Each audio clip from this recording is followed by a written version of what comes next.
เพื่อสมทบมูลนิธิโรงยาส่วนดอกเพื่อเอาไว้ขอพรพระเจ้าประสงค์ที่อาภัพนะครับอันนี้ก็จะเป็นกำหนดการปูจากันในวันนี้นะครับในการของเราในวันนี้ก็จะในงานวันนี้นั้นพี่น้องทหารจะมาจากหลายที่หลายทางด้วยกันนะครับเนาะแต่ถึงจะได้มาแล้วแต่นะครับเนาะหลายที่หลายทางที่มาด้วยกันในวันนี้นั้นพี่น้องศรัทธาของหมู่เฮาพี่น้องศรัทธาป่าแดงนะครับวัดป่าแดงมหาวิหารก็ได้เตรียมข้าวปลาอาหารเอาไว้ทับต้อนผู้คนที่มาด้วยกันในวันนี้นะครับเนาะก่อนที่จะพูดเรื่องอื่นต่อไปนั้นก็จะขอประกาศจับโครงการทั้งหลายก่อนนะครับเนาะโครงการจะตั้งอยู่ทางใต้วิหารนะครับไปที่เอาของผีของตาลมาแล้วก็เอาไปละไว้เอาไปใส่ไว้ตามโต๊ะที่ได้เขียนชื่อไว้นะครับเด้อไปที่ได้บอกได้แจ้งเอาไว้นะครับเขาจะเขียนชื่อแล้วก็เอาของผีทั้งหลายไปวางไว้ที่นั่นนะครับได้เวลาแล้วพระเจ้ามาส่งเอาไปฝังก่อนชื่อนะครับ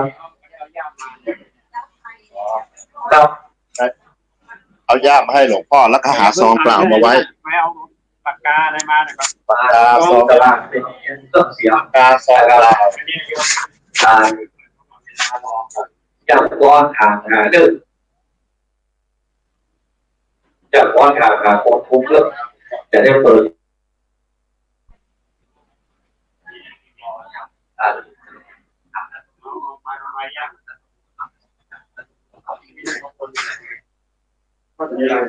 นะครับเนาะจะขออนุโมทนากับเจ้าภาพรวมทานนะครับซึ่งในวันนี้ตามที่ได้แจ้งเอาไว้แล้วถึงหมดเนี่ยนะครับเนาะ18นะครับ18องค์ด้วยกัน18เจ้าภาพด้วยกันนะครับเรื่องอะไรปลาไม่ยาวสู้ก้าวไก่จะมาหาท่านอาจารย์ขึ้นมาทางบนที่ก่อนเด้อนะครับหลวงพ่อครูพิมลเมธนะครับอยู่ทางบนวิหารนี่นะครับเจ้าภาพโครงการในวันนี้นะครับตานี่มันต้องมาเด็ดเตาแล้วเราจะมีได้พงคำดีดังคำทุกปิดตาร้อนกับด้วยครอบครัวนะครับอันนี้เป็นภาพเป็นเจ้าภาพกับแข็งนะครับใส่ถังกับแข็งไว้ทั้งหมดนะครับเนาะลาดหน้าหมูมะนะครับลาดหน้าหมูมะก่อนจะมีแม่เหรียญทองที่กระโดดร้องกับครัวแม่สมพรโตภาสะพานร้องกับครัวคุณยายอยู่ที่วิจิตรร้องกับครัวและทีมร้องกับครอบครัวนะครับอันนี้เป็นลาดหน้าหมูมะจะเปิดเขายังไม่เปิดคือว่าเดี๋ยวพอขึ้นมาเนี่ยจะมีป้ายเขาทำเป็นสัญญาณว่าจะให้เปิดได้ตอนไหนตัวนี้มันใส่ได้เนาะอยู่นะมันมีที่ใส่อยู่ไหมท่านนะอันเดียวเราลงไปดูบนที่เราลงมาหาผมมันมีตัวไหนที่ใส่เหรียญที่กระโดดนะครับอันนี้คนคุมเสียงอยู่ไหนมันต้องมีช่องใส่จะปล่อยพลังผมว่ามาเถอะนะครับประเด็นที่มาละนะครับแต่เนี่ยผมเปิดเชื่อเรื่องโครงการเราจะเปิดต่อเพื่อเจ้าลงแล้วก็เดี๋ยวจะให้ทำสัญญาณว่าเปิดตอนไหนอะไรเงี้ยแล้วก่อนนะครับโครงการจะเปิดนะบอกกับพี่น้องโครงการเป็นโอ้เป็นการเนี่ยนะครับเนี่ยเจ้าเซ็ตตำบลที่หาที่แล้วทดลองเลยยังบอกเปิดเชื่อนะครับลงไปจนว่าเจ้าลงไปทำเข้าแล้วนะเจ้าทำแล้วเขาถึงจะก็มีคนเดียวเหรอคนเสียงถ้าเขาเปิดก่อนจะกลายเป็นทีมก่อนตานะครับสองจะให้เขาลองดูว่ามันโอเคไหมนะก็ทำเวลาตั้งแล้วก็ตั้งแบบแฝงหน้าชื่อ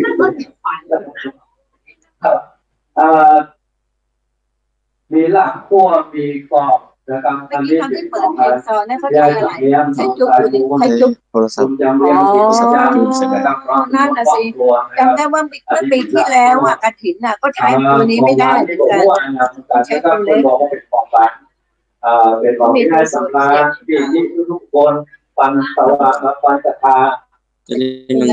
ใช่ ทำไมเขายังไม่มา อันนี้จะเป็นของหวานก๋วยเตี๋ยวจะได้ทดสอบด้วยนะจะได้ทดสอบเลยมาแล้วนะครับเอาไปเดี๋ยวบอกเอาเก็บไว้นี่เอาไปเลยนะ ไม่มีใครรู้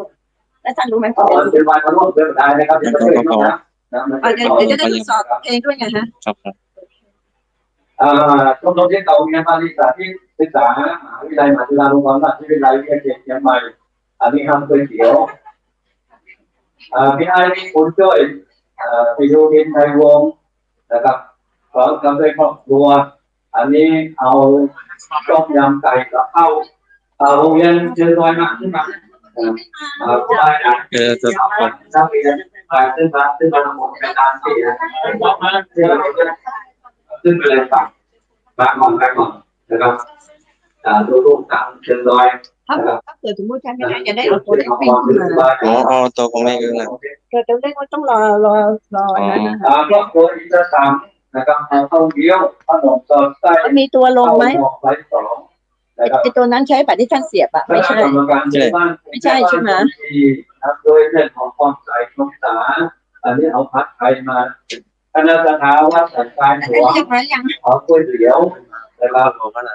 ประเด็นที่สองก๋วยเตี๋ยวแล้วนะ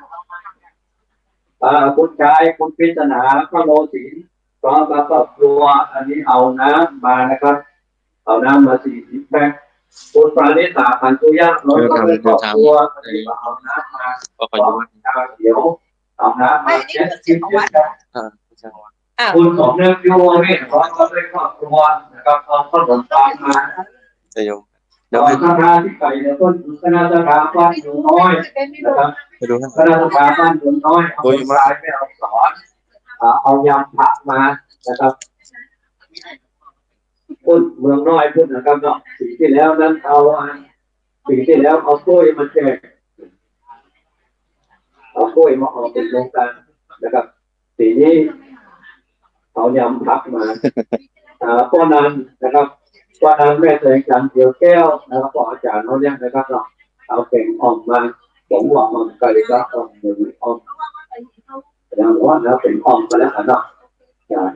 ครอบครัวเมืองเจริญครอบครัวกาวิลาครอบครัวทิพย์อินครอบครัวสีมาจันอันนี้เอาน้ำนะครับเป็นสมุนไพรนะครับเพราะมันเป็นเครื่องเสียงคุณรัฐกรทาสีอันนี้เอาน้ำดื่มนะครับคุณสิริรักษ์ตันติเสรีน้องกับครอบครัวอันนี้เป็นพะโล้ไก่กับลาบไก่มูลนิธิรวมใจเพื่อสังคมคุณพานุพงศ์วีระตันตยามรคุณรถกรท่าธนามาร่วมด้วยอาสาร่วมกันอันนี้เอาน้ำมา70 แพ็คนะครับแต่ยังมีเหลืออยู่เพราะว่าเดี๋ยวพระเจ้าเขาจะไปไล่ยกเอาลายหมายเอาชื่อจะพูดมาแต่นะครับเนาะอันนี้ที่ได้แจ้งเอาไว้เป็นต้นนะครับแล้วก็มีพ่อเชี่ยบริวารนะครับเอาผลไม้นะครับมาร่วมด้วยนะครับเนี่ยหมายที่เอามาแล้วนะครับเอาอย่างมาก็ช่วยกรอบช่วยกันช่วยกันนะครับเพื่อว่าจะได้อานุโมทนาสาธุไปด้วยกันนะครับเนี่ย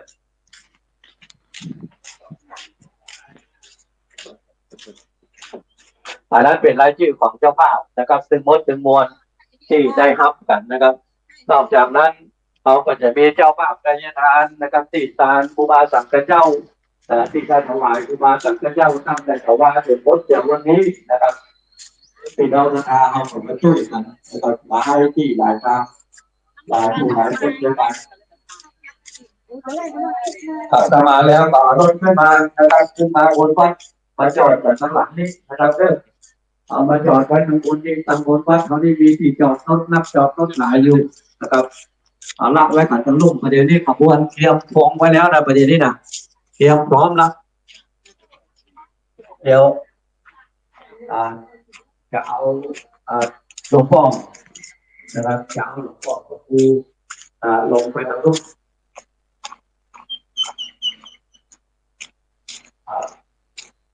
เดี๋ยวนี้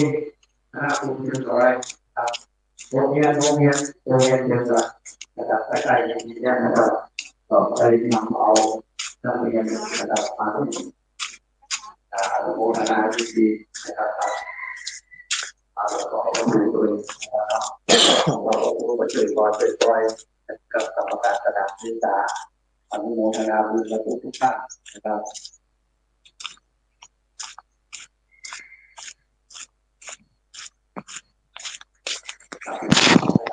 ขอคุณจะได้ไปจงไปทำลูกนะครับเพื่อที่ว่า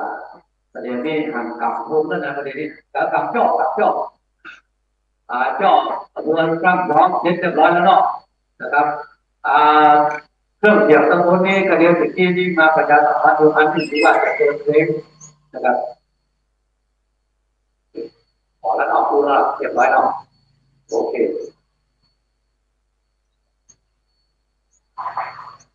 ว่า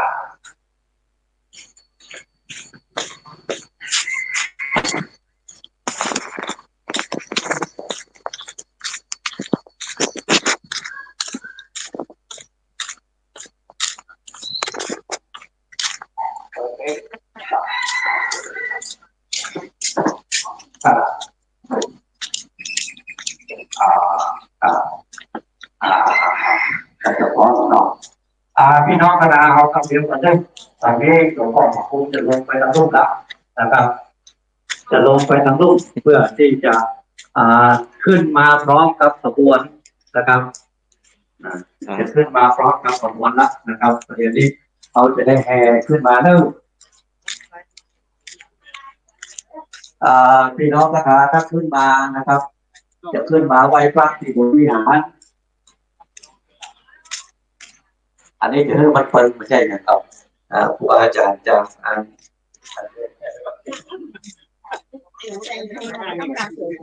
มันเปิงเนาะครูอาจารย์ลูกหลานสอนที่โรงเรียนเชิญลอยนะครับปลาเอามาอ่อนมาตัวลงไปเป็นไข่ก็จะไม่งานเดี๋ยวได้ทำไมสาธุนะครับสาธุบ้านเดียวกันอ่อนลูกหลานเนี่ยนะครับเราต่อยตัวนี้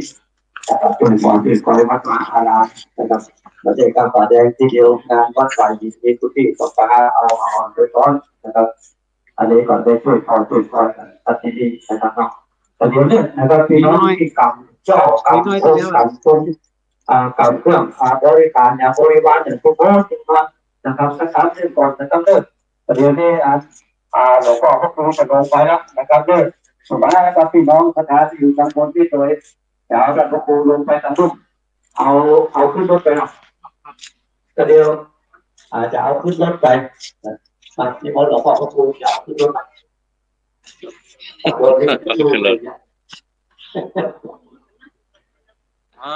ครับพี่น้องประธานเราก็มีมนขึ้นรถเลยกับเอาขึ้นรถนี่ครับเพราะว่าที่เอาตะปูลงไปนี่ไม่ใช่แล้วเอาลงไปตัวเพราะว่าเดี๋ยวนี้ฟ้าต่ำลงมาที่นี่กับพี่น้องจากที่บุญน้ำนะครับไปทุกที่นะครับเดินเราไปพุ่นนะครับเรียนสูงของไปนะครับไปความบุญไปกันด้วยนะครับขอไปการนั่งว่าเชือกสายอย่างต้องหลายของใดจับของใดนะครับกระเดียวแต่ที่กระเดียวพี่น้องกันลูกเดียวครับเดียวเด้อนะครับกำลังนะครับกระเดียวท่านพระครูไปเปี่ยวแล้วเราจะได้ขึ้นมาแล้วเราจะมาพร้อมๆกันเด้อนะครับพี่น้องจำพรตำบลพี่น้องจำพรของหอคำปัญญาบางลายนะครับเตรียมกันเด้อนะครับเดี๋ยวจะไม่ใช่ถึงไม่ใช่เลยบอกไม่ใช่อันนี้แค่เรื่องกำลังแต่งนอกจะมีระบบนะครับแต่เดี๋ยวเราจะตอนครับนะครับตอนครับเพื่อตัดสาระที่จะเป็นข้อสุดยอดสำหรับสิ่งหลวงพ่อทั้งคู่ที่อยากมานะครับ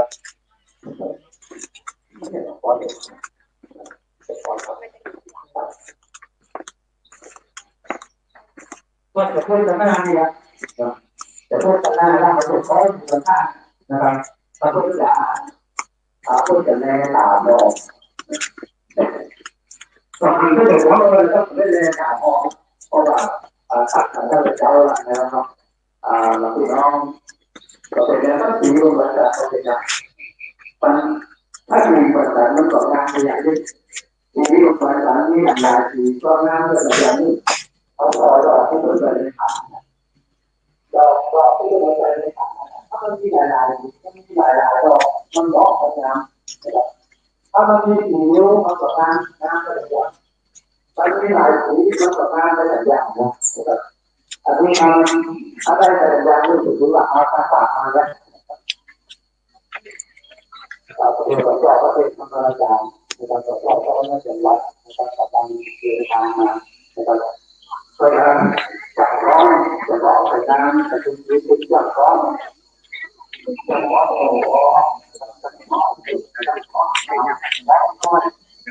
ผมก็บอกให้จะถามนะเขาผู้ด่าเราชื่อเขาเอาไปบอกว่าเราจะถึงนะครับมันเป็นตัวโม้นะครับบอกนะครับหลายทางหลายที่เอาไปเลยครับในการจะบอกนะครับแต่ว่าเราไม่ได้แบบนี้นะครับเราไม่ได้เราเป็นเราเนี่ยเราเป็น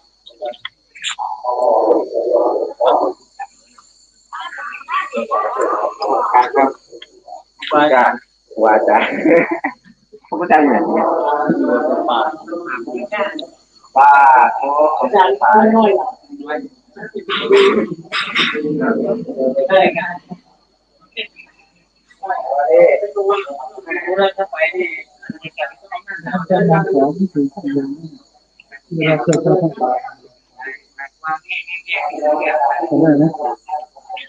ถ้าทำมาสมัครไปเดียวก่อนที่ถ้าพวกครูเป็นอะไรนั่นเป็นพวกครูผมเห็นว่า ใบกิการสมัคร พวกครูบริการสมัคร เพราะว่าถ้า ของ ในฤดูฝน หลวงพ่อพระราชปัญญาเวทีหลวงจังหวัดหลวงพ่อวัดท่าตอน อ๋อ ผู้ช่วยจังหวัดวัดท่าตอนพระรามหลวง ประการวัดเป็นไหนวัดท่าตอนเป็นผู้ช่วยจังหวัดนะหลวงพ่อ ครูเนี่ยชาติ ถ้าสกัดมาเนี่ยสกัดมาเลยวัดไทยเห็นวัดไทยเห็น จะตั้งแถวจะได้ครับการนี้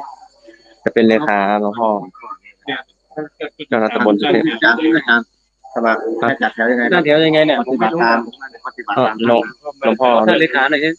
ท่านเลขาว่ายังไง ประชามาว่าจะ ก็หลวงพ่อจัดอ่ะเดี๋ยวหลวงพ่อจัดให้นะอาจารย์ก็ไม่ได้ประชุม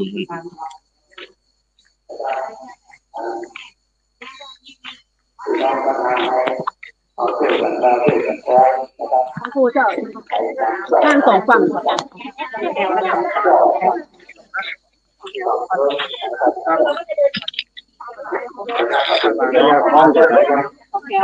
แต่ฟ้อนก่อนด้วยถ้าฟ้อนอยู่ไหน ตอนเราโดยพรที่ไหน ทำมือฟ้อนได้กันเนี่ยครับเนี่ยสองเนี่ยยังฟ้อน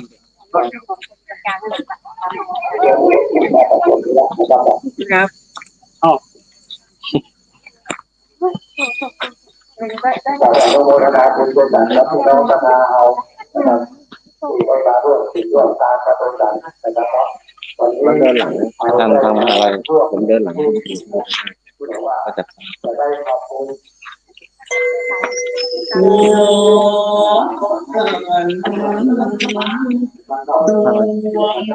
จังหวะสองให้สอง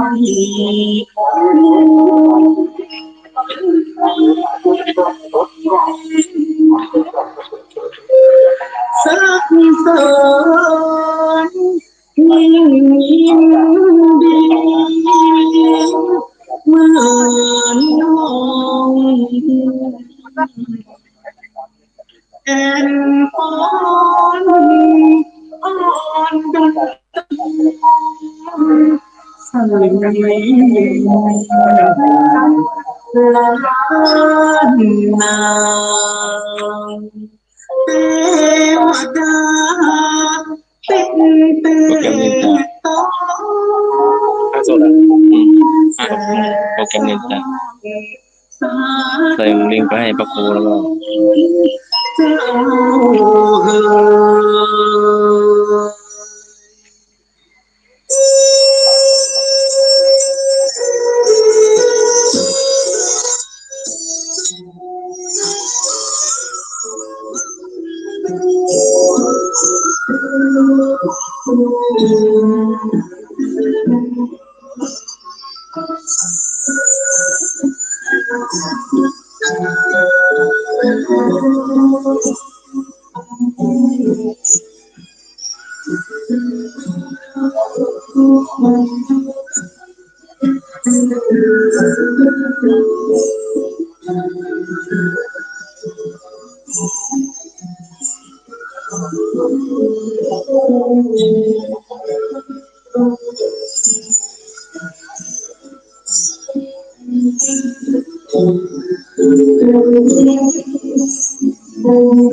ซึ่งเราได้ช่วยกันพอกันคอยมาตั้งแต่น้อย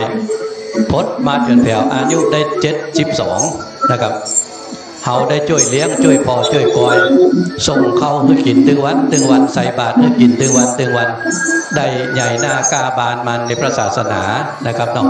ความปิติยินดีมันก็เกิดขึ้นนะครับนางวิสาขามหาอุบาสิกาในวันที่เพิ่นตานวัดบุพารามนั้นเพิ่นยังลุกขึ้นฟ้อนลุกนะครับฟ้อนนั้นฟ้อนเกิดขึ้นจากปิตินะครับที่เกิดขึ้นว่าบุญที่เขาได้เนี่ยแล้วเนี่ยเขาได้ตานไว้ในพระศาสนาแล้วเนี่ยมันหันผลกับตนตัวของหมู่เฮาละนะครับพี่น้องศรัทธาที่มาฟ้อนด้วยกันนี่ก็เหมือนเดียวกันนะครับเนาะโดยความรู้จักมักคุ้นความเคารพนับถือในพระศาสนาในตัวของครูบาอาจารย์นะครับหันเปิ้นใหญ่หน้ากาบานขึ้นมาในพระศาสนานะครับเฮาก็มาร่วมอนุโมทนานะครับแสดงความยินดีกับเปิ้นนะครับเฮาก็มาฟ้อนต้อนรับนะครับแม่เลี้ยงโบจีนถามละนะครับว่ามากันกี่คนนะครับอ่านกระเป๋าน่าจะจบแล้วเนอะนะจะฟ้อนโดยการไม่เลี้ยงฮะนำหน้าก็ได้เนอะอยู่ทางหน้าฮะนะครับ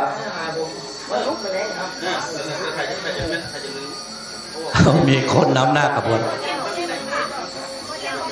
มันมาเถอะฮะบอกว่าเอาเกิงต่างลูกยังลูก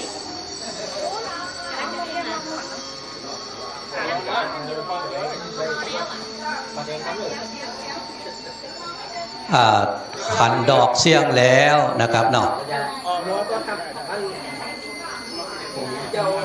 ครับตอนนี้ขบวนจะได้ขึ้นมาเดี๋ยวนี้ฟ้อนตั้งลุ่มเรียบร้อยแล้วนะครับเนาะเป็นฟ้อนดอกไม้นะครับ ลำนะครับตึงฟ้อนตึงลำนะครับบอกฟ้อนอย่างเดียวลำตัวเองนะครับเนาะก็เดี๋ยวจะปากันขึ้นมานะครับขบวนยังเหมือนเดิมนะครับ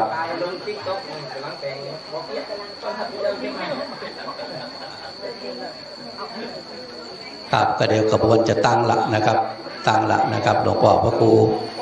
บอกแล้วนะครับก็เดี๋ยวจะจัดลำดับกันขึ้นมานะครับเด้อก็เดี๋ยวขอถ่ายรูปทั้งรูปสักกำกันเดียวกัน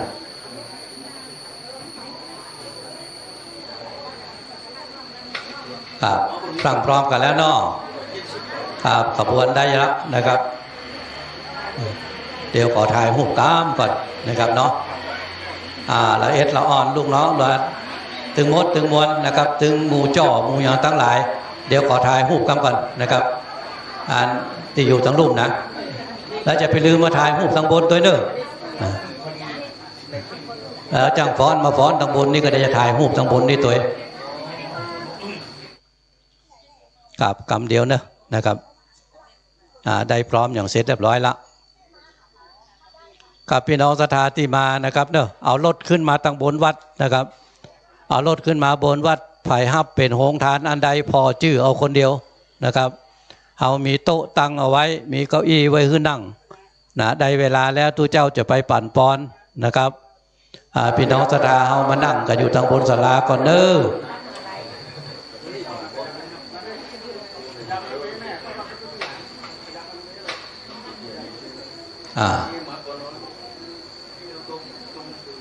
เอาละนะครับเด้อถ่ายรูปทั้งรูปก่อน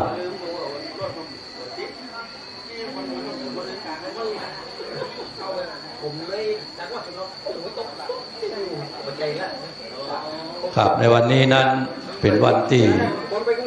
พี่น้องศรัทธาป่าแดงมหาวิหารพี่น้องศรัทธาบ้านใหม่หลังมอนะครับตึงโมดตึงมวลตัวกันนะครับเนาะวันนี้เขาจะได้มาฟ้อนตัวกันนะครับเอาพอเนอะนะครับวาแขนเอาคนเดียววาแขนเอาหมอกจับตัวกันเนี่ยฟ้อนเล็บลงนะครับเอาหมอกเล็บโจนกันเนี่ยกันตะกี้เอาฟ้อนขันดอกตั้งลูกนะครับอีแม่ว่าย้ายไปย้ายมาอยู่นะสีอันใดก็ได้นำเป็นยังครับเนาะสีได้อันใดก็ได้เหมือนกันทั้งหมดนะครับอันหมู่ฟ้อนมาจ้างกำขันดอกมาได้ก็ไปทายหูกได้เพื่อนเนี่ยนะครับครับแต่ก็กำขันไปไม่ได้เนาะนะครับเด้อตะกี้ได้บอกไว้แล้วนะครับเนาะโหตาลถึงหมด18-19เจ้าด้วยกันนะครับเด้อที่มาด้วยกันในวันนี้พี่น้องศรัทธาด้วยกันถึงบ้านไก่บ้านไก่บ้านหิมนะครับพี่น้องศรัทธาตั้งหลายปุ้นฝั่งทนนะครับตั้งตาสะตอยตั้งสันปะคอยนะครับก็มากันนักมากันหลายเหมือนกันนะครับมันนั่งคันเนี่ยคนเอาติดเราก็อย่างว่าแต่ไอ้เนี่ยที่ปูนปั้นเนี่ยอ๋อนี่หนักจะห้างมันแดดหรอกมันมึนนึกหาวิหารเรานี่เนาะครับขึ้นลักร้อยลงแล้วเชียงใหม่นี่มีอยู่2ปุ๋ยนักเลยก็เสี่ยงไปแล้วเนี่ยตั้งขบวนมาแล้วเนอะนะครับจ่อมาหลวงพ่อพระครูจะเป็นคนนำนะครับแล้วก็ใบปริญญานะครับคฤศาสตร์ดุษฎีบัณฑิติมศักดิ์แล้วก็ชุดขาวจากมหาวิทยาลัยมหาจุฬาลงกรณราชวิทยาลัยต่อมาด้วยนักเรียนของเชิงดอยแล้วก็จ่อทั้งหลายนะครับของพี่น้องศรัทธาเฮา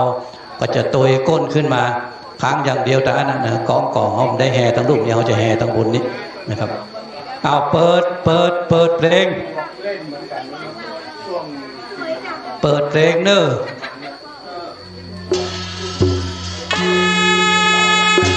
ตำบลจะได้ฟ้อนไปด้วยนะครับเนอะฟ้อนเล็บของคณะขอคำปัญญามังลาย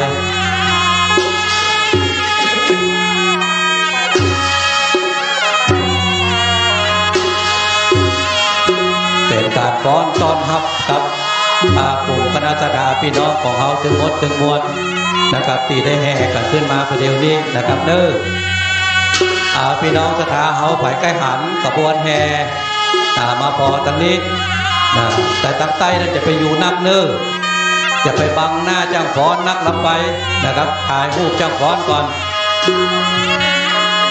ครับโดยการนำของหลวงพ่อพระครูโคสิทธิ์ปริยัตยาภรณ์วันนี้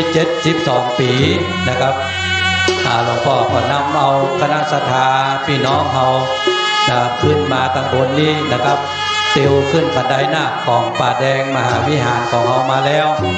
นะครับถ่ายรูปกันไว้นะครับเด้อ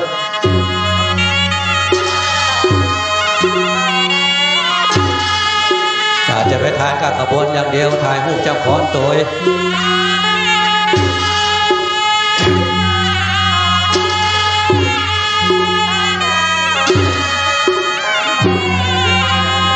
พี่น้องเราขึ้นมากันตำบลนะครับเนาะในวัดวาอารามของเราเดี๋ยวนี้ขึ้นมากันแล้วนะครับหลวงพ่อพระครูติวขึ้นมาก่อนนะครับประเดี๋ยวนี้จะเป็นได้กำหาวตัวเนื้อจ้ะหลวงพ่อพระครูจะเป็นได้กำพญานาคมาตัวละนะครับอยู่ถึงวันนี้ว่าติวหลายๆหอบแล้วนะครับขนาดวันหนึ่งติวขึ้นลงหลายหอบวันนี้ก็ยังได้กำขึ้นอยู่นะครับเอาก็จะพ่อเหมือนกันนะครับเนาะถ้าได้สาวขึ้นนี่แม่นรักนี่นะประเดี๋ยวที่สาวขึ้นมาแล้วนะครับเอาคุยไปถึงมดเลยนะครับเอาถึงคนกำใบประกาศคนกำเครื่องสักการะถึงมดถึงมวลนั่นนะครับพี่น้องเขาติดเตียวมาคุยดอกกันขึ้นมาถึงมดถึงมวลนะครับพี่น้องศรัทธาเขานะครับขึ้นมากันนะครับเชิญชวนกันขึ้นมานะครับแต่เดียวฟ้อนตั้งรุ่มยังมาแล้วเดี๋ยวจะฟ้อนไปแถมนะครับเดี๋ยวจะไปถ่ายวิดีโอไว้ก่อนนะครับถ่ายวิดีโอฟ้อนตั้งรุ่มเพราะว่าจากฟ้อนหอคำพญามังลายนะครับนักเรียนจากโรงเรียนเชิงดอยพี่น้องศรัทธาของวัดเฮาบ้านเฮาพี่น้องใหม่หลังมอพี่น้องป่าแดงพี่น้องถึงมดถึงมวลนะครับนอดที่มาด้วยกันในวันนี้นะครับวันนี้อันจ่อนั้นเลี้ยวซ้ายเลี้ยวขวาเอาไปเด้อนะครับเด้อครับน่าจะไปทางซ้ายนะขวามือไปนะครับเด้อเก็บเด้อครับพอกับพี่น้องศรัทธาเอาผู้คนเด้อนะครับถ้าไผ่ดอกที่อยู่ในขันนั้นเอาคุยเบอร์เสียงนะครับก็จะเป็นได้เก็บไว้คนเดียวเด้อปุ๋ยดอกไว้หรือมดหรือเสียงนะครับเด้อถ้าหมดหรือเสียงก็เก็บเอาไป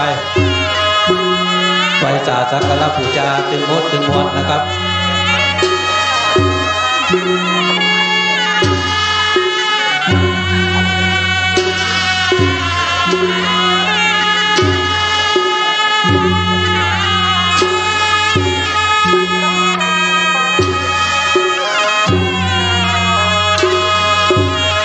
เชิญชวนกันนะครับเด้อนะครับ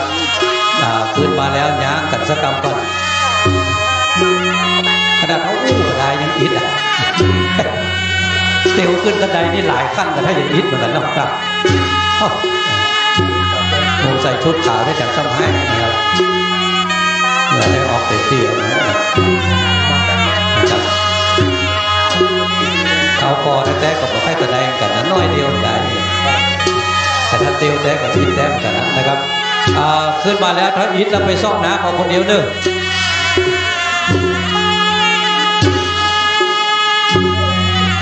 น้ำจะอยู่ทางหลังพุ่นนะครับสมาจะเสือผู้ไปรบกวนเสียงนะเสียงก๊อกเสียงของแห่ไปเลยนะ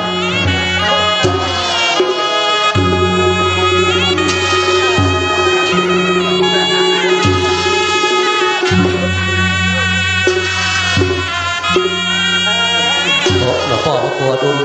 มาทางนี้เราไปคนหลับถ่ายรูปกันหลวงพ่อพระครูดุลศิลกิจมหาราชครูหลวงของวัดธาตุคำ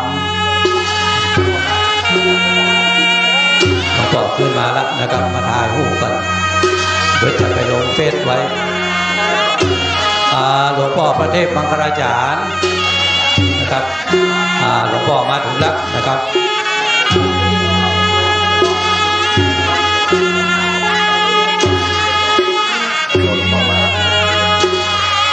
ลวงพ่อพระเทพมังคลาจารย์มาถึงแล้วนะครับเนาะแต่ว่าหลวงพ่อจะขอพ่อฟ้อนก่อนนะครับ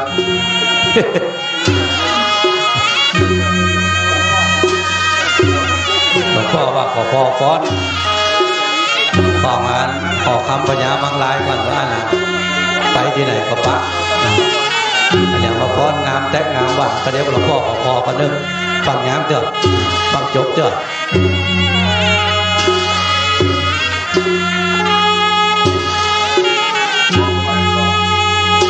ฝากด้วยความเมตตาที่มีต่อคณะศรัทธานะครับถึงหมดถึงมวลนะครับเนาะหลวงพ่อเมืองลังมาแล้วนะครับครับหลวงพ่อ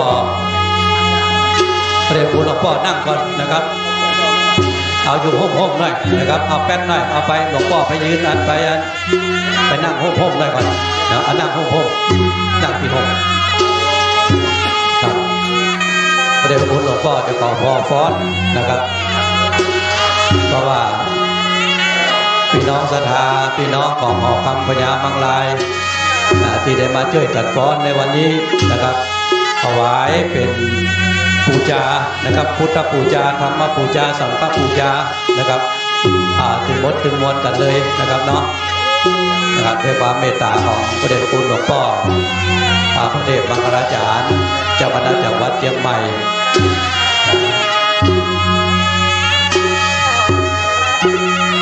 หลวงพ่อไปหันหลายที่ฟ้อนกันน้ำงามไปหลายที่เขาก็ได้เอาเก้าอี้ขึ้นนั่งพอว่าอันน่ะขึ้นมาป่าแดงเนี่ยนะครับได้เตรียมเก้าอี้ไว้นะครับเพื่อจะให้หลวงพ่อได้พอฟ้อนนะโอ้จะจบละนะครับโอ้สาธุนะครับเด้อ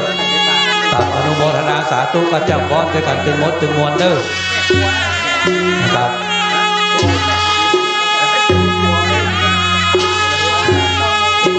เดี๋ยวก่อนเด้อเจ้าฟ้อนเดี๋ยวก่อนนะครับหลวงพ่อว่าจบย่ามก่อนประเดี๋ยวนี้นะมาแล้วหลวงพ่อจบย่ามแล้วเจ้าฟ้อนมาใกล้ๆมากับคนเจ้าฟ้อนหอกำปัญญามังลายได้แล้วออกไป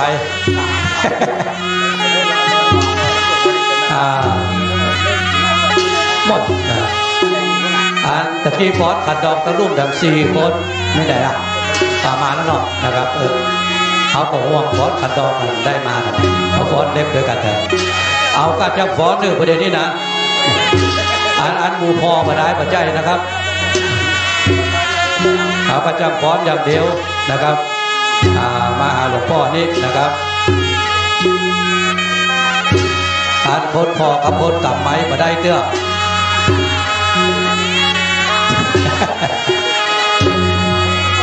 คุณถามว่าเมื่อรู้เมื่อก่อนว่าอันนั้นนะครับมาได้แล้วครับหมู่พอมาได้นะครับได้การเพื่อจะได้นะครับเพื่อจะได้จ้างบอลนะครับเดี๋ยวไปยืนพุทธยืนตัดนั่นเด้อเดี๋ยวหลวงพ่อจะไปยืนถ่ายรูปตัวนะครับจะขอนิมนต์หลวงพ่อถ่ายรูปด้วยครับหลวงพ่อครับประเดี๋ยวคนกลับไม้ยังไม่ได้เด้อคนกลับไม้กับคนกลับต้องขับไว้สาเด้อนะครับเด้อตัวเจ้าพุทธอ้าวหมู่เจ้าฟ้อนนะครับพอเป็นวงดีๆเด้อเจ้าฟ้อนนะครับตบเป็นวงดีๆน้อยๆเนื้อครับนะเอาเป็นวงดีอยู่แล้วนะครับของมันงามๆนะครับเอาชุดขาวมาอยู่ข้างๆนั้นนะครับแล้วครับเด้อปนมมือนะครับเด้อครับโอ้เป็นอันเหมาะอันงามนะครับวันนี้นะครับเป็นมังคละสำหรับวัดป่าแดงมหาวิหารนะครับหลวงพ่อพระเทพมังคลาจารย์หลวงพ่อเจ้าคณะจังหวัดได้โปรดเมตตานะครับมาวัดป่าแดงนะครับมาหลายเตื้อแล้วนะครับแต่ว่ามาวันนี้นั้นได้จบกับจ่ายให้กับจ้างฟ้อนตัวไม่ได้กำแต่ตะเกียบมามีที่เก็บก้าจ้างฟ้อนครับ หมู่ชุดขาวมจรไปนั่งใกล้ๆอันที่หลวงพ่อแจกมีที่เข็มมาเพนเนอร์นะครับกำมั่นทึ่งอ่ะ อันเล็บยังไม่ค่อยจะได้นะล้อเล็บไปแล้วยังไม่ค่อยจะได้นะครับครับนิมนต์ครูบาสังฆเจ้านะครับถ่ายรูปตัวนะครับเด้อครับเป็นรูปอันหนึ่งที่ได้ถ่ายเอาไว้ที่นี่นะครับ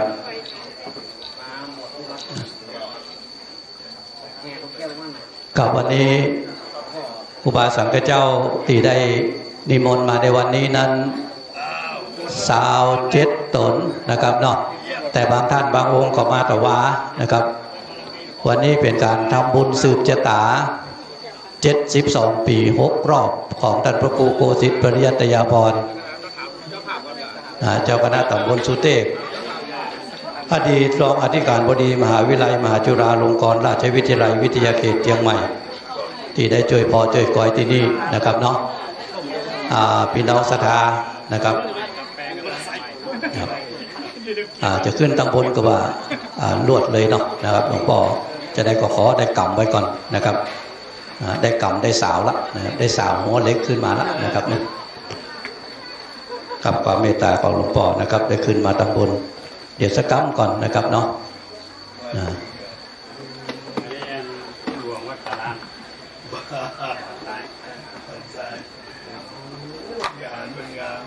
กับนิมนต์ครูบาสังฆเจ้ากุศลกุองค์เนอนะครับจะขึ้นมาทางข้างจะขึ้นมาทางหน้าหลวงพ่อพระครูวิดิตศาสนาธรรองเจ้าคณะอำเภอเมืองนะครับครับหลวงพ่อมาละนะครับแต่วันนั้นก็ปะกันวันนี้ก็ปะกันอันนี้ก็ไปอยู่บัญญัตินะครับไปวัดนะครับ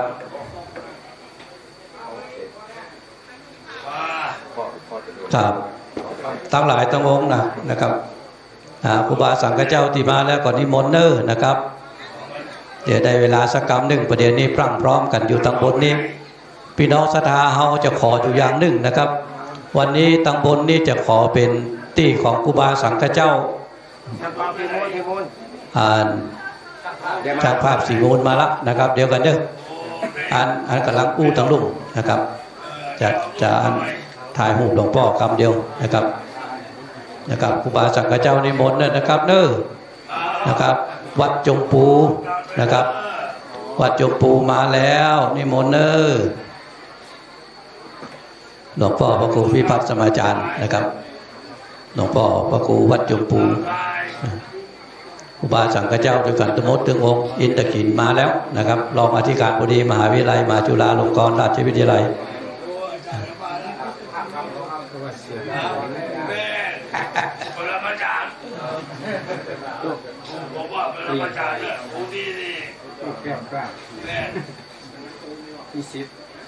ครับครูบาสังฆเจ้าจะขึ้นตั้งหน้าก็ได้นะครับเด้อถ้ามาถึงแล้วนะครับจะขึ้นกันไดตั้งหน้านี่ก็ได้จะขึ้นกันไดตั้งข้างก็ได้นะครับโชคดีอยู่อย่างหนึ่งฝนบรรลงนะครับเกิบก็เลยบ่เปียกตะใดส่วนพี่น้องศรัทธาเฮานั้นเจิญต่ำศาลาเด้อนะครับเฮามีศาลาตั้งใต้ศาลาตั้งใต้นั้นนั่งกันไปเถอะนะครับแล้วก็ต่ำโฮมทานทั้งหลายนั้นพอโดยกำเนิดนะครับว่าไผ่มีชื่อทั้งใดชื่อที่เฮาเขียนติดโฮมทานนั้นเอาไปวางติดโต๊ะของตัวเก่าฮั่นถ้าไผ่เอาขึ้นมาแล้วบ่มีชื่อช่วยแจ้งคือกับทางคณะกรรมการทางตัวเจ้าของเฮาโดยกำนะครับจะได้ใส่ชื่อจดออนไลน์หมายเอาชื่อไว้ตัวที่ได้กินได้ทานด้วยกันในวันนี้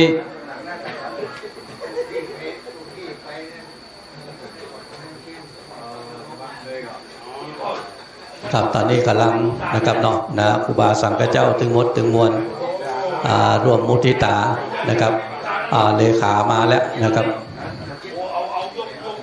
หลวงพ่อพระครูจตุพรมาแล้วเลขามาแล้วนะครับได้กันถึงหมดถึงมวลเนอนะครับเครื่องครัวเครื่องทายทานถึงหมดขันโยมช่วยไปขันโยมเก็บไป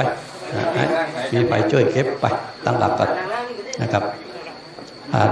พอแล้วนะครับเราตัวเจ้าหลวงนะครับหลวงพ่อพระครูบุญเลิศ ช่วยยุก เครื่องทายทานซึ่งสักการะตึงมดตึงมวลนะครับลงไปตั้งหลังนะครับเราก็ซอกหายากนะครับเนาะนะครับ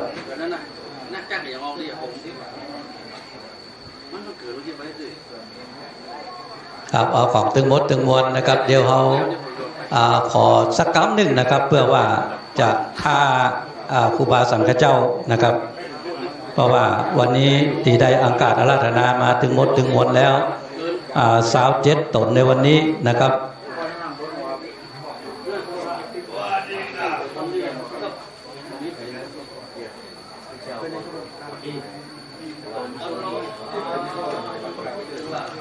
กับ27 ตนครับวันนี้ได้นิมนต์มาซึ่งก็จะมีหลวงพ่อพระเทพปริยัติที่ปรึกษาเจ้าคณะภาค7นะครับแล้วก็หลวงพ่อพระเทพมังคลาจารย์เจ้าคณะจังหวัดนะครับเป็นประธานในวันนี้นะครับในการทำบุญด้วยกันในวันนี้นะครับ72 ปีนะครับ6 รอบของท่านพระครูโกสิทธิ์ปริยัตยาภรณ์นะครับนอกจากทำบุญอายุ6 รอบแล้วในวันนี้นั้นก็เป็นการทำบุญเพื่อถวายมุทิตาจิตกับหลวงพ่อพระครูโกสิทธิ์ปริยัตยาภรณ์ที่ได้รับปริญญาครุศาสตร์ดุษฎีบัณฑิตกิตติมศักดิ์สาขาวิชาพุทธบริหารการศึกษาจากมหาวิทยาลัยมหาจุฬาลงกรณราชวิทยาลัยในวันที่10 ธันวาคม 2566นะครับก็ได้นำเอาปริญญาอันนั้นนะครับเนาะเพื่อเอามาร่วมเฉลิมฉลองด้วยกันในวันนี้โดยนะครับแต่ว่านี้ได้ทำบุญอุทิศผลบุญผลกุศลไปฮื้อกับครูบาอาจารย์ฮื้อกับบูรพาจารย์โดยฮื้อกับคนสร้างวัดสร้างวาที่นี่ไล่ตั้งแต่เจ้าพ่อปัญญาสามฝั่งแขนเจ้าพ่อปัญญาติโลกราชเจ้าพ่อปัญญาเมืองแก้วโอสาธุพระเดชพระคุณหลวงพ่อพระเทพปริยัตินะครับที่ปรึกษาเจ้าคณะภาค7หลวงพ่อวัด7 ยอดพระอารามหลวงนะครับครับหลวงพ่อพระเทพปริยัติมาละนะครับพระมหาเถระของเมืองเชียงใหม่นะครับ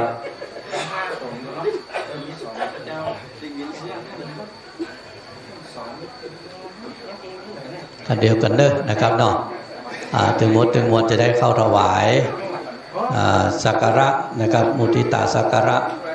กับท่านพระครูโกสิทธิ์โดยนะครับแล้วก็หลวงพ่อพระครูโกสิทธิ์จะได้ถวายถามิจิกรรมกับหลวงพ่อนะครับ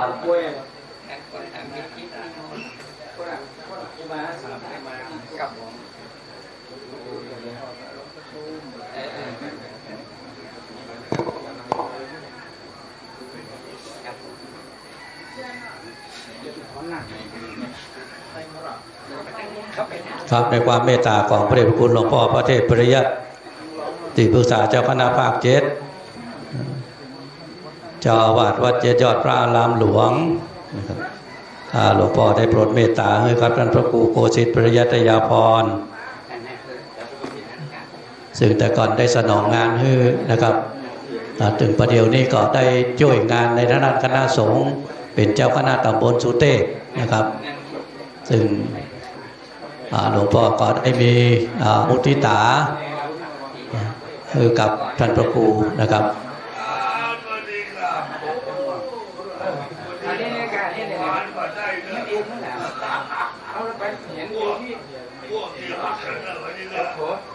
ครับถึงหมดด้วยกันเนอนะครับได้ร่วมด้วยกันครูบาสังฆเจ้าที่มาถึงแล้วนะครับมาถึงวัดป่าแดงแล้วก็ขอนิมนต์เนอะนะครับในบนวิหารที่นี่เลยนะครับ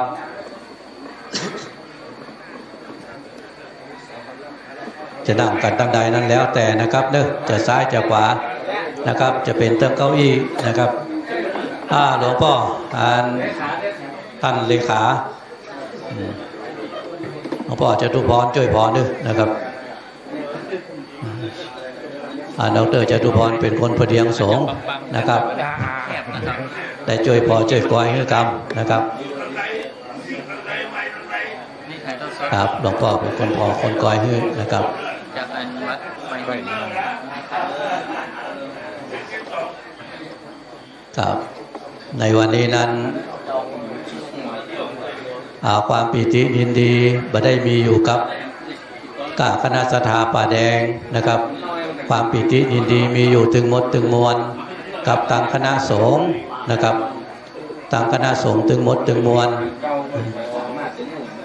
ที่ได้มาร่วมการร่วมงานในวันนี้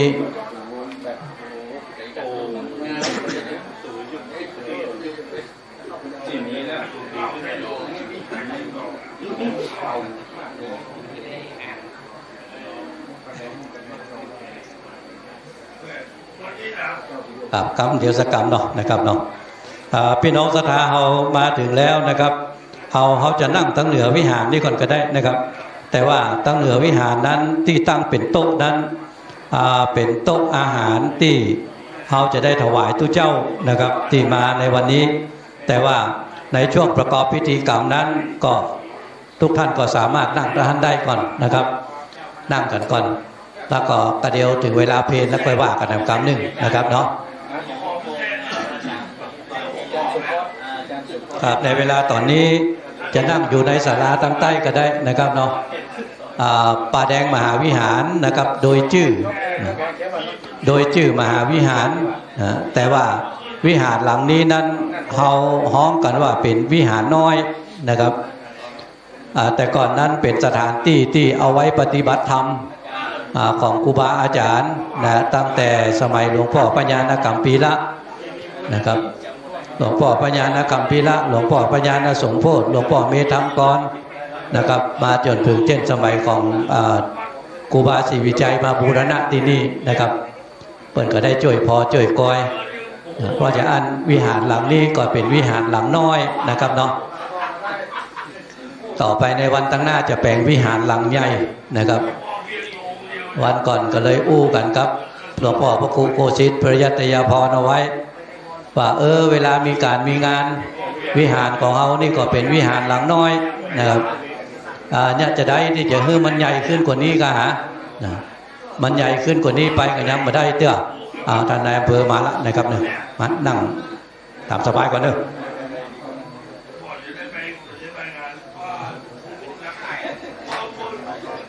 เดี๋ยวเขาท่ากันสักกรรมก่อนนะครับเพราะว่าครูบาอาจารย์ที่ได้นิมนต์มาในวันนี้นั้นจากวัดวาอารามของเรานะครับเนาะก็อยู่ในเวียงของเขาเนี่ยนะครับ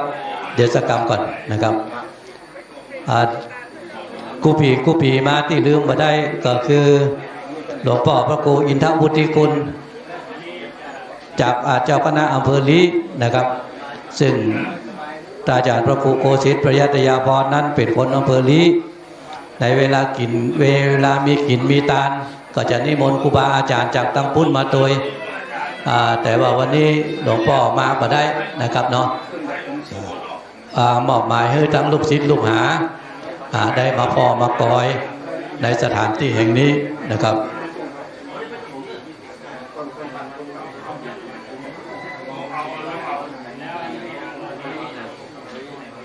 กับสันทรายหลวง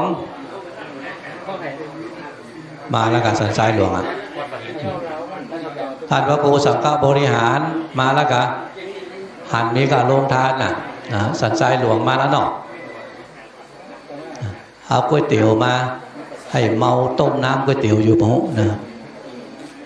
กระเดียวกันเด้อนะครับเมื่อความพร้อมทั้งบนนี้มานะครับได้พร้อมกันแล้วก็เราก็จะได้เริ่มประกอบพิธีนะครับ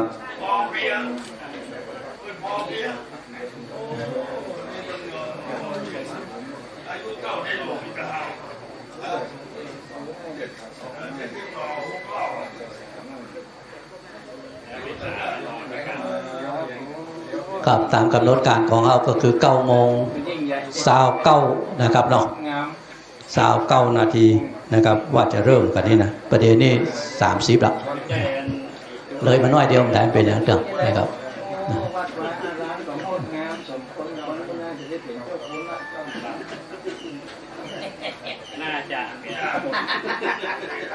ค ครับท่านพระครูประหลัดครับท่านพระครูประหลัดจตุพรขอไล่เรื่องนี้ครับขอนิมนต์นะครับขึ้นตำบลแต้นจังนะครับหลวงพ่อพระครูพิพัฒน์สมัยอาจารย์หลวงพ่อวัดจมปูอยู่ตำบลละหลวงพ่อพระครูธาตุคำหลวงพ่อพระครูเมืองลังนิมนต์ครูบาอาจารย์นะครับนะครับที่จะขึ้นบนแต้นอาจสั่งอาจส่งท่านพระครูประหลัดนิมนต์นะครับนะครับนิมนต์ครูบาอาจารย์ท่านมหาสมภารดุลพานทุเจ้าหลวงแสนฝังนะครับแสนฝังนิมนต์นะครับขึ้นตำบลด้วยกันนะครับครับท่านมหาดุลพานนะครับเนาะเอาสันปะคอยมาแล้วนะครับนะครับนิมนต์ครับหลวงพ่อพระครูรัตนสุตสุนทรนะครับครับเอาสาธุครับนะครับหลวงพ่อเจ้าคณะอำเภอนะครับหลวงพ่อตันเจ้าคุณภาวนาธรรมาภิรัตน์วัดลำเปิงครับเมตตามาแล้วนะครับนะครับกราบด้วยความเมตตาของทางคณะสงฆ์นะครับตึงจังหวัดตึงอำเภอนะครับเนาะมากันตึงมดตึงมวลนะครับพระครูหลวงพ่อพระครูโคสิตนะครับ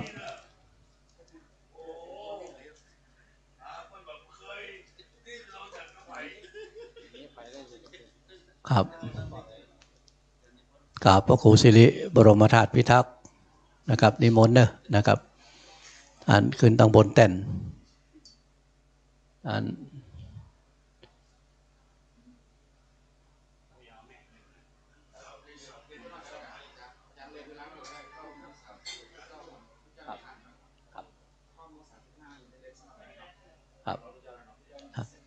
ก็เดี๋ยวจะเอาคุณแม่ขึ้นมาตั้งบนเอาเก้าอี้นั้นมาเลยก็ได้นะอำเภอมานั่งตั้งหน้าป่ะครับไปปลอมร้อนอย่างฮักมาได้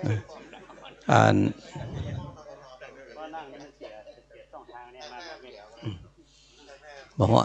ได้นั่งตั้งข้างแล้วเอาได้นั่งตั้งข้างแล้วเขาถึงไปไหนแล้วนั่งนี่ก็ยังได้อยู่นี่เอาแม่มานั่งเพะนะครับเอาแม่มานั่งตั้งข้างนี่เนาะอันนี้เดี๋ยวอันนี้เดี๋ยวก่อนอันนั้นเดี๋ยวก่อน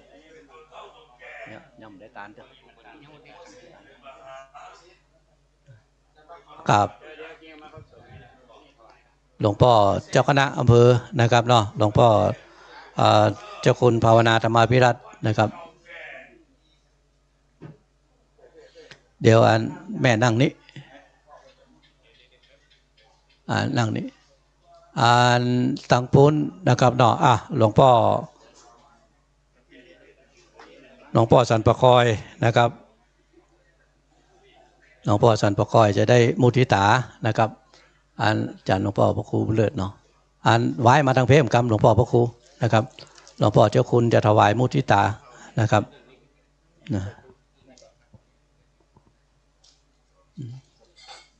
ครับ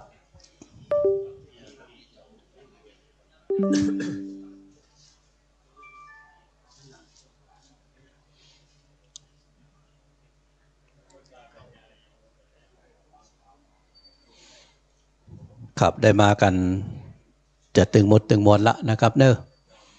ครับขันโยมเอาไปนะครับเอาไปป่าจะเริ่มละนะครับครับหลวงพ่อเจ้าคุณนั่งหันเนาะอีแม่นั่งตั้งนี้เนาะอีแม่นั่งขยับตั้งนี้นะก็ได้ตั้งนี้เอาเก้าอี้นั่งนั่นแหละเก้าอี้นั่งเลยเพราะว่า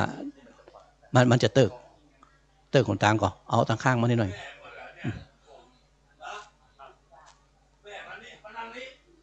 นั่งพุ่นมาได้เดี๋ยวก่อนเอาหลวงพ่อพระเทพว่าหลวงพ่อพระเทพมังคลาจารย์บอกว่า มานั่งใกล้ๆเพชรอันเดี๋ยวแม่เดี๋ยวก่อนเด้อแม่เดี๋ยวก่อนขอเอาเก้าอี้ไปก่อนนะครับอันหลวงพ่อสั่งแล้วหลวงพ่อพระเทพมังคลาจารย์สั่งว่ามานั่งนี้ว่าอันเดี๋ยวก่อนเดี๋ยวก่อนเด้อนะครับเด้อ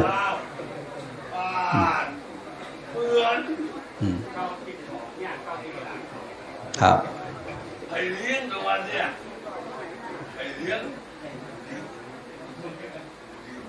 ครับพี่น้องศรัทธาเฮานะครับก็วันนี้ต้องขอสุมากันตัวเพราะว่าตั้งบนวิหารเนี่ยนะครับเนาะก็จะได้น้อยๆนะครับข้าครูบาสังฆเจ้าได้อยู่ที่นี่นะครับ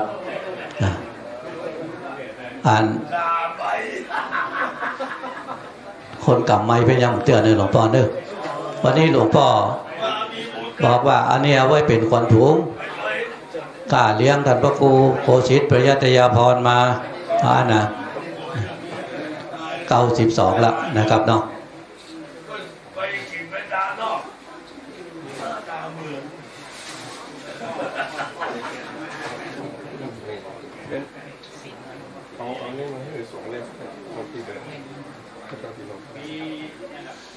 กับกำลังอูจากับแม่นวลอยู่นะครับเนาะแม่นวลยะอุดนะครับแม่นวลเป็นแม่ของอันหลวงพ่อพระครูนะครับแล้วก็สนทนาปราศัยกันอยู่นะครับ92ละนะครับเนาะจะได้เริ่มประกอบพิธีกันแล้วนะครับเนาะนิมนต์เนอะนะครับครูบาสังฆเจ้าตันติยันบนอาจสงฆ์นะครับเนอะบนอาจสงฆ์1 2 3หลวงพ่อพระครูประหลัดนะครับลำเลียงให้คำเนอะนะครับบนอาจสงฆ์เข้าครบแล้วจะได้เริ่มประกอบพิธีแล้วนะครับวันนี้ในส่วนของตำบลวิหารนี้จะขออนุญาตกับพี่น้องศรัทธาที่เป็นเจ้าภาพด้วยกันตึงมดตึงมวลนะครับเพราะว่าในบนวิหารนี้จะขออนุญาตเอาท่านพระครูโคสิตปริยัตยาพรเป็นตัวแทนของพี่น้องเฮาตึงมดตึงมวลนะครับในการประกอบพิธีตัดที่นี่นะครับก็จะขอเอาที่นี่ตึงมดเลยนะครับพระอาจารย์ก็ขอบอกกับพี่น้องศรัทธาเฮานะครับกูผู้กูคนอย่างอีนะครับเนอะ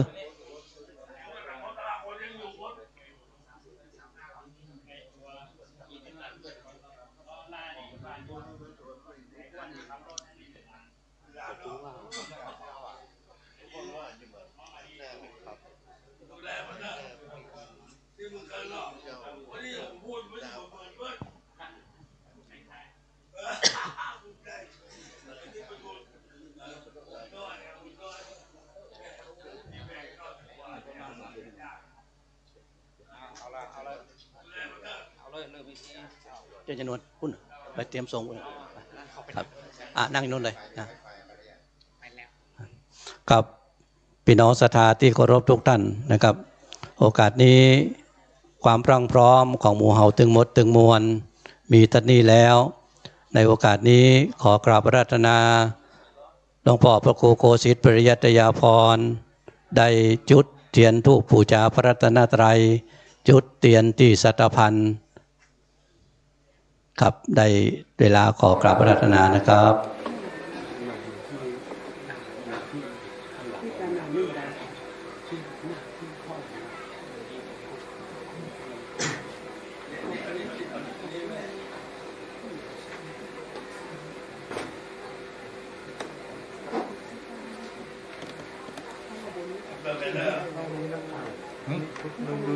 ดูกันนะที่กดนี้เซ็ตใช่ไหมที่กดนี้ตั้งคันนี่นะลองพี่อันที่2นะดูพี่ปิดครับตอนนี้หลวงพ่อพระครูโคสิตปริยัตยาพรได้จุดธูปจุดเทียน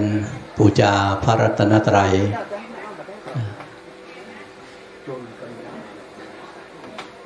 พี่น้องศรัทธาตั้งรุ่งเชิญชวนทุกท่านได้ประนมมือนะครับ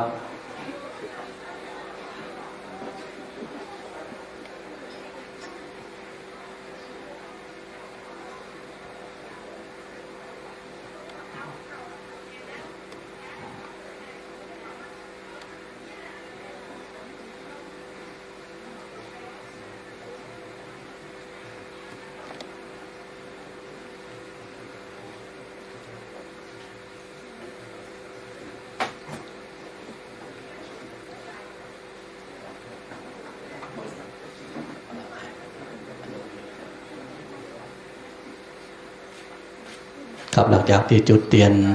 ด้านหน้าแล้วนะครับก็จะได้จุดเทียนที่สัตพันธ์นะครับทำ7 เล่มนะครับ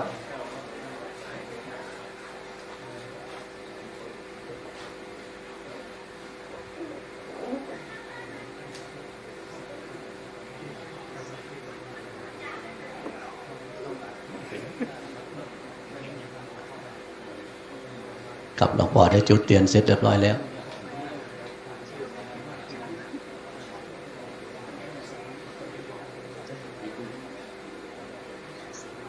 ครับหลังจากนั้นนะครับหลวงพ่อพระครูโคสิตปริยัตยพรจะได้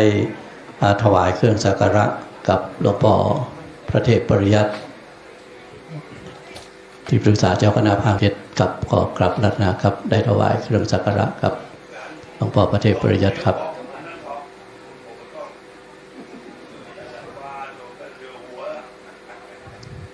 ครับเนื่องจากว่าเครื่องสักการะได้เตรียมเอาไว้ทั้งสองนะครับในระดับแรกนั้นจะได้ถวายกับหลวงพ่อพระเทพปริยัติที่ปรึกษาเจ้าคณะภาค7นะครับเสร็จเรียบร้อยแล้วจะได้ถวายกับหลวงพ่อพระเทพมังคลาจารย์เจ้าคณะจังหวัดเชียงใหม่ครับ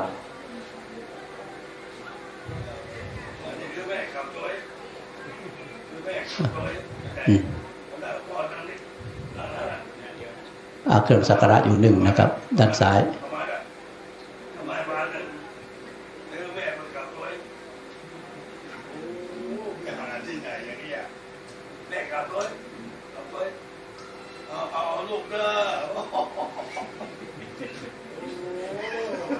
หลวงพ่อบอกว่าถ่ายเจอกันถึง2 คนเนี่ยว่านะ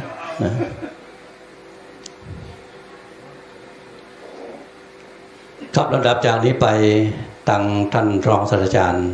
ดร.อภิรมย์ศรีดาคำท่านรองศาสตราจารย์ดร.ภูลชัยปันธิยะจะได้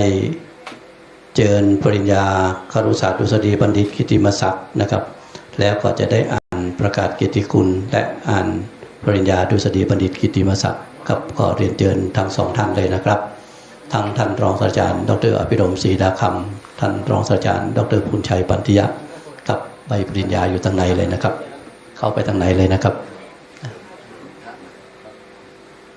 ครับจะได้นำเอาใบประกาศเกียรติคุณแล้วก็ใบปริญญาบัตรนะครับออกมาทั้งนี้นะครับเนาะครับหลังจากที่ท่านรองศาสตราจารย์ดร.อภิรมย์ศรีดาคำและท่านรองศาสตราจารย์ดร.ภูลชัยปันธิยะได้อ่านประกาศเกียรติคุณและปริญญาเรียบร้อยแล้วนะครับคณะสงฆ์จะได้เจริญชัยมงคลคาถานะครับครับตอนนี้ขอเรียนเชิญท่านอภิรมย์ศรีดาคำเลยครับ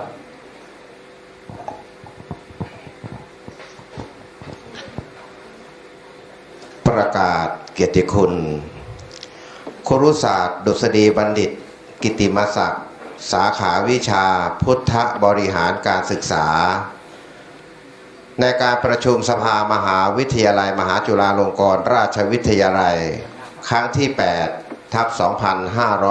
8/2566 เมื่อวันอังคารที่ 29 สิงหาคม พุทธศักราช 2566 ที่ประชุมมีมติเป็นเอกฉันท์ให้ประกาศว่า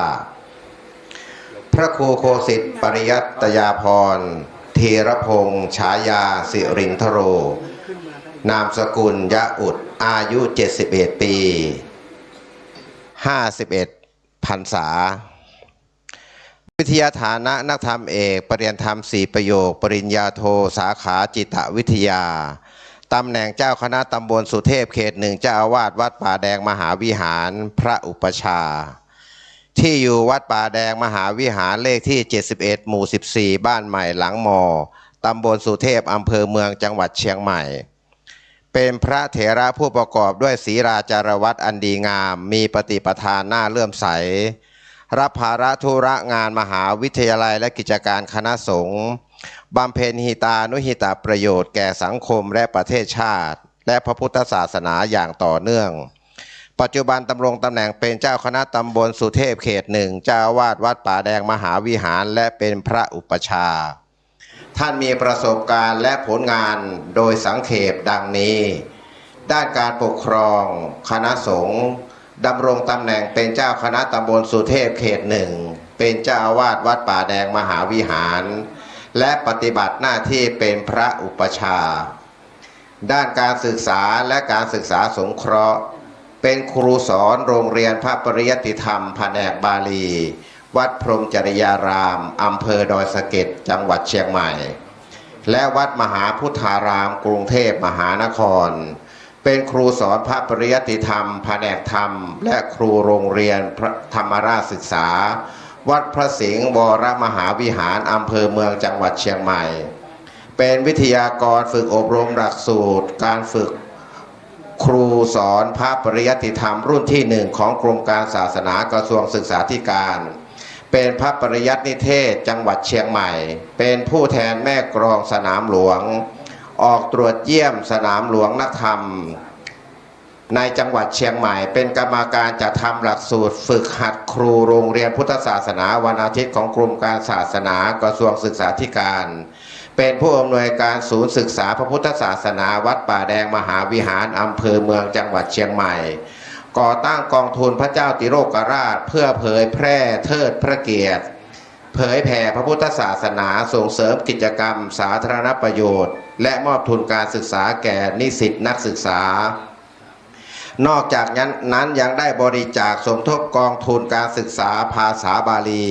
เพื่อดำรงพุทธศาสตร์คณะสงฆ์ภาค7มาโดยตลอดด้านการเผยแผ่เป็นธรรมทูตของคณะสงฆ์จังหวัดเชียงใหม่เป็นพระธรรมทูตเฉพาะกิจออกเผยแผ่ธรรมในเขตอำเภอดอยสะเก็ดจังหวัดเชียงใหม่เป็นผู้บรรยายธรรมในรายการธรรมประยุกต์รายการธรรมแสงสว่างทางใจสถานีวิทยุกองพลที่1รักษาพระองค์กรุงเทพมหานครสถานีวิทยุกระจายเสียงแห่งประเทศไทยสถานีท้องถิ่นจังหวัดเชียงใหม่คลื่นพระพุทธศาสนาและจริยธรรมสถานีวิทยุคลื่นคนสู้ชีวิตเชียงใหม่สถานีวิทยุชุมชนเชียงใหม่เรดิโอเป็นหัวหน้าโครงการบรรพชาสามเณรและอุปสมบทในโครงการของมหาวิทยาลัยมหาจุฬาลงกรณราชวิทยาลัยณอำเภอลีจังหวัดลำพูนเป็นกรรมการจัดทำหลักสูตรพระปริยัติธรรมรุ่นที่2ของกรมการศาสนากระทรวงศึกษาธิการเขียนบทความเผยแพร่ในหนังสือพิมพ์ภาคเหนือรายวันหนังสือพิมพ์เชียงใหม่ไทยนิวรายวันหนังสือพิมพ์เชียงใหม่นิวรายวันด้านสาธารณูปการและสาธารณสงเคราะห์ดำเนินการบูรณะก่อสร้างเสนาสนะและศาสนวัตถุวัดป่าแดงมหาวิหารจำนวนมากประกอบไปด้วยการบูรณะวิหารล้านนาเจดีย์ทรงปราสาทบันไดกุฏิศาลาบันไดหน้าขึ้นจำนวน96ชั้นปรับปรุงระบบไฟฟ้าภายในวัดฟื้นฟูต้นโพลังกาประจำวัดสร้างกำแพงวัดและปรับภูมิทัศน์โดยรอบดำเนินการสร้างศาลาพระเจ้าสามฝั่งแกนศาลาเฉลิมพระเกียรติ72พรรษาพระบาทสมเด็จพระปรมินทรมหาภูมิพลอดุลยเดชศาลาอเนกประสงค์กุฏิ600ปีชาติการพระเจ้าติโลกราชห้องน้ำสะอาดสร้างระบบทางระบายน้ำสร้างโรงครัวสร้างพระพุทธรูปไม้แกะสลักก่อสร้างสถานีวิทยุสาธารณะในจังหวัดเชียงใหม่เพื่อประกาศพระพุทธศาสนาคลื่นพระพุทธศาสนาพัฒนาคุณภาพชีวิตเป็นประธานชมรมบรรพชิตชาวเหนือในมหาวิทยาลัยมหาจุฬาลงกรณราชวิทยาลัยกรุงเทพมหานครเป็นประธานสหธรรมิกเชียงใหม่เป็นประธานศูนย์ประสานงานพระพุทธศาสนาภาคเหนือด้านงานอนุรักษ์สิ่งแวดล้อมดำเนินการปลูกต้นไม้ในวันสำคัญทางพระพุทธศาสนาและวันสำคัญของชาติประกาศเกียรติคุณที่ได้รับจากประสบการณ์และผลงานดังกล่าวได้รับเกียรติบัตรจากหน่วยงานต่างๆองค์กรต่างๆมากมายประกาศเชิดชูเกียรติคุณในฐานะบำเพ็ญประโยชน์ต่อมหาวิทยาลัยนับได้ว่าพระครูโคสิทธิ์ปริยัตยาภรณ์ธีรพงษ์ฉายาศิรินทโลนามสกุลยะอุดเป็นพระเถระที่ได้บำเพ็ญหิตานุหิตประโยชน์แก่สังคมและประเทศชาติ ต่อพระพุทธศาสนาและมหาวิทยาลัยมหาจุฬาลงกรณราชวิทยาลัยเป็นอเนกประการสมควรแก่การยกย่องประกาศเกียรติคุณสภามหาวิทยาลัยมหาจุฬาลงกรณราชวิทยาลัยจึงมีมติเป็นเอกฉันท์ให้ถวายครุศาสตร์ดุษฎีบัณฑิตกิตติมศักดิ์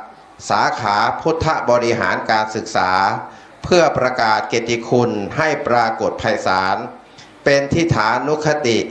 แก่อนุชนสืบไปให้ไว้ณวันอาทิตย์ที่10 เดือนธันวาคมพุทธศักราช 2566 พระพรหมวชิราธิบดีนายกสภามหาวิทยาลัยมหาจุฬาลงกรณราชวิทยาลัยมหาวิทยาลัยมหาจุฬาลงกรณราชวิทยาลัยโดยอนุมัติสภามหาวิทยาลัยให้ปริญญาบัตรแก่พระครูโคสิทธิ์ปริยัตยพรธีรพงศ์ศิรินทโรแสดงว่าเป็นผู้ทรงคุณวุฒิสมควรแก่ปริญญาครุศาสตร์ดุษฎีบัณฑิตกิตติมศักดิ์สาขาพุทธบริหารการศึกษาขอจงเจริญงอกงามไพบุญในพระพุทธศาสนาตลอดการเป็นนิจเทินตั้งแต่วันที่10 เดือนธันวาคมพุทธศักราช 2566 พระพรหมวชิราธิบดีนายกสภามหาวิทยาลัย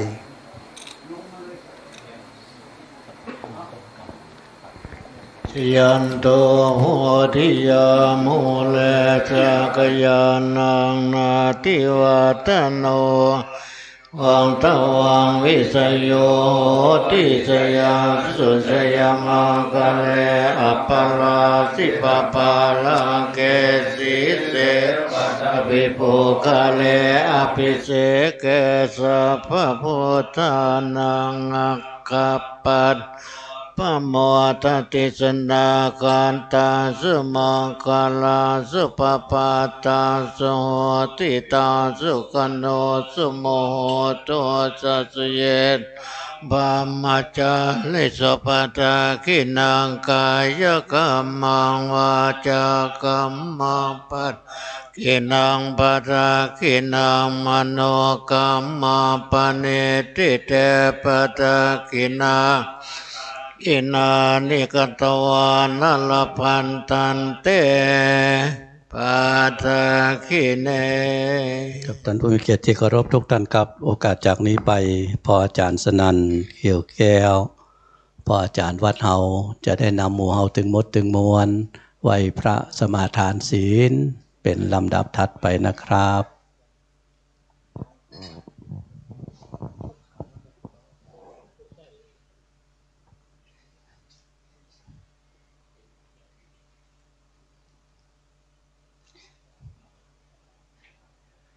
ครับต่อไปเราได้กล่าวคำไหว้พระศีลพร้อมกันนะครับอิมินาสกาเลนะพุทธังอภิปูชยามะอิมินาสกาเลนะธัมมังอภิปูชยามะอิมินาสกาเลนะสังฆังอภิปูชยามะอะระหังสัมมาสัมพุทโธภควาพุทธังภวันตังอภิวาเทมิสวากขาโตภควตาธัมโมธัมมังนัมสสามิสุปฏิปันโนภควโตสาวกสังโฆสังฆังนะมามิมายังพันเตวิสุงวิสุงลักขณทายาติสาเนนะสาปัญจศีลานิยจามะตุติยัมปิมายังพันเตวิสุงวิสุงลักขณทายา อิสลาเนนะสหปัญจศีลานิยจามะกาติยัมปิมะยังปันเตวิสุงวิสุงลักขณัตถายะอิสลาเนนะสหปัญจศีลานิยจามะนะโมตัสสะภะคะวะโตอะระหะโตสัมมาสัมพุทธัสสะนะโมตัสสะภะคะวะโตอะระหะโตสัมมาสัมพุทธัสสะนะโมตัสสะภะคะวะโตอะระหะโตสัมมาสัมพุทธัสสะโตอะระหะโตสัมมาสัมพุทธัสสะนะโมตัสสะภะคะวะโตอะระหะโตสัมมาสัมพุทธัสส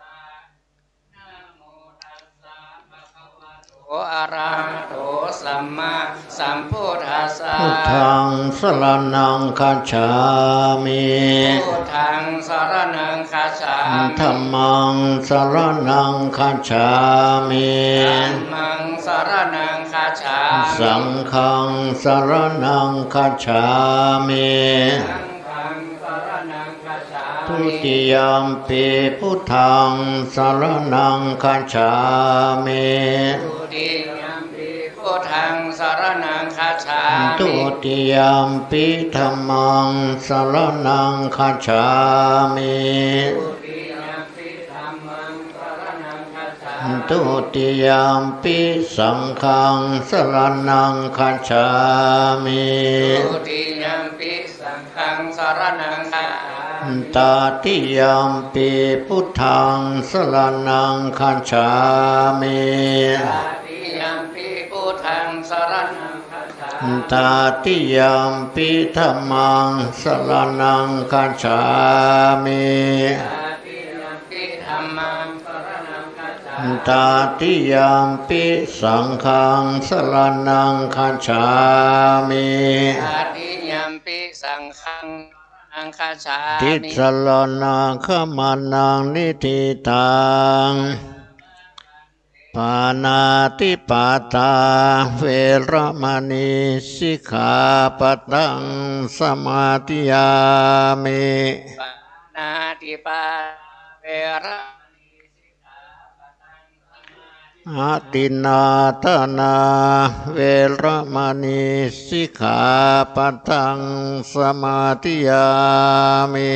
อาตินาทนาเวรมณีสิกขาปะทังสมาธิยามิกาเม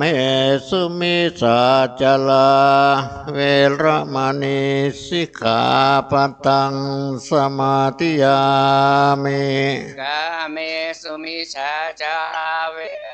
นิสิกขาปะทังสมาธิยามิมุสาวาตาเวรมณีสิกขาปะทังสมาธิยามิมุสาวาตาเวรมณีสิกขาปะทังสมาธิยามิสุราเมรยะมัชฌะปมาทฐานาเวรมณีสิกขาปะทังสมาธิยามิสุราเมรยะมัชฌะปมาทฐานาเวรมณีสิกขาปะทังสมาธิยามิมานิปัญจสิกขาปทานิสีเลนะสุขติยันติสีเลนะโภคสัมปทาสีเลนะนิพุตติยันติตัสมาสีลังวิโสทะเย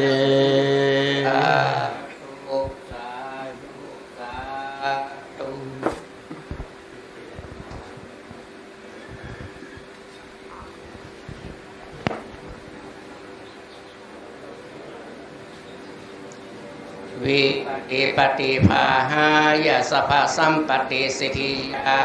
สัพพทุกขาวินาศปริตังภูธมังคลังวิปฏิภาหายะสัพพสัมปติสิทธิยาสัพพายะวินาศายะปริตังภูธมังคลังว วิปติปฏิภาหายาสัพพสัมปติสิทธิยา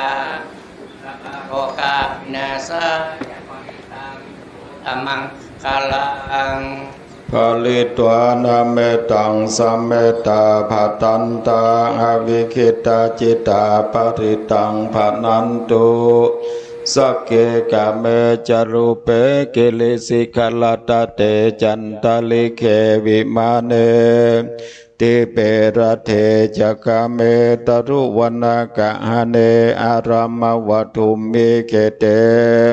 ภูมิทาจโยจตุโลกปาลลาจายมราชาอินโตเวสสุวรรณราชาอริยเมตไตโยโปติสัตตาวกาตโยจะปุถุชนะกันลยานาสัมมาทิฏฐิเยวะปัสสนาปุเทปัสสนาธัมเมปัสสนาสังฆเปัสสนาพุทเทสกรวาธัมเมสกรวาสังฆสกรวาอิโตทานาโตญาวะปลัมปราอิมัตสมิงสุจักวาเรสุมุนิวรวจนังสาตโวโนสุนันโต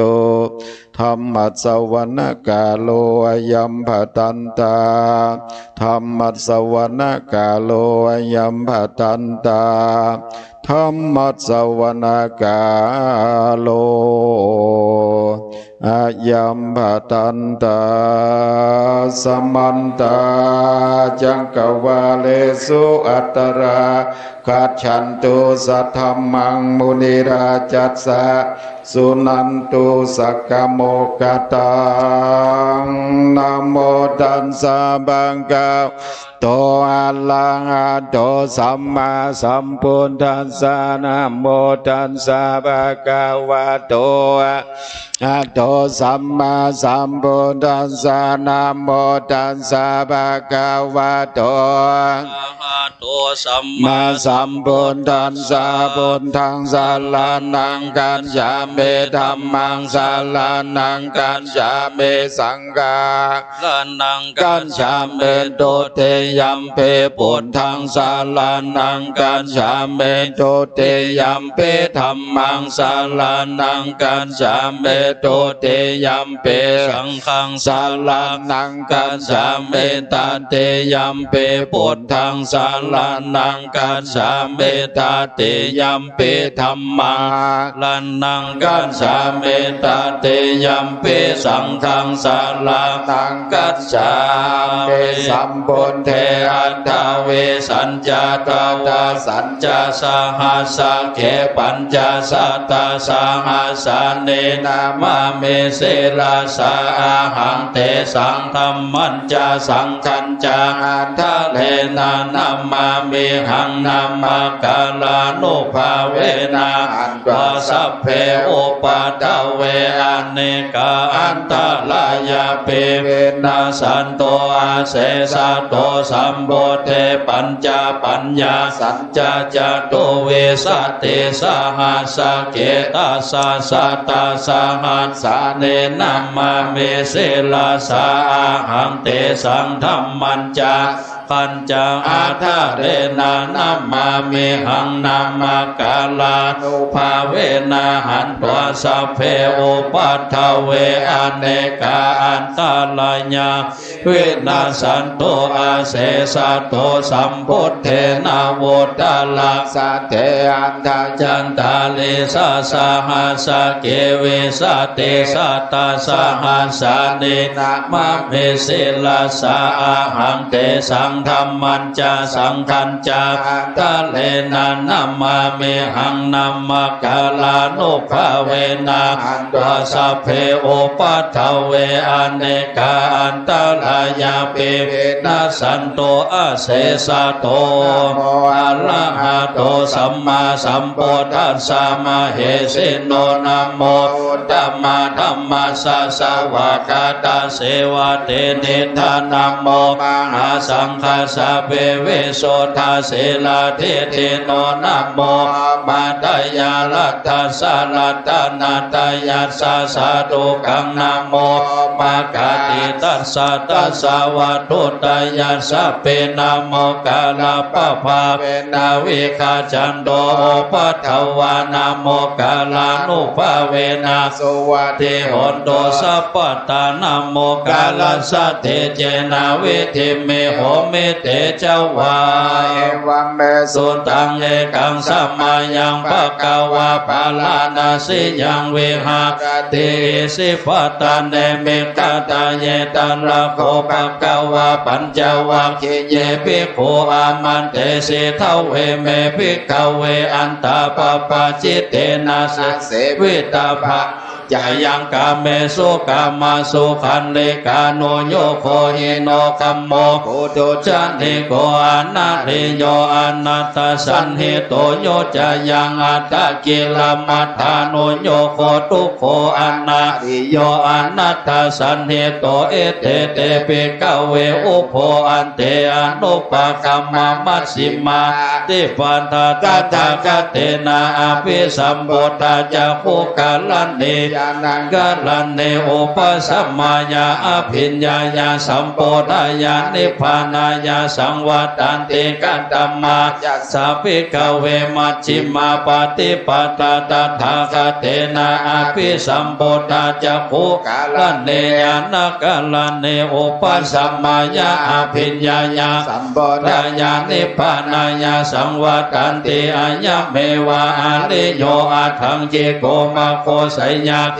สัมมาทิฏฐิสัมมาสังกัปโปสัมมาวาจาสัมมากัมมันโตสัมมาอาชีโวสัมมาวายโมสัมมาสติสัมมาสัมมาทิอัญญังโคสัพพิกเวมัชฌิมาปฏิปทาทัคเตนะอภิสัมพุทธะจะโคกาลันเนยานักาลันเนโอปัสสัมมายาอภิญญายาสัมโพธายานิพพานายาสังวัตตันติอิตังโคปนาภิกเวตุขังอริยสัจจังจติเปตุขาจัลลาเปโตขามัลลันธรรมเปโตขังโสกปาลิเตวตุขะโตมานัสสุปายาสาเปโตขาอภิเยหิสัมปโยโคตุโคปิเยหิวิปโยโคตุโคยัมปิสังนาลาปฏิตัมเปโตขังสังคิเตนะปัญจุปาทานะขันธาทุกขาอิตังโคปนาภิกเวตุกะสมุทัยโยอ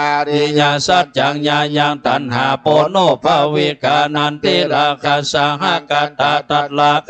ปินันเทเนสัยญาติทังกามตัณหาภวะตัณหาวิภาวะตัณหาอิตังโคปนาภิกเวตุกะนิโรโธอริยสัจจังโยตัสสะเยวะตัณหาญาอาเสสวิลากานิโรโธจักโค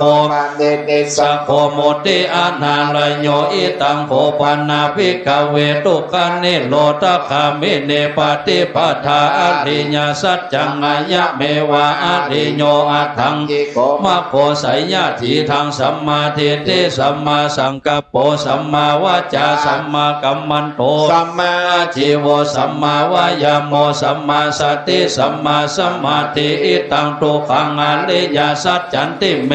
ขเวปุเพอนาโนสุเตสุธรรมเมสุจะคงโอตปาติญาณังโอตปาติปัญญาโอตปาติวิจาโอตปาติอโลโกโอตปาติตังโคปานิตังทุกขังอริยสัจจังปาลิญญายันติเมภิกขเวปุเพอนาโนสุเตสุธรรมเมสุจะคงโอตปาติญาณังโอตปาติปัญญาโอตปาติวิจาโอตปาติอโลโกโอตปาติตังโคปานิตังทุกขังอริยสัจจังปาลิญญาตันติเมภิกขเวปุเพอนาโนสุเตสุธรรมเมสุจักโคโอตปาติญาณังโอตปาติปัญญาโอตปาติวิจาโอตปาติอโลโกโอตปาติอิตังทุกขสัมโมทโยอริยสัจจันติเมภิกขเวปุเพอนาโนสุเตสุธรรมเมสุจักโคโอตปาติญาณังโอตปาติปัญญาโอตปาติวิจาโอตปาติ อาโลโกโอตปาติตังโขปานิตังทุกขสมุทัยโยลิยาสัจจังปะหาตพันติเมปิขเวปุเพอนันโนสุเตสุธรรมเมสุจักขุงโอตปาติญาณังโอตปาติปัญญาโอตปาติวิจาโอตปาติอาโลโกโอตปาติตังโขปานิตังทุกขสมุทัยโยอริยสัจจังปะหินันติเมปิขเวปุเพอนันโนสุเตสุธรรมเมสุจักขุงโอตปาติญาณังโอตปาติปัญญาโอตปาติวิจาโอตปาติอาโลโกโอตปาติอิตังทุกขนิโรโธอริยสัจจันติเมปิขเวปุเพอนันโนสุเตสุธรรมเมสุจักขุงโอตปาติญาณังโอตปาติปัญญาโอตปาติวิจาโอตปาติอาโลโกโอตปาติตังโขปะเนตังทุกขานิโรโธอริยสัจจังสัสสิกาตพันติเมปิขเวปุเพอนันโนสุเตสุธรรมเม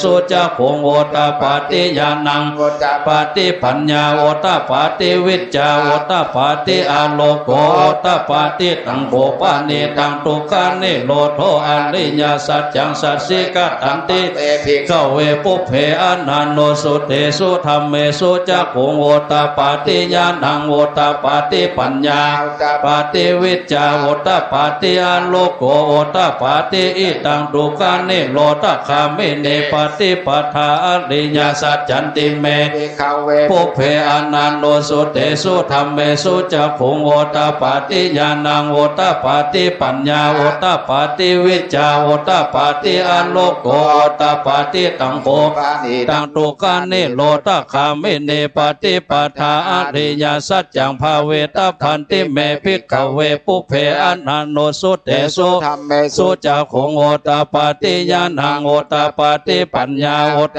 ปาติวิจาโอตปาติอาโลโกโอตปาติตังโขปานิตังทุกขานิโรธคามิเนปฏิปทาอริยสัจจังภาวิตันติเมปิขเวปุเพอนันโนสุเตสุธรรมเมสุจักขุงโอตปาติญาณังโอตปาติปัญญาโอตปาติวิจาโอตปาติอาโลโกปาติยาวากิวันจะเมปิขเวอิเมสุจตุสุอริยสัจเจสุเอวันติปาลิวัตตังทวาสากาลังยะถาภูตังญาณทัสสนังนาสุวิสุทธังอาโหสิเนวตาวะหังปิขเววะเกโลเกสัมมาลาเกสัพพมะเกสัสสะมานะพรหมนิยาปัจจายาเวะมนุสายาอนุตตลังสัมมาสัมโพธิอภิสัมพุทโธปัญจัญญาสิญญาโตจะโคเมเวอิเมสุจตุสุอริยสัจเจสุเอวันติปาลิวัตตังทวาทัสสะยะถาภูตังญาณทัสสนังสุวิสุทธังอโหสิอัฏฐาหังวิขเวสัตเทวะเกสัมมาลาเกสัพพมะเกสัสสะมานะพรหมนิยาปัจจายาสัตเทวมนุสายาตาลังสัมมาสัมโพธิงาปิสัมพุทโธปัญจัญญาสิญานันจะปัฏฐเมตัสสนังโอตปาโกปาเมวิโมติอัญญมันติมาชาตินาทิธานิปุณภโวติอิทัมมโวจะภควาอัตตมนาปัญญาวกิญาภิกขุภควะโตภาสิตังอภินันทงอิมัสสมินจะปนาวยากาลนัสสมิงพัญญาอายะสัมมาโตโกนทัญญาสวิลาจังวิตามาลังธรรมะจักขุงโอตปาติยังกินจิสมุทัยธรรมังสัพพันตังเนโลธาธรรมันติปวัตติเตจะภควตาธรรมะจักเกภูมาเทวสัตตมนุสาเวสุเอตัมปกา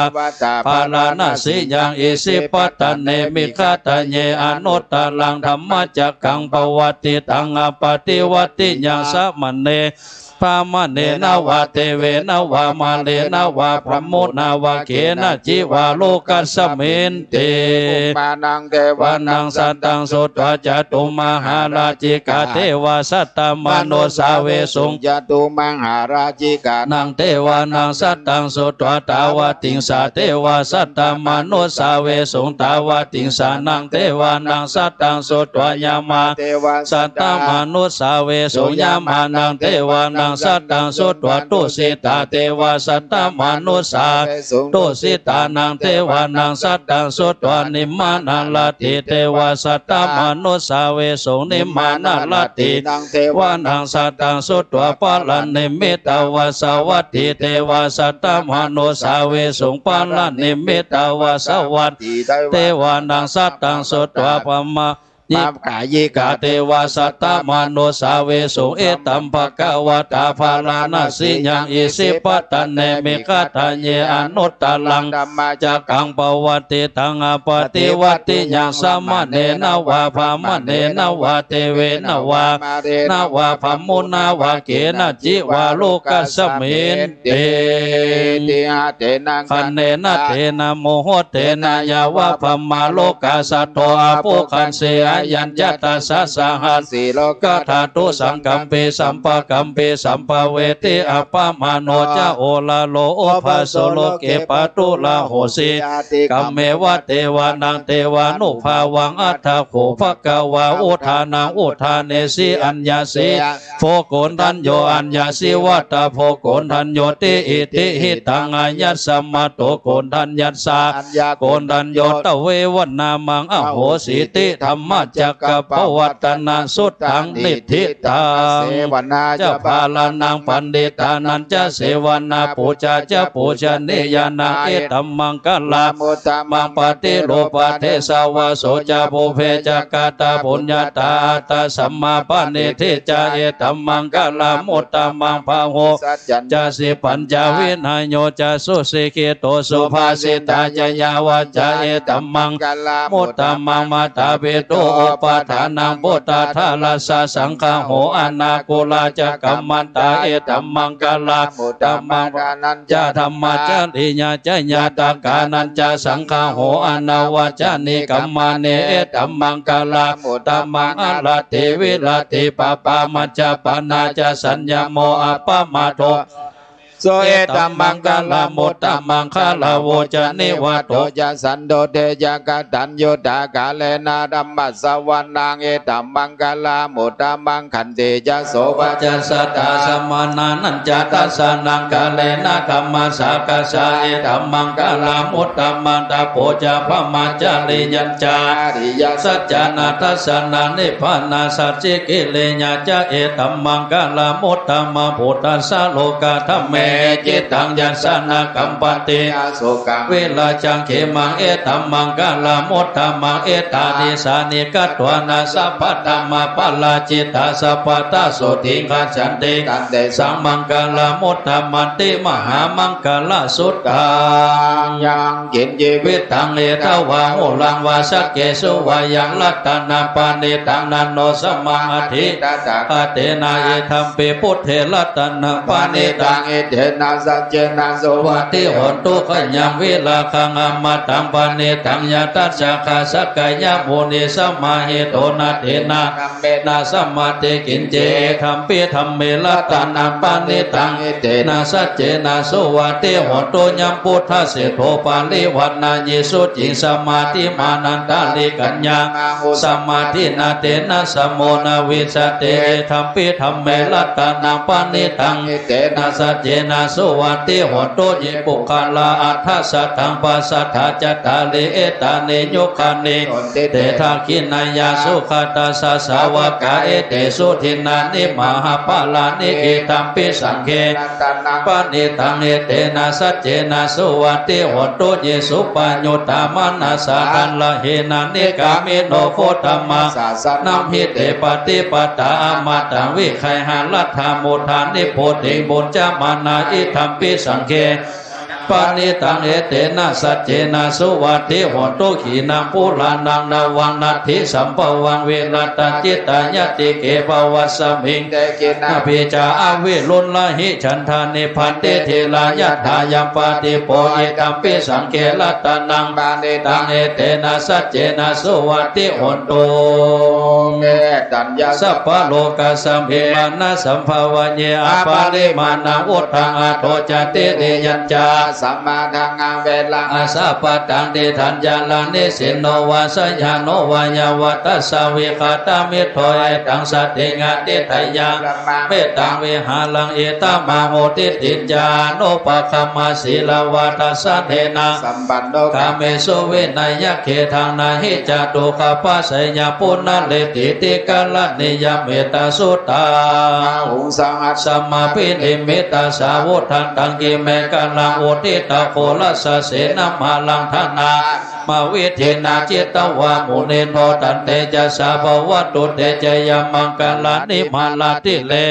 ปิญุจิตาสัพพลติงโคลัมปนาลาวะกมาคมาตตายะขังคันติสุทันตวิทินาจิตตวา มุเนนโด ตันเตจะสาภวตุเตจยมังกลานินาลากิลิงขจวลังอติมัตตะโพธังทวกิจกรรมสเนวสุทาลุนันตังโพเสกวิทินาจิตตวามุนินโทตันเตจะสาภวตุเตจยมังกลานิอุเกตะ กรรมติอัฏฐสุทา ลุนันตังทวันติโยจนะปะทังโคลิมาลาวันตังอิทิปิสังขตมโนจิตตวามุนินโทตันเต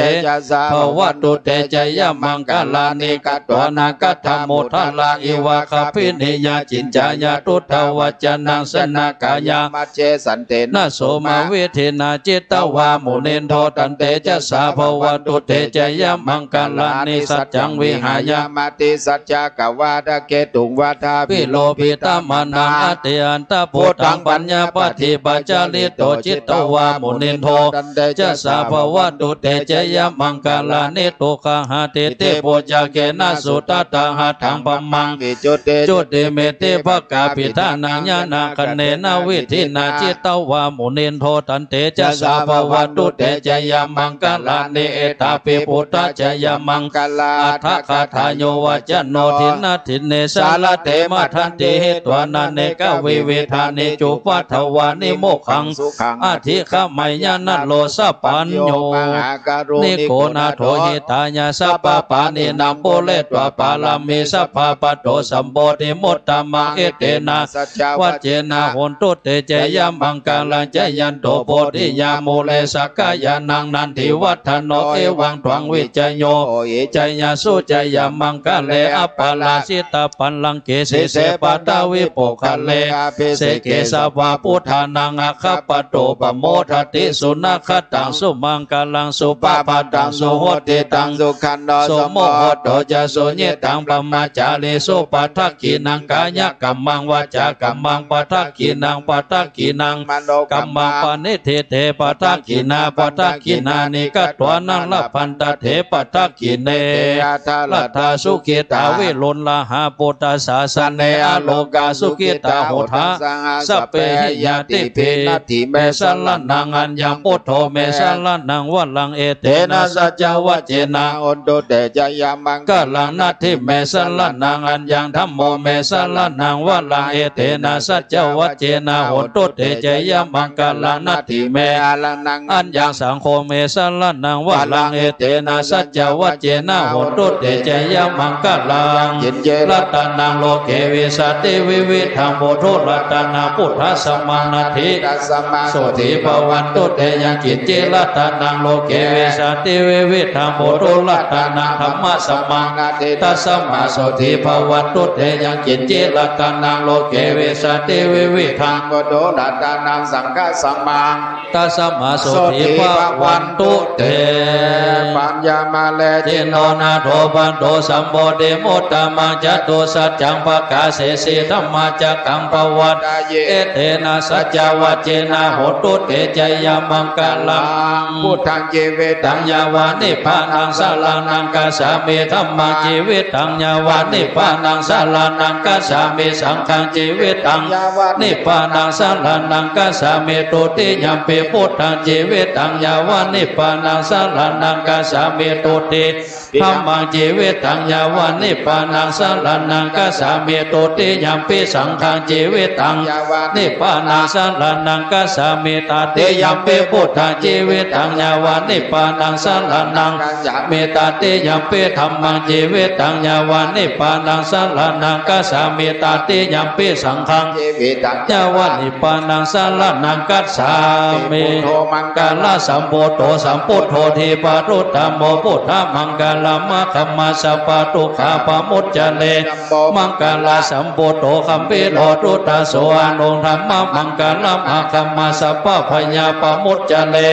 มังกาลสัมโพโตทักขินายโยอนุตตโลสังฆมังกาลมะคัมมาโลกาปมุจจเลเลโอตาปัสสัมปันนาสุกาธรรมสมาหิตาสันโตสัพพุริสาโลเกเทวะธรรมติวุจเลสันติปะคานาสันติปัตตาวันจันนามัตตาปิตาจานิกันตาจตาเวทปฏิกัมมากัตตาบุตาเจตวามาลังสวาหันังจตุสัจจังมาตาลาสัญเยเปวิสุนาลาสภากาลาตโยพุทธาอัตถวิสตินายกาสเพปฏิเทตาไมหังมาตาเกเต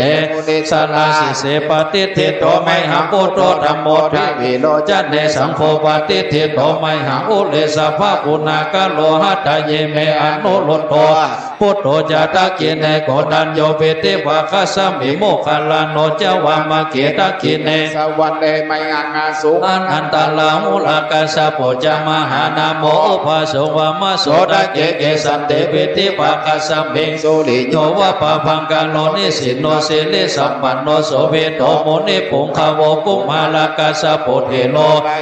จิตตวาตาโกโสไมหังวาทานเนนิจัมปติทาสิกุณากาโลปุณโนอังโคลิมาโลจาอุปาลีนันตสิวลีปัญจมหาเถลานัลเทติลกามะมะเสสาสิติมหาเถลาจิตวันตาโนลาสาจลันตาศีลเตเจนะอังคัมมังเกสุสันติตาลัตตนาปุระโตอาสิตากิเนเมตตาสุตกังราชคัมปัจจโตอาสิวะเม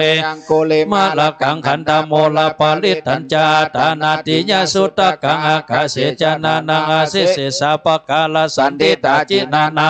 สังยุตเตธรรมปกาลลังกเทวสัตตุเมสกเจนะสัมมาสัมพุทธปัญจเลวัตถาปิตาติชาจตาจตุปัฏฐวาเสสาวินายังยันตุอนันตคุณาเตจาสาจินะปัญจลามัจจเมวิหะลันตังตาเลสัทธาปาเลนตุมังสเพเตมหาปุริสาสภายเจวเมกะโตละโคพุทธานุภาเวนะจิตุปัฏฐโวธัมมานุภาเวนะจิตานิสังโฆสังฆานุภาเวนะจิตันตรายโยธัมมานุภาวะปาลิโตติจยะปัญจละปานาละสักขาฐานิทิตา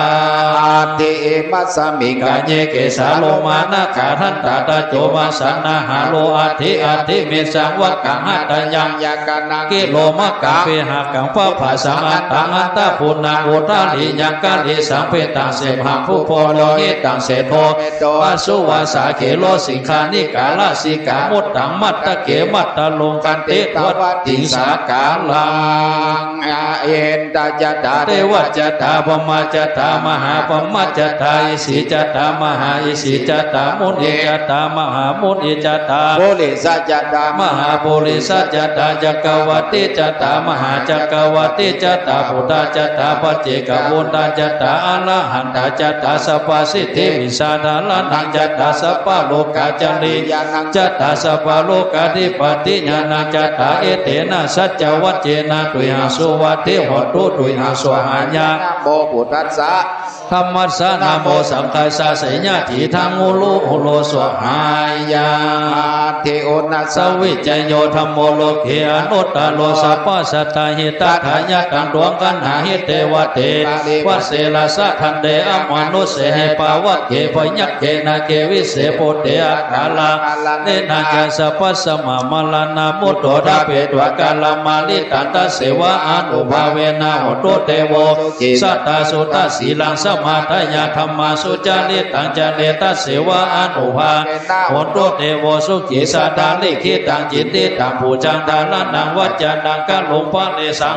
นังสุตวัตสะอายุปาวัตตเต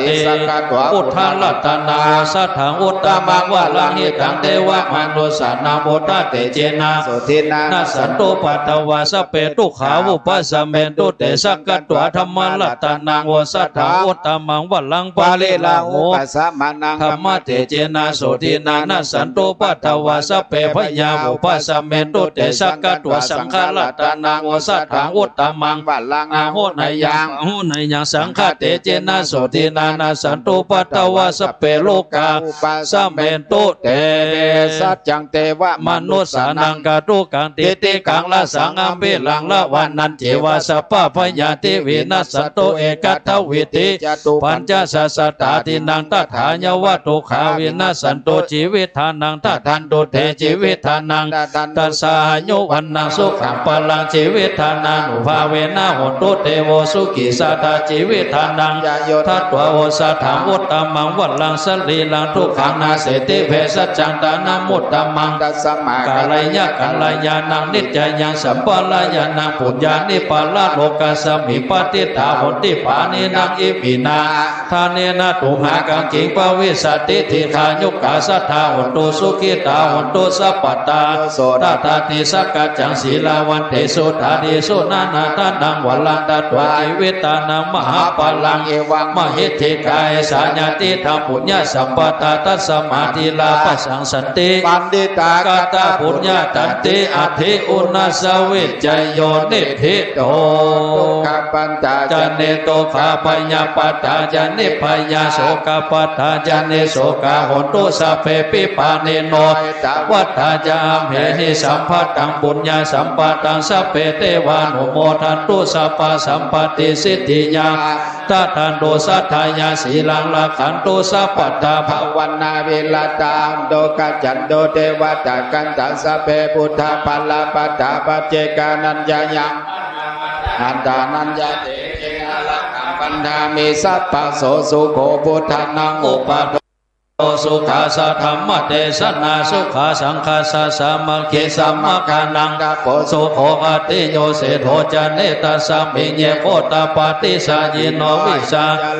สัมปันโนโสเสโทเทวามนุเสติวัตปาติอาทิโจลติมาภาติจันทิมังสันนโตกติโยตปาติสายิตปาติพามโนอัฏฐสัพพมโหรตังพุทโธตปาติเตจะสาโลกยาปลมาลาภาสันตุเถปะละมังทานังวิสาสาปะละมายาเตเนปานังปะระมังสุขังตอนนี้พระคุณเจ้าตึงหมดตึงมวลโดยการนำของหลวงพ่อพระเทพประยัติหลวงพ่อพระเทพมังคลาจารย์ได้โปรดเมตตาเจริญพระพุทธมนต์สืบชะตาไปเสร็จเรียบร้อยแล้วลำดับจากนี้ไปพ่ออาจารย์จะได้กล่าวสุมาโกตานแล้วก็จะได้โอกาสเวนตานสักเล็กสักน้อยเพื่อเป็นการรักษาจารีตนิดหน่อยของต่างบ้านเฮาเอาไว้ได้พรั่งพร้อมกันกับลำดับนี้พ่ออาจารย์สนั่นจะได้สุมาโกตานแล้วก็โอกาสเวนตานเป็นลำดับถัดไปหลวงพ่อพระครูอดุลศิลกิจนำเสียงสวดจัดดีไปละนะครับอันพอดีว่าอันญาติโยมมาที่วัดนะฟังไปนะก็เลยสวดไว้หน่อยนะสุมากราบขอบพระคุณนักๆนะครับเนอะเชิญปนานเนอะ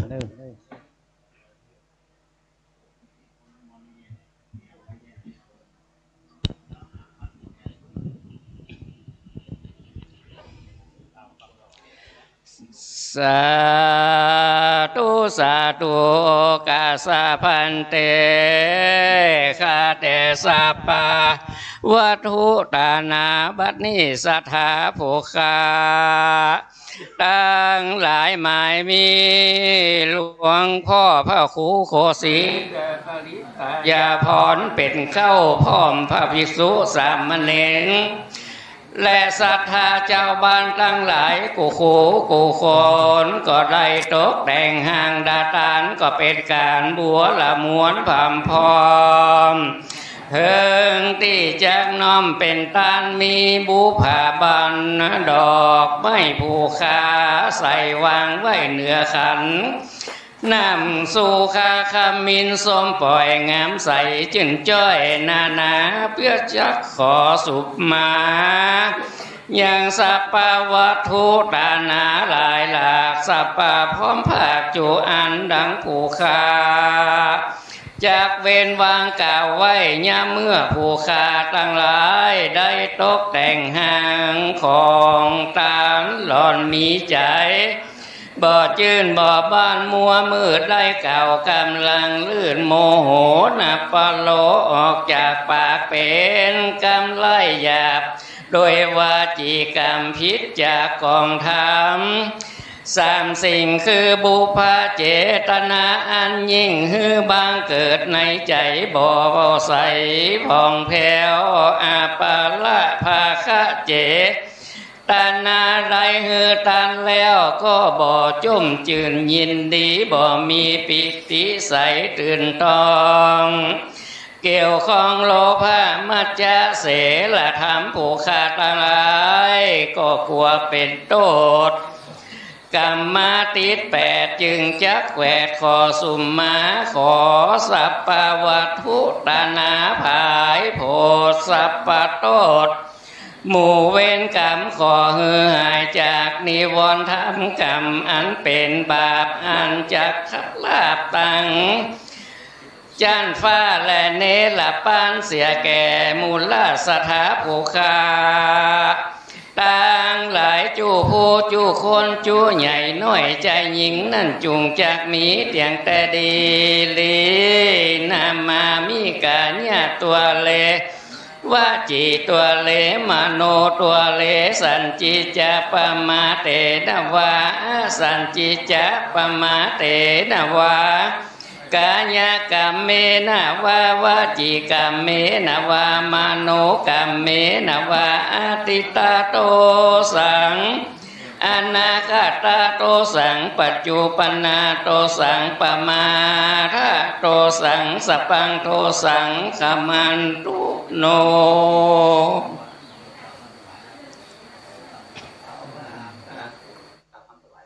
ครับครับต่อไปกล่าวคำถวายพร้อมกันนะครับนะโมพร้อมกันนะครับนะโมตัสสะภะคะวะโตอะระหะโตสัมมาสัมพุทธัสสะนะโมตัสสะภะคะวะโตอะระหะโตสัมมาสัมพุทธัสสะนะโมตัสสะภะคะวะโตอะระหะโตสัมมาสัมพุทธัสสะอิมานิมายังพันเตภัตตานิสัปปาริวารานิภิกขุสังคัสสะโอโนชยามะสาธุโนพันเตภิกขุสังโฆอิมานิภัตตานิสัปปาริวารานิ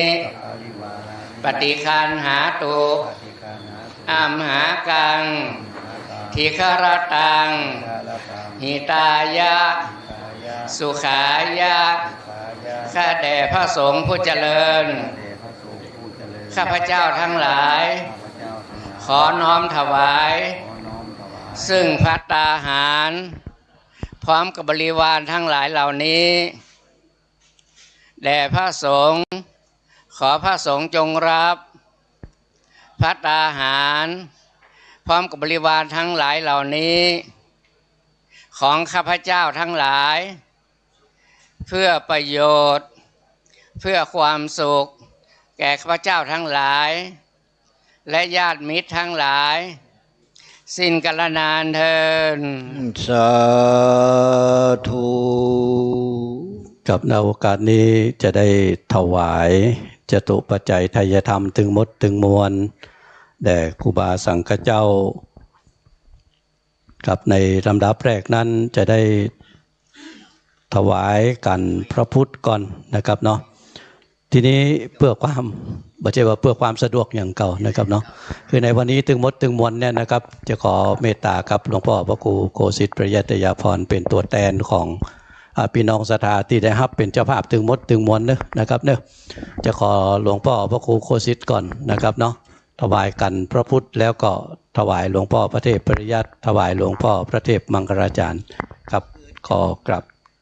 นิมนต์ก่อนนะครับเนาะก็เดี๋ยวจะขอเชิญถึงตังพี่ตังน้องนะครับของหลวงพ่อพระครูนะครับเนาะตังเมนวันยะอุดถึงปีวันศรียะอุดนะพี่ไอวัชรพงษ์ยะอุดนะครับที่อยู่กันตังบนเนี่ยนะครับเนาะแล้วขอเชิญท่านนายอำเภอสุภสิทธิ์ลากองนะครับพี่น้องเขาที่อยู่กันตังบนนี่เขาจะช่วยกันเกณฑ์เปาะเจอเข้ามาทางเพจกรรมแม่ครูนะครับนั่งอยู่ผู้นานสุมาเตอนะแม่ครูสมจิตนะครับขอที่อยู่ตังบนขอเป็นตัวแทนพี่น้องเขาตึงหมดเลยเนอะนะครับเนอะเป็นตัวแทนพี่น้องเขาทั้งหมดท่านนายอำเภอสุภสิทธิ์อยู่ตะพุ่นนะแม่ครูมาทางนี้นะครับแม่ครูสมจิตนะครับพ่อจ่ายเข้าทางไหนเนาะพ่อเข้าทางไหนพุ่นทางหลังพุ่นนะครับแม่ครูสมจิตมาที่หลวงพ่อเจ้าคุณนี้เดี๋ยวทำมาทางเพจเดี๋ยวอันนี้แม่ครูสมจิตมานี่แม่ครูสมจิตมานี่นะถวายท่านเจ้าคุณขึ้นมาตั้งบนตะกรรมนะครับช่วยกันถวายทั้งหมดเลยนะครับเนอะนะครับช่วยกันนะครับเข้าพอตะกรรมเนอะปอเนอะนะครับแม่ครูสมจิตมานั่งท่านนี้นะครับพี่น้องเขาช่วยกันนะครับเนอะพอตั้งหลังตะกรรมเนอะอีพ่อประจายที่เข้าไปตั้งหลังได้นะครับเข้าไปตั้งหลังปุ้นนะครับครับได้ตึงมดตึงมวลกันแล้วนะครับเนาะกับก่อนที่พระคุณเจ้าตึงมดนะครับตึงมดตึงมวลจะได้อนุโมทนาเป็นภาษาบาลีฮือปอนนะครับในลำดับนี้นั้น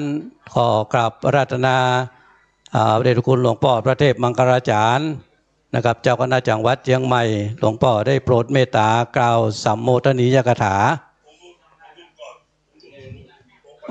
หลวงพ่อพระเทพมังคลาจารย์บอกว่ากราบนิมนต์หลวงพ่อพระเทพปริยัติก่อนว่านะทำใจหลวงพ่อพระเทพปริยัติก่อนนี่มาได้ว่านะสุมานะครับเนาะครับ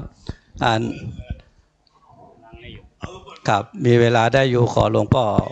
พระเทพปริยัติก่อนนะครับครับผมนะครับสาธุครับขอเรียนพระสงฆ์เถรานุเถระซึ่งมีท่านเจ้าคุณ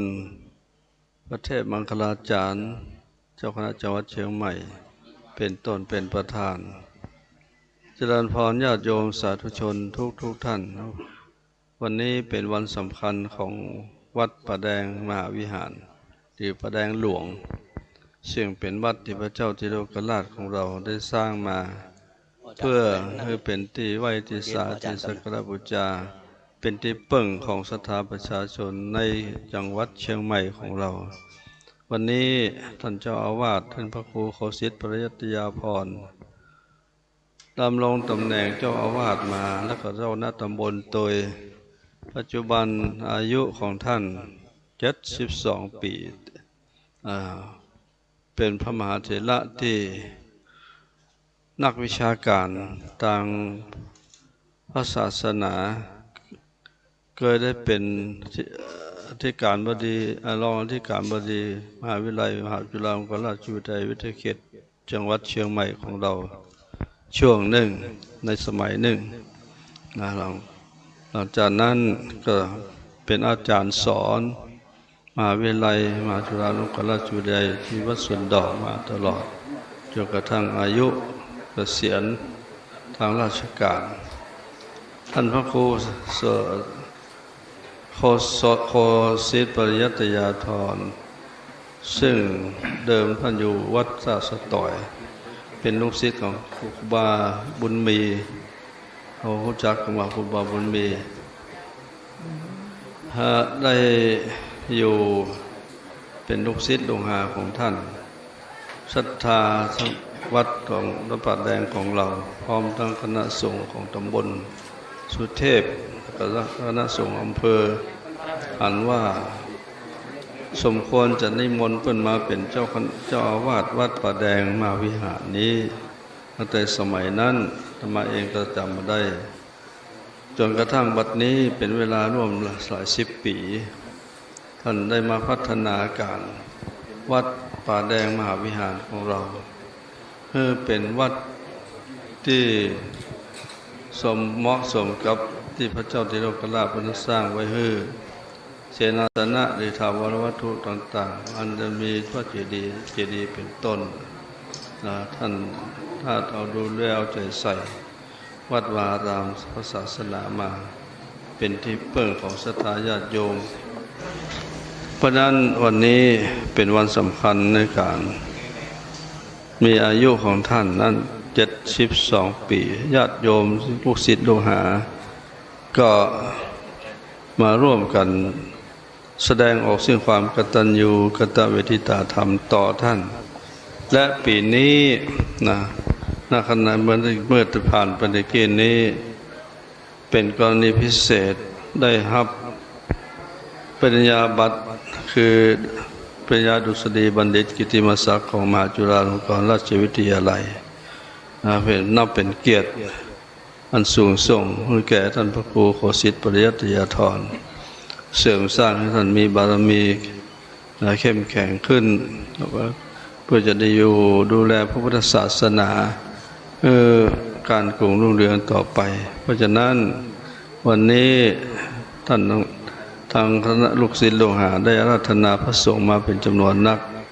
ได้มาเจริญพระพุทธมนต์10 หมู่ราชตาให้ท่านพร้อมทั้งวัดวาอารามและก็ศรัทธาญาติโยมเตยเพื่อเป็นสิริมงคลในนามของคณะสงฆ์ดังที่กล่าวนี้ขอตั้งกัลยาณจิตอธิษฐานอารัตนาอ้างคุณพระศรีรัตนตรัยพระเจ้าพระธรรมพระสงฆ์และสิ่งศักดิ์สิทธิ์ของวัดป่าแดงพระบรมเดชานุภาพของพระเจ้าติโลกราชเป็นต้นขอจงประมวลมาเป็นดบาเดชะเป็นภรวะปัจจัยดลบันดาลพิบาลคุ้มครองให้ท่านพระครูโคสิทธิ์ปริยัติยาธรเจ้าวาดวัดป่าแดงเจ้าหน้าตำบลสุเทพคือมีความผาสุขความเจริญในพระพุทธศาสนาเสี่ยงจิตการยืนยาวนั้นจงมีพร้อมตั้งขอให้มีท่านมีสุขภาพพรรณนามัยสมบูรณ์แข็งแรงปราศจากโรคภัยไข้เจ็บเพื่อจะได้อยู่กำจูบูรณาพุทธศาสนาให้ยิ่งขึ้นไปจิรธิการด้วยเถิดสาธุข้าพระเดชพระคุณหลวงพ่อพระเทพปริยัติที่ปรึกษาเจ้าคณะภาค7วัด7 ยอดพระอารามหลวงพระเดชพระคุณหลวงพ่อได้โปรดเมตตากล่าวสัมโมทนียกถาเป็นอันดับเบื้องต้นไปแล้วครับลำดับจากนี้ไปผมขอกราบอาราธนาหลวงพ่อ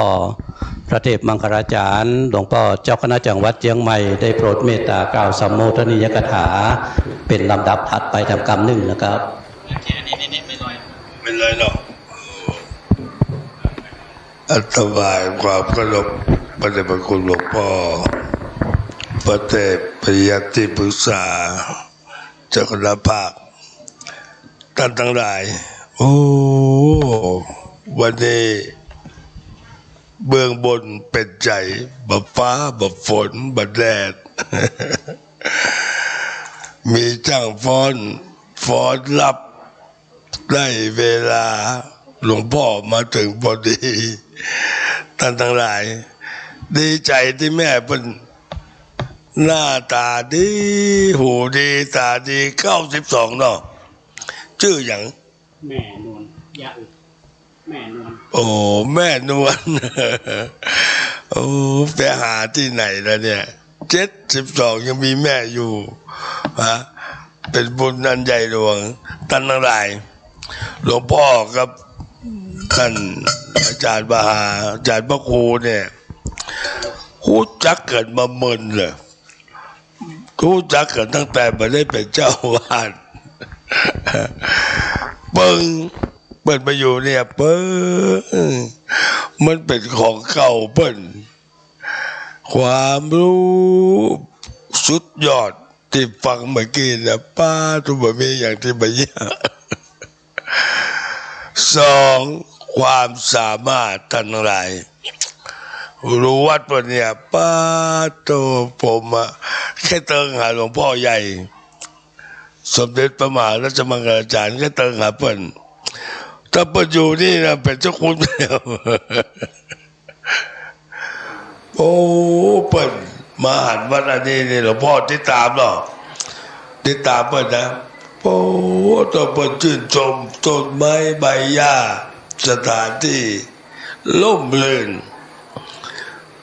ความรู้ดีความสามารถมากมายท่านทั้งหลายความพร้อมทุกอย่างในวิหารเนี่ย1 ใน 8มหาวิหารท่านทั้งหลายไปหาที่ไหน1,800 วัดเนี่ย1 ใน 8เป็นเป็นมหาวิหารแล้วก็เปิ้นพอเพียงนี่บอกคืออย่า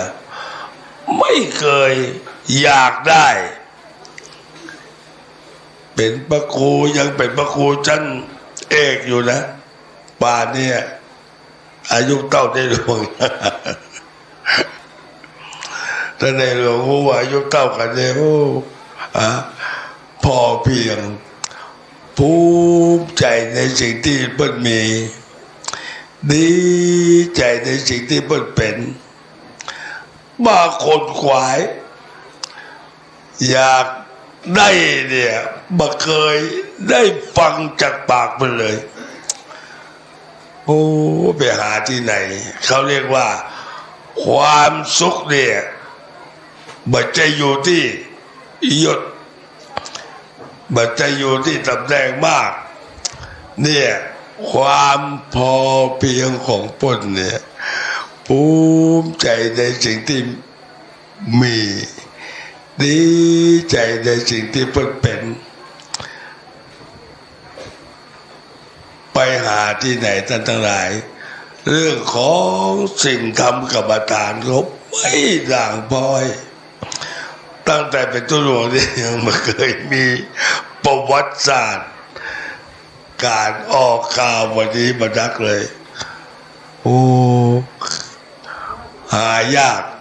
ผมภูมิใจในตัวท่านความดีของท่านนั้นไม่ใช่อยู่ที่เงินท่านทั้งหลาย1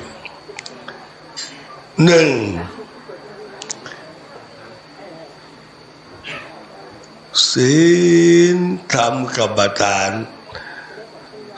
2คิดดี3บ่าว่าร้ายไผ่จริงๆนะไม่เคยว่าอะไรใครไว้ยันนินทาไปกันนินทาไปซะบ่ต่อก่อนความบดีนี่มันเป็นเรื่องของเขาไม่ใช่เรื่องของเขาเนี่ยโอ้ไปหาที่ไหนนะไม่ใช่อยู่ที่เขาเนี่ยความบดีความดีต่างๆเนี่ยไม่ใช่อยู่ที่เขามันอยู่ที่เราเองตัวเราเองภาษาบาเข้าว่าตัวกูนี่แหละตัวกูบ้าหันแก้ตัวหลวงพ่อนี่ไปไหนเนี่ยมีเบิ้ลไปกับมั่นใจละเนี่ยเบิ่งได้หลวงพ่อมารักษาการวัดสวนดอกเนาะเป็นเจ้าราชบุตรไปเป็นเพื่อนโอ้เพิ่นก็ว่าจำมีกูครับโอ้ยัง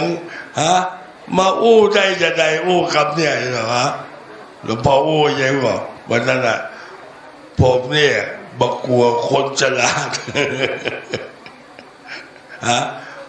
มันมีด็อกเตอร์อยู่ทั้งหลายโอ้เนาะเอาเด็กเอาเจ้าคุณบ้านนอกมาเป็นรักษาการมาสดดอกมาอู้ได้จะได้บักกลัวคนฉลาดปฏิตามหลวงพ่อเนี่ยมีความสุขโอ้ทำดีเพื่อบวางผลอย่างอื่นท่านทั้งหลายหลวงพ่อต้องยอมเนี่ยปีเนี้ยก็ปีหน้าโอ้ยทีมหลวงพ่อเจ้าหน้าเปิดปีหน้าเนี่ยขอจัดพิเศษในสมัยหลวงพ่อเนี่ยอยู่ไปเถอะ รักษาลมหายใจไว้ดีผมเนี่ยจะหาเรื่องยกย่องความดีของอาจารย์พระครูไว้ทำดีเพื่อความดีไม่หวังยศไม่หวังคนสรรเสริญเยอะๆอย่างมันเนี้ยง่ายๆเรียบง่ายเพราะว่าผู้ใหญ่ไผ่มาบอกก็หมู่เฮาเนี่ยค่ะเอาหมู่ใกล้ตัว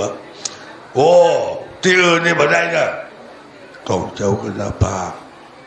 เจ้าคณะคนนี้ไม่เลยพอเพียงอย่างที่หลวงพ่อพูดนะก็เอาหมู่เฮาเนี่ยค่ะเห็นไหมเนี่ยหมู่ใกล้ตัวมีความสุขอย่างเดียวท่านทั้งหลายความสุขในบริสุทธิ์หลวงพ่อขอบคุณโมทนาสาธุโดยเฉพาะแม่มีบุญอยู่กับลูกทุกห้องอาจารย์มาใหญ่ทุกลูกก็ทุกลูกหลวงพ่อมีแม่อยู่เป็นพระครูกับแม่ก็ว่าทุกลูกนั่นแหละเป็นเจ้าคุณราชแม่ก็ว่าทุกลูกเป็นเจ้าทุกลูกอย่างเดียวบ่มียศอย่างสักอย่างที่แม่รู้จักในนามของลูกของแม่ก็คือทุกลูกนี่ก็เหมือนกันทั้งหลายบุญกุศลใหญ่หลวงนักรักษาลมหายใจไปเถอะรับรองว่าอายุเนี่ยเกิน100แน่นอนองค์นี้มาเจ็บมาเป็นอย่างกระไพจิตดีกายดี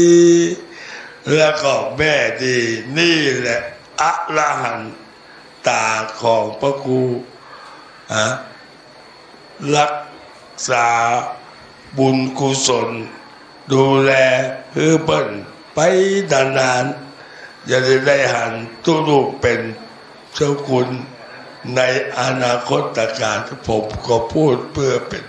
มงคลกำลังใจต่ออันโมทนาสาธุกับด็อกเตอร์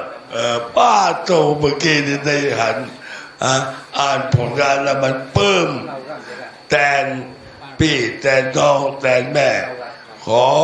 ความสุขความเจริญรุ่งเรืองก้าวหน้าจงมีแต่ท่านอาจารย์พระครูได้สืบอายุพระพุทธศาสนาไปชั่วกาลนานเถิด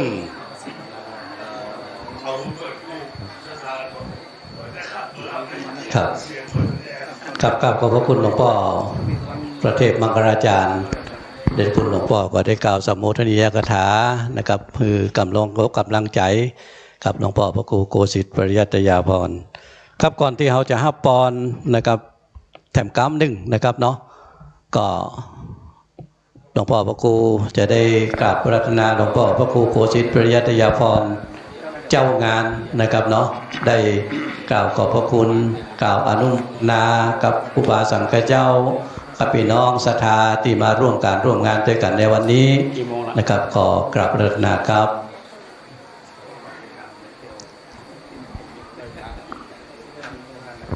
กราบเรียนพระเดชพระคุณท่านเจ้าคุณพระเทพปริยัติที่ปรึกษาเจ้าคณะภาค7พระเดชพระคุณท่านเจ้าคุณพระเทพมังคลาจารย์เจ้าคณะจังหวัดเชียงใหม่ที่เคารพอย่างสูงตลอดจนถึงครูบาอาจารย์ทุกท่านตลอดญาติโยมท่านสาธุชนทุกท่านวันนี้ถือว่าเป็นวันสำคัญแถมวันหนึ่งในชีวิตของอาตมาเพราะว่าได้รับความเมตตาจากพระมหาเถระซึ่งเป็นที่เคารพนับถือยิ่งที่มาในงานวันกตัญญูวันทำบุญอายุครบ72 ปีในโอกาสฉลองปริญญาคฤศาสตร์ดุษฎีบัณฑิตกิตติมศักดิ์น้ำใจของพระมหาเถระที่มีต่ออาตมาเหมือนกับน้ำฝนที่ตกลงมาในวัน2 วันนี้เป็นที่ชุ่มเนื้อเย็นใจและได้ฟังพระเดชพระคุณท่านเจ้าคุณพระเทพปริยัติได้กล่าวสัมโมทนียกถา ก็ได้กล่าวถึงเรื่องราวในอดีตที่อาตมาได้สนองงานของท่านตั้งแต่ในมหาวิทยาลัยมหาจุฬาในฐานะที่หลวงพ่อเป็นนายกสภาเป็นเจ้าคณะจังหวัดมาในสมัยนี้พระเดชพระคุณท่านเจ้าคุณพระเทพปริยัติเป็นเจ้าคณะจังหวัดอาตมาดีใจที่เป็นอูว่าวันนี้มีโยมมาหาแต่ไม่ได้อยู่วัดต้องมาวัดประแดงเราเห็นว่าอาตมาภาพได้น้ำเมตตาจากท่านมาเมินแต่หลายปีแทนวันนี้ครูบาอาจารย์ทั้งหลายเนี่ยก็มาเพิ่มพลังใจคือเข้ากับผมจริงๆแล้วงานวันนี้ถ้าหากได้รับความร่วมมือจากทุกฝ่ายทางฝ่ายพระสงฆ์ในตำบลสุเทพเอาทุกวัดแล้วก็ญาติโยมทั้งหลายที่ช่วยเหลือกันโดยเฉพาะคณะกรรมการวัดประแดงคณะกรรมการหมู่บ้านซึ่งนำโดยแม่หลวงพ่อสายผมสาและก็คณะกรรมการกลุ่มแม่บ้านแล้วหลายๆท่านที่เสียสละเวลาทำงานตรงนี้เพื่อบูชาซึ่งคุณงามความดีของบูรพากษัตริย์บูรพาจารย์และบูรพชนวันกตัญญูเป็นวันที่เอากำหนดในวันมหามงคลคือวันที่26เดือนพฤษภาคมของทุกปีโดยเหตุว่าวันที่26พฤษภาคมนี้เป็นวันชาตการของพระเจ้าตรีโลกราชซึ่งเป็นผู้สถาปนาวัดประแดงมหาวิหารและในปีนี้ก็จึงได้พิมพ์หนังสือพระเจ้าตรีโลกราชผู้สถาปนาวัดประแดงมหาวิหารถวายพระมหาเถระและก็มอบให้กับศรัทธาสาธุชนทุกท่านได้เป็นไว้ศึกษาประดับเรื่องราวสำคัญทางประวัติศาสตร์เรื่องนี้ก็ต้องขอกราบขอบพระคุณพระมหาเถระต้นโจองค์ขอบคุณญาติโยมท่านสาธุชนที่ให้การสนับสนุนโดยเฉพาะซุ้มผงจืดจตาได้รับความเมตตาจากท่านพระครูสังฆบริหารธรรมคุณโนพร้อมคณะสัทธาวัดสันทรายหลวงร่วมเป็นเจ้าภาพก็ท่านพระครูสังฆบริหารเคยอยู่วัดประแดงครับแล้วก็ไปเป็นตุหลวงอยู่วัดสันทรายหลวงจากคณะสัทธาสันทรายหลวงก็คือการอุปถัมภ์วันนี้ท่านมีเมตตาธรรมกับหมู่เราก็ต้องขอบคุณมาณโอกาสนี้สิ่งใดวันนี้หากจะมีสิ่งที่ขาดตกบกพร่องโดยเจตนาและไม่ได้มีเจตนาขอหวังว่าจะคงได้ขาดรับความอภัยจากพระเดชพระคุณทุกๆรูปได้รับการอภัยจากญาติโยมทุกท่านในส่วนดีๆขอมอบผู้ท่านทั้งหลายเป็นกุศลต่อกับขอบพระคุณเป็นอย่างยิ่งมาณอันนี้และมีอีกเรื่องหนึ่งก็คือเรื่องของการพัฒนาวัดที่พระเดชพระคุณได้กล่าวถึงวัดประแดงมหาวิหารได้รับความร่วมมือจากมหาวิทยาลัยเชียงใหม่โดยเฉพาะคณะสถาปัตยกรรมคณะวิศวกรรมศาสตร์โดยเฉพาะคณะวิศวกรรมศาสตร์นั้นจะให้การสนับสนุนตลอดมาจะขอภาวนาเพื่อจะดูแลวัดช่วยกันร่วมกับคณะศรัทธาเราซึ่งในโครงการที่วัดจะทำต่อไปนี้จะมีโครงการออกแบบการใช้พื้นที่การสร้างศูนย์การเรียนรู้และพิพิธภัณฑ์ที่โลกราช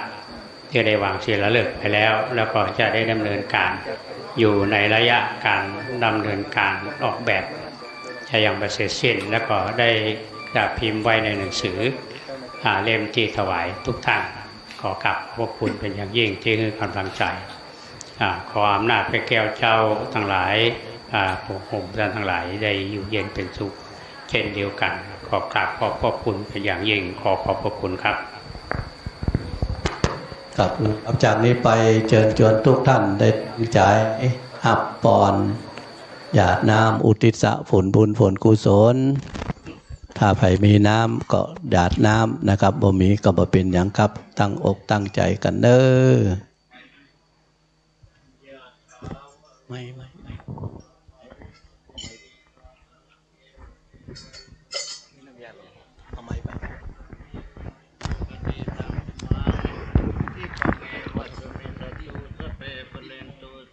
ปะตะโนปะตะนะโสยะถามณิโชติระโสยะถายุวัฏันตุ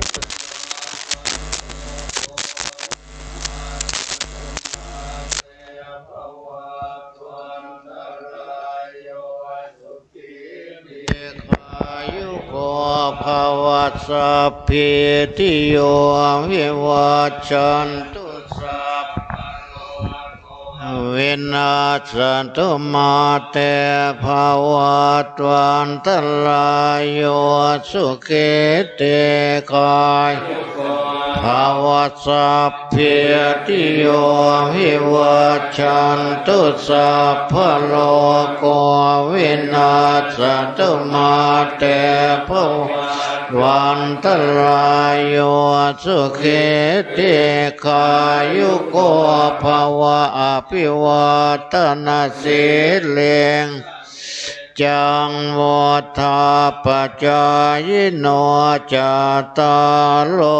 ธรรมาวัฏันติอาโนสุขังอาลาโสอัตลาโตสุขิโตวิโรจโนโพธสเน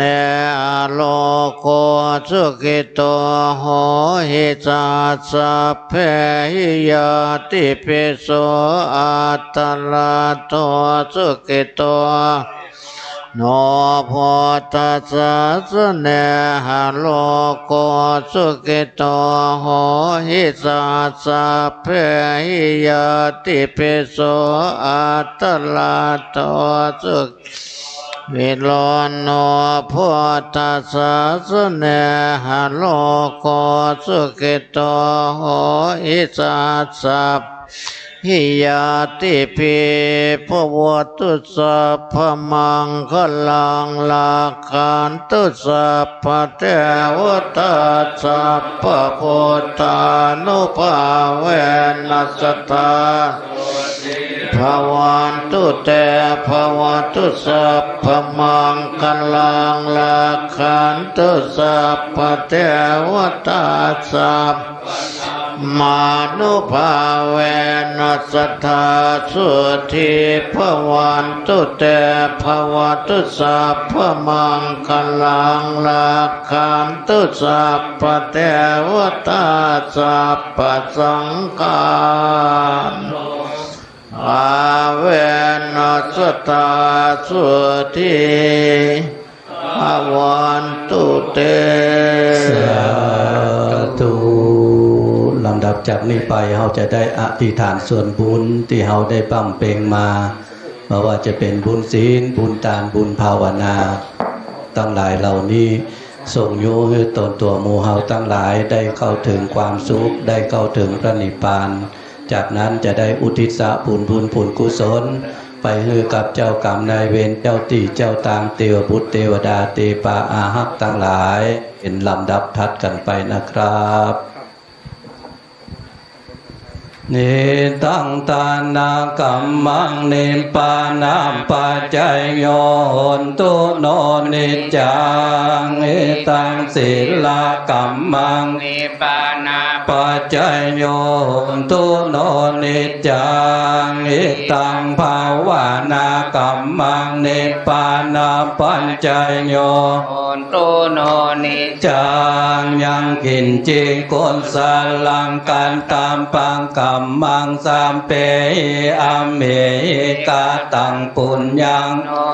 โนโมตันโตโสนันโตปนโตเนเตวาอาสามิงฐานเนอาติติกาโยกาสาทาตุสัพพสัตตานังโสขีอัตตานังปาริมาตาปิตาโสเกตาวันโตโตกาปามนจันโตสัมเปญญาตังการโสเกตา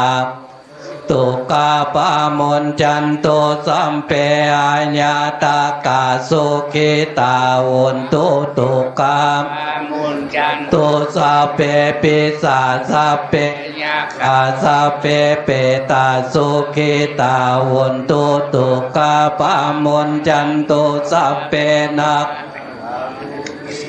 ปุนตุตุกาปามนจันตุสัพเพเทวาสุขิตาวุนตุตุกาปามนจันตุสัพเพอาจาริโยปัจจญาสุขิตาวุนตุตุกาปามนจันตุสัพพะ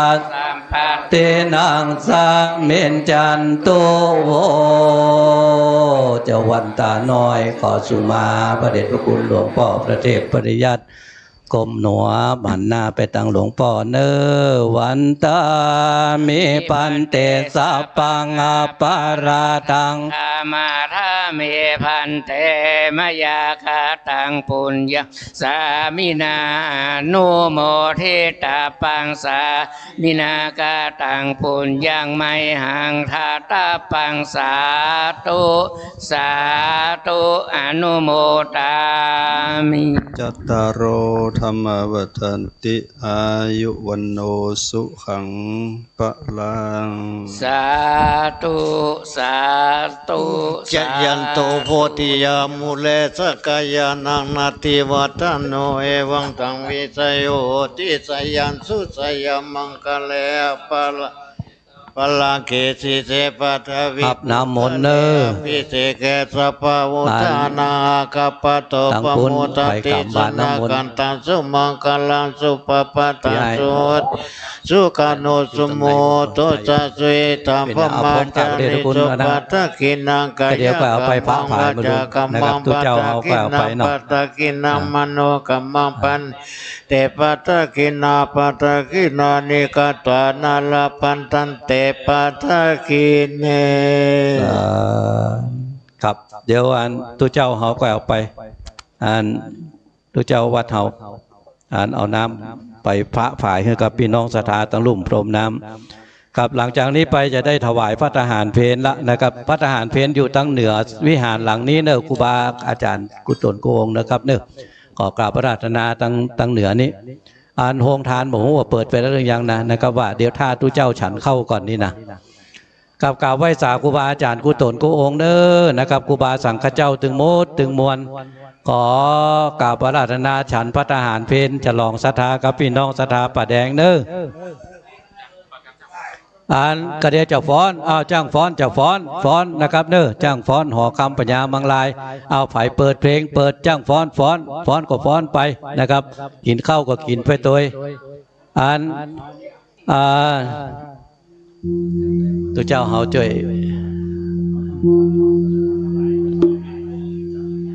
เอาครูบาสังฆะนะครับไปฉันเพลเนอร์นะครับเอาหลวงพ่อ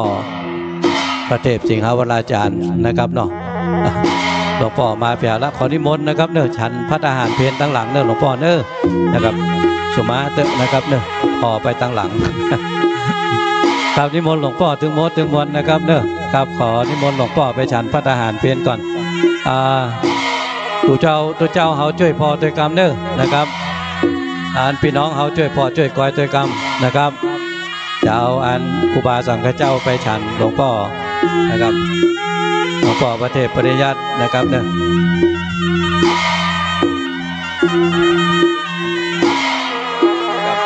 ครับหลวงพ่อพระครูวิพัฒน์สมาจารย์นะครับสาธุครับ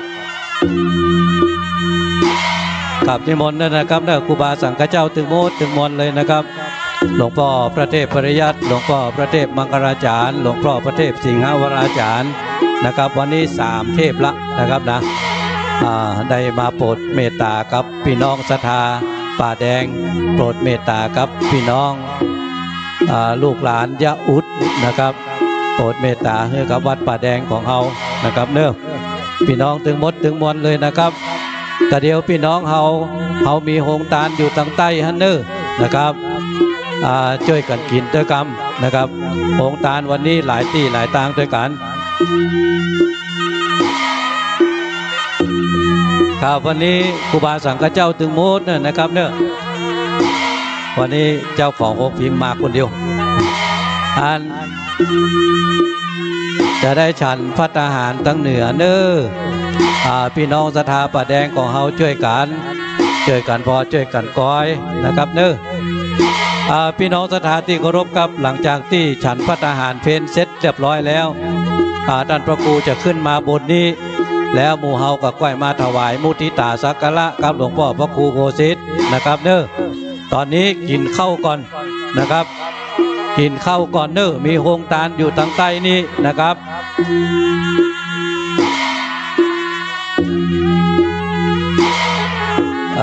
แม่ตุนแก้วลูกตังบวกพกมาเอาน้ำพริกตาแดงมาแม่ตุนแก้วตังเหนือพุ่นเนอน้ำพริกตาแดงตุเจ้านะครับอันถวายไปแล้วนะครับครูบาสังฆเจ้าก็ว่าศรัทธาตั้งตาสตอยนะครับน้ำพริกพักนึงนะครับเนาะดอกคานี่ตึงเหมาะแต่นะครับพี่น้องศรัทธาตั้งงานตั้งตาสตอยนะครับตั้งฟังลายพุทธนะครับมากินมาตานด้วยกันเนอนะครับก็เดียวกันนะครับเดี๋ยวจะเอาท่านพระครูไปฉันเข้าจุมาตัวเตอะนะครับเนอจะเอาไปฉันพระทหารก่อนแล้วกันเดียวจะปิกขึ้นมานั่งบนนี้นะจะได้มาพอมากอยพี่น้องศรัทธาของเราส่วนพี่น้องศรัทธาของเรานั้นไปกันตังใต้เนอนะครับไปกินข้าวก่อนเรามีโฮมทานอยู่กันตังพุทธนะครับเอาไว้จากกันคุณตนคุณองค์เนอครูบาสังฆเจ้าพี่น้องศรัทธาเอาจังฟ้อนไปนะครับฟ้อนแล้วก่อนแล้วก็ค่อยกินนะครับเอากินแล้วเนาะนะจังฟ้อนกินละถึงบอกห่วงแสดงเก่าเฮาก็ห่วงก็เฮากำไม้เนาะนะมันยังได้กินเตื้อตั้งเจ้าละได้กินนะทุกเจ้าเนี่ยเข้ามาเท่าว่าเตื้อ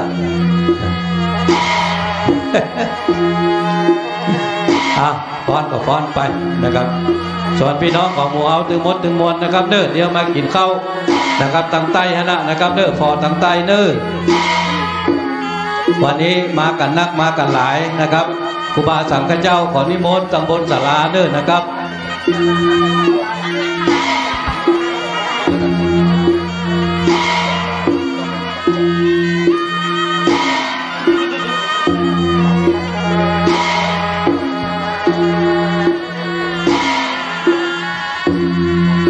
อันนี้ตาสตอยครับที่ไหน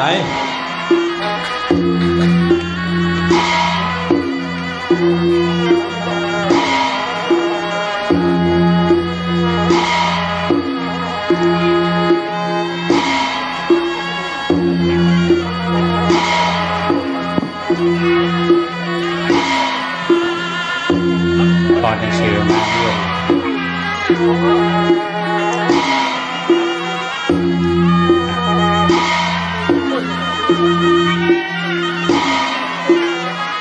แม่นี่เพื่อนมาตลอดจะบอกคุณใส่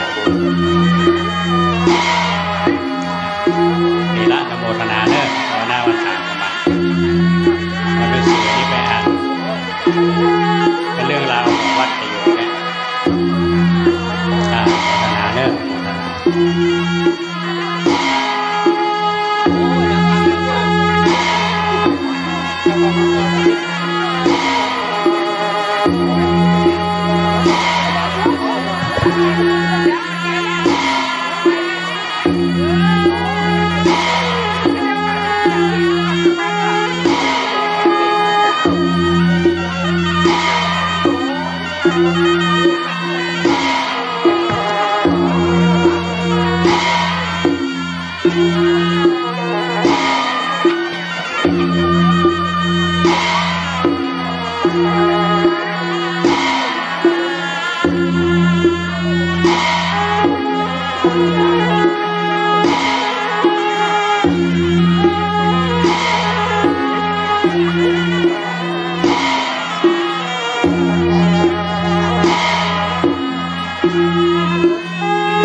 ปัสสะปฏิทิตังปฏิตังตุมังคิปะเมวะสามิจันตุสเปตุเรนตุสังกัปปะ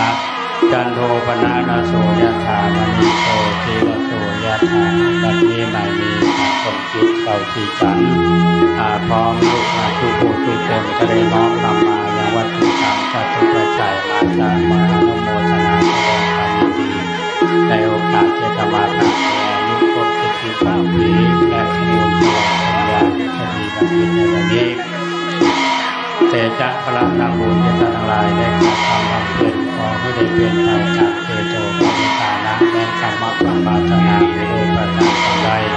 สามีจันตุจงปานุดมโปรดตามธรรมะคำปรารถนาเรื่องทุกประการใจยะทุกภวังใจยะมังคลังใจยะมหาสิตาปฏิทิโยวิวัตตันตัตตาโลโกมิสตุนาเจภวะตนทรายุทุกิเจกายุโกภวะตุวาตาติวิสามิตังพุทธาปัจจายโนจัตตาโลธรรมยตันติอายุวันโนสุขังภะ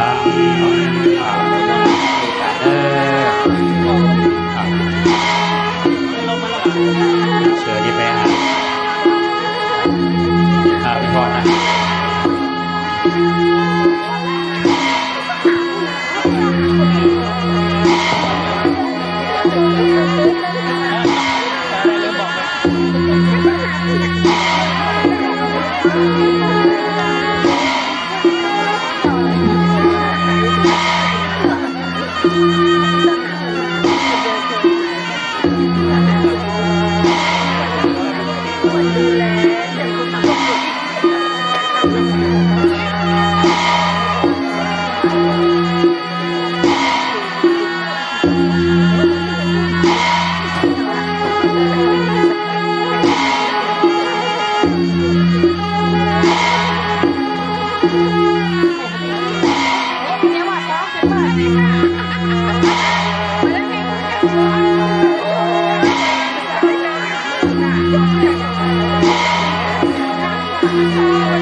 7 วัน 7 คืนจะเลี้ยงเลี้ยงผมเลี้ยงวันก่อน7 คืนขันดอก7 คืนใส่ขันดอกลูกพอดีลูกเลยอยากกินไหนเขา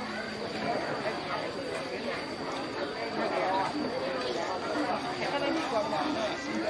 ความภาษาคนต้องเสียนตังโอ้อยู่คนละอย่างอยู่ยาไอเดียได้ป่ะจะไปลืมวัดตัวเองนะโอเคก็เป็นน่ะมันเป็นเก่าคุณไปอยู่นัก3 วันไปไอ้อย่างอยู่อย่างไรบ้านเงียบเหงาหอยเหงาเนาะเดินสุเทพมันลงตรงไหนลงร้อยสุเทพตรงนั้นจะที่ลงคนแถมที่ไม่เป็นหัวไหวได้ขับคนเดียวอยู่อะไรน้องขับคนเดียวครับ หลังไม่กินแล้วมันไม่เท่าเลยแบบนั่นน่ะเป็นยังเอาไม่มินนะไม่กินนะนั่นก็มันดึงเหมือนเข็มเล่นไปแบบนี้นะนั่งนะแล้วนี่ดึงมุดคนอย่างอื่นกินแมงมันแมงมันก็ได้กินแล้วเห็ดหอมได้กินละกินน้ำหัวกันแล้วน้ำหางเอาดางไปไม่แก่เลยโอ้น้องไปดอยสุเทพลงมาที่เมืองใหม่ฮะ4 กิโล 500 2 กิโลโบราณก็มันกินแล้วมันคือต่อกับต่อไป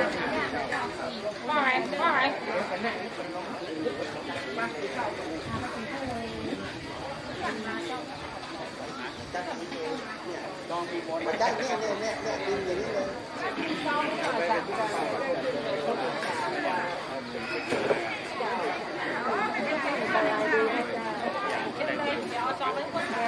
ไม่ได้เลยไม่มีสายข่าว ไปก็มา ลอมกันเปิดเผยกัน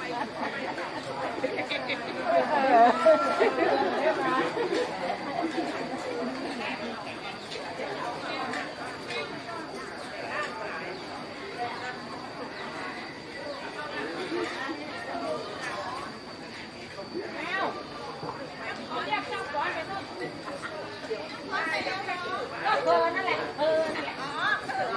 ให้ก่อนเดี๋ยวเราจะเอาซองมาให้เพื่อนไปก่อนเดี๋ยวเอาที่ไปอันนึงไปตักไปก่อนเลยจากตรงกลางนะ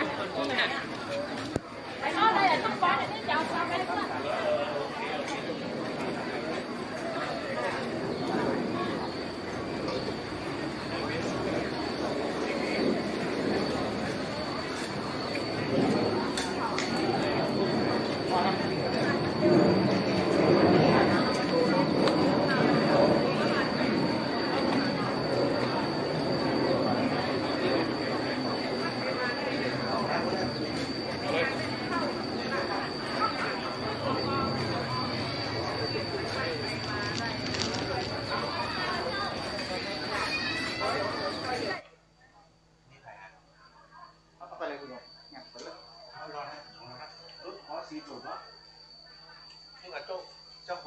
ครับ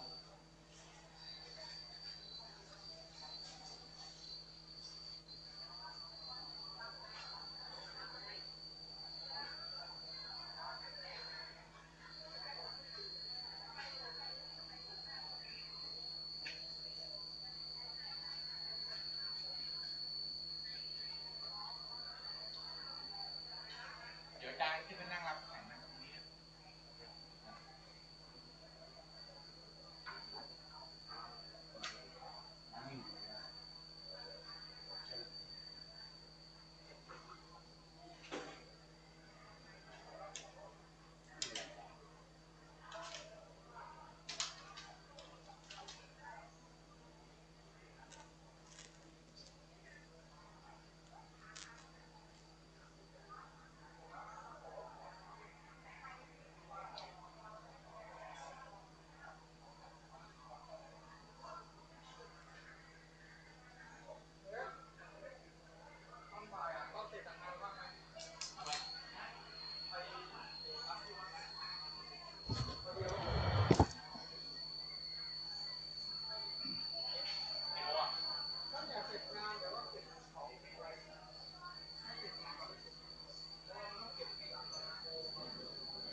มาขึ้นมาทำบันไดดิ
นี้ก็หนีกล่องนี้ค่ะกล่องยอดทำบุ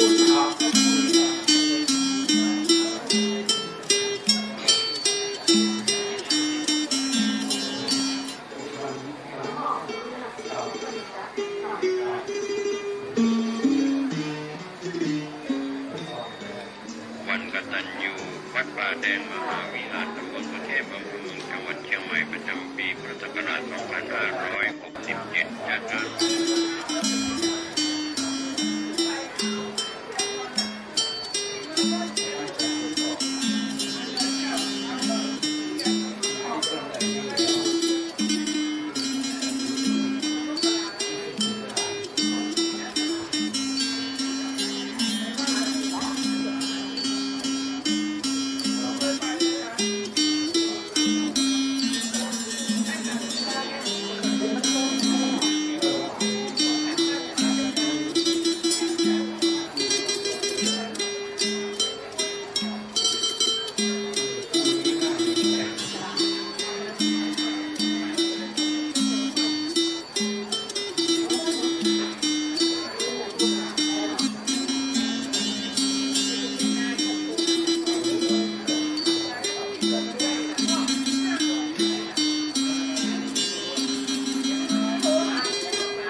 เอา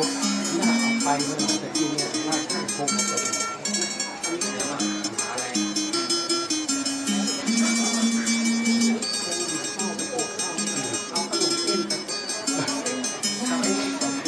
รู้กันนะ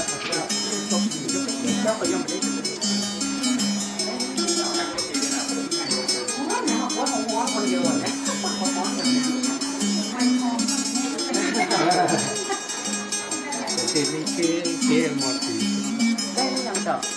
ได้ละเจอกันหรือยังจ๊ะเจอละคนไปแล้วค่ะเจอหลวงพ่อคนไปละคนบอกก็เจอกันก็เจอหลวงพ่ออยู่เจอหลวงพ่อแล้วเจอแล้วแต่ว่าเพิ่นเอาสองลงปากที่เพิ่นขึ้นมาบนนี่นะกะเจ้าโอ้ตอนเริ่มเนี่ยตอนยังไม่ได้ตรวจละ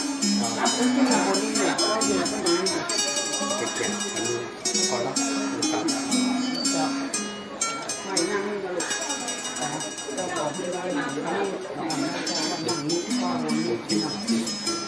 ใส่ไปใส่มามันจะมีขโมยนะแม่นะลูกดูเนี่ยถ่ายรูปไว้เลย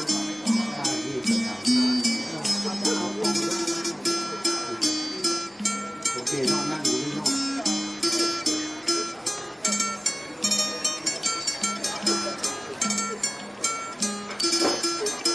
แต่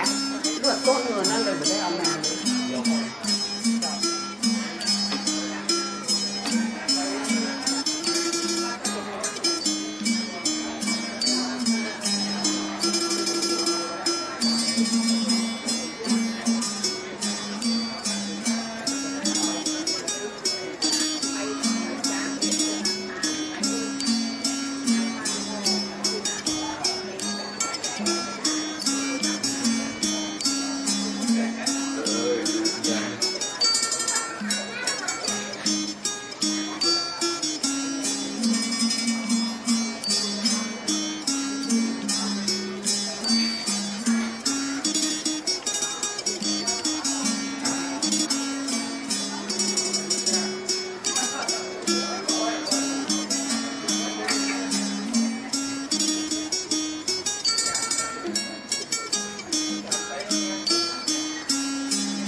ท่านจะมานี่จะมา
คนเยอะ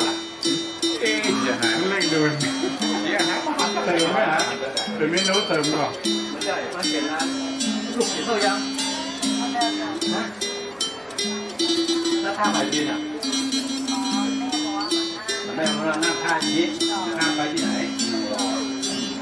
เดี๋ยวไปได้ลง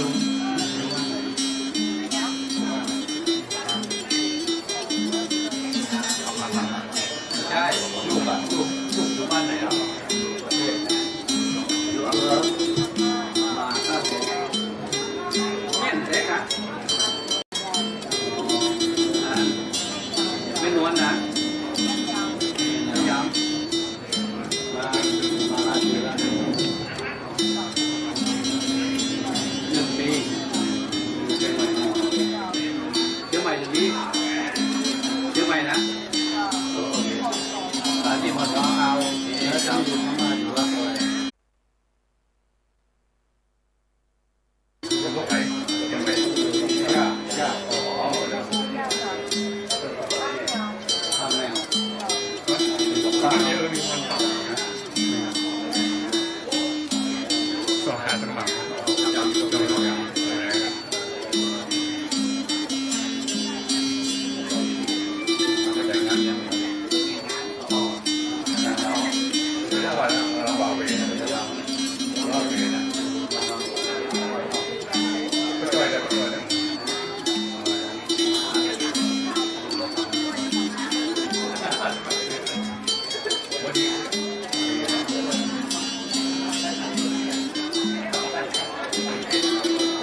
โหล1 2อิ่มกันแล้วเนาะ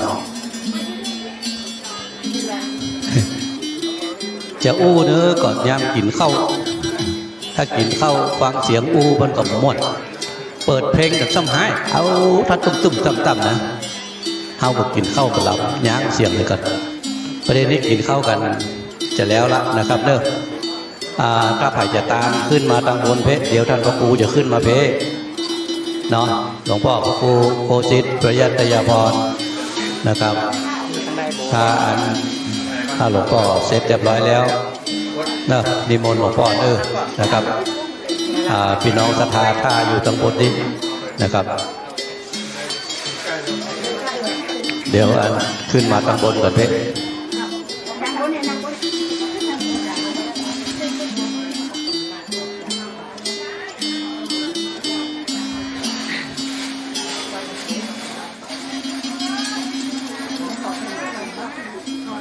ครับเดี๋ยวไปส่งพระเถระขึ้นรถกันเดี๋ยวก่อนนะครับเนี่ยเดี๋ยวหลวงพ่อจะขึ้นมาทางบนเพชรครับโดยกำหนดการว่าเมื่อตอนวันนี้จะมีการแจกทุนแถมนี้นะ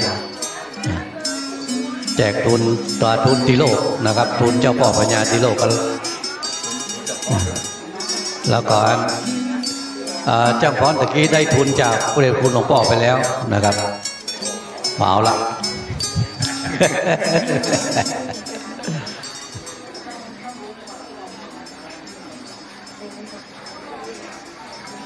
แต่เดียวเนาะนะครับพี่น้องศรัทธาเอา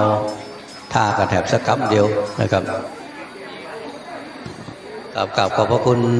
ครูบาสังฆะนะครับผู้ตุนกู้องค์เน้อนะครับเนาะที่เมตตาให้กับวัดป่าแดงนะครับวันนี้การอยู่อย่างเดียวพระครูสังฆบริหารธรรมนูญบักกำไม้เฮ้ยบอกว่ามากำไม้บักกำสักกำเดี๋ยวเอาอีแม่มาเดี๋ยวหมู่เฮาก็เดียวกันเนาะหมู่สาน้อยหมู่สาทำก็เดียวกันอีแม่เปิ้นยกน้ำมาตั้งละ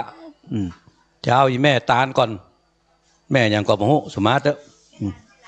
อแม่ลันนะครับแม่ลันยกน้ำมานี่ละนะครับจะให้แม่ตาลกดก็มาใกล้ๆแม่แม่การแม่ถึงหมดเนาะ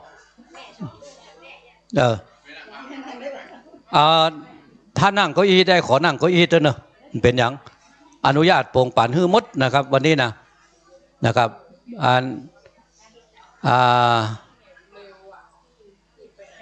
ประเดี๋ยวนี้จะขอว่าเอาพังพร้อมกันดีกว่าเนาะแต่ว่าห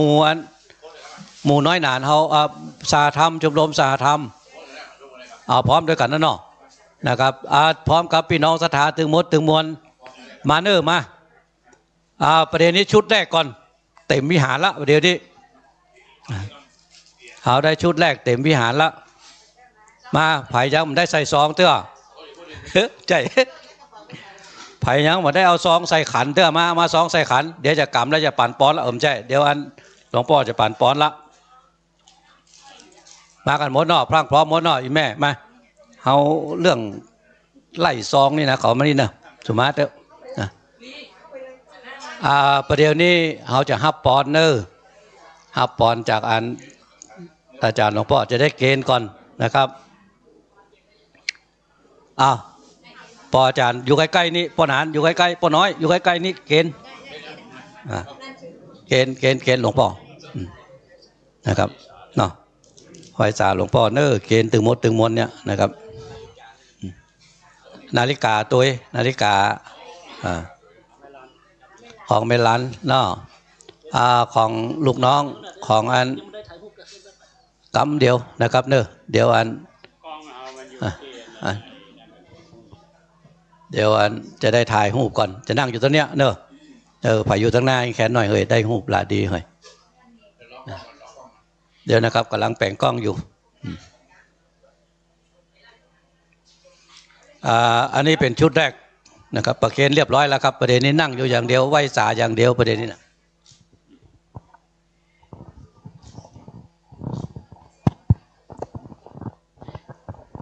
ธรรมาภาพขออนุโมทนากับทุกท่าน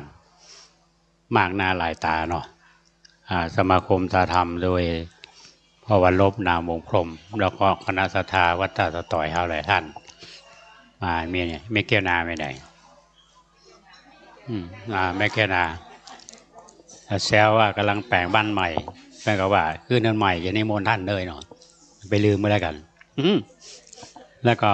คุณแม่รันพร้อมลูกๆเนาะตะกี้กินข้าวที่ไหนแม่สลาเนาะอิ่มเนาะ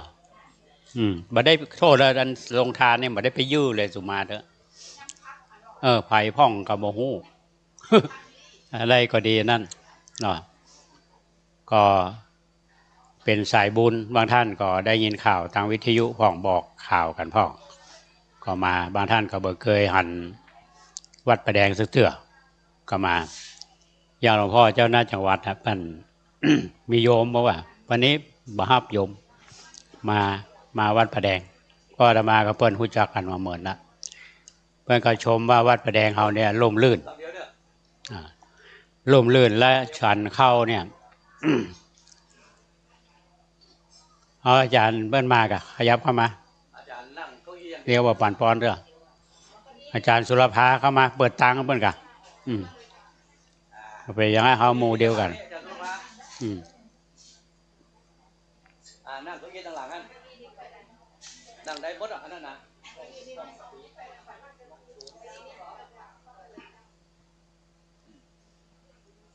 ไปบัดเท่ามันหูไปเนาะ คือวิหารเนี่ยถ้าคนหลายมันกีดคนหลายมันกีดถ้ามันมีคนเนี่ยเสาวิหารหนักกว่าคนวันนี้ เป็นภาพที่น่าประทับใจเนาะพระสงฆ์โดยเฉพาะหลวงพ่อพระเทพปริยัติหลวงพ่อเทพมังคลาจารย์หลวงพ่อพันว่ามาวัดประแดงวันนี้กินข้าวตัก2 เตื่อวันบ่เคยเตื่อต้องกินข้าวมาเนี่ยกินตัก2 เตื่อว่าซุยตุหลวงวัดประแดงกระโมงตามแต่ไปยื้อพอเนี่ยอาหารโดยเฉพาะหมอกอย่างป่าอย่างปูทุกเจ้าเป็นชอบอย่างนี้อันนี้อาหารที่เลี้ยงวันนี้นี่ที่โต๊ะจีนเนี่ยต้องขอบคุณน้องแมวคุณปริศนาพโลศิลป์เป็นคนประสานงานแล้วก็ญาติโยม7-8 รายนะก็ร่วมกันเป็นเจ้าภาพก็ถามว่าโต๊ะจีนนี้โต๊ะเท่าไหร่1,650 บาทเขาบอกแพงหรอกอาหารก็โอเคอยู่เนาะคือถ้าญาติโยมมาวัดประแดงได้กินข้าวอิ่มปิกบ้านเนี่ยนะไม่ใช่ว่าปิกบ้านแล้วโอ้มาได้กินข้าวกินบะอิ่มบะเต็มปอแล้วบะเฮ้ยเนาะตื้อเดียวหน้าให้มา เพราะฉะนั้นวันนี้ถ้ามีอย่างบกพร่องเนาะก็ขออภัย วันนี้คณะครูนักเรียนโรงเรียนบ้านเชิงดอยโดยผอ.เพิ่นย้ำย้ำมาช่วยกิจกรรมครูเพิ่นก็มานักเรียนก็มาวันนี้ ผอ.วันชัยผอ.โรงเรียนบ้านตะลุก เป็นลูกศิษย์อาตมาเนี่ยสมัยอยู่มาจารามาเรียนมาปวค.ประกาศนียบัตรวิชาชีพครูได้ไปเป็นครูเพราะมีประกาศนียบัตรได้เป็นผอ.วันนี้ก็เพราะมีประกาศนียบัตรตรงนี้ไปเป็นครูเขาก็มาร่วมงานเพราะฉะนั้นทุกท่านที่มาเนี่ยก็รู้จักกันการมา การที่จะมาอยู่วัดประแดงเนี่ยปี42มาจากวัดท่าสะตอยแล้ววัดที่แห้งแล้งมากน้ำมันมีน้ำลายจะกืนกับมันมีแห้งแล้งขนาดนั้นต้นไม้ของมันมีก็มานี่26 ปีเข้ามาเนี่ยเนาะก็ลุ่มลื่นชื่นใจว่าครูบาอาจารย์มันว่าอันฉันเข้าในศาลาเนี่ยลมมันยิ่งกว่าแอร์ลมเย็นอากาศถ่ายเทเนาะเพราะฉะนั้นญาติโยมทั้งหลายเนาะก็ปูไปก็ท่านบางท่านก็จะปิกนี่ผอ.วรรณชัยเนี่ยมีถ่ายรูปมือถ่ายแล้วยังถ่ายมุมกว้างกันเลยก็มีรองศาสตราจารย์ดร.เทพวินอันเนี้ยรอเนี่ยรับอีกแล้วกันดร.เทพวินนี่ไปเรียนที่อินเดียอยู่อาตมานะเพิ่นเป็นด็อกเตอร์อาตมาก็หาได้เป็นด็อกเตอร์เนี่ยโดยกิตติมศักดิ์เรียนด้วยกันได้ทำงานมจร.รักษาธรรมปีวันลบเนี่ยเป็นหุ่นจักกันแฟนเก่าๆนานเคินนี่ฐานิโย2หุ่นจักได้ถามรอนรุ่นเดียวหุ่นจักต้องถามว่าป้อวันลบห่อคำห่อเมงร้ายหุ่นจักแล้วก็มี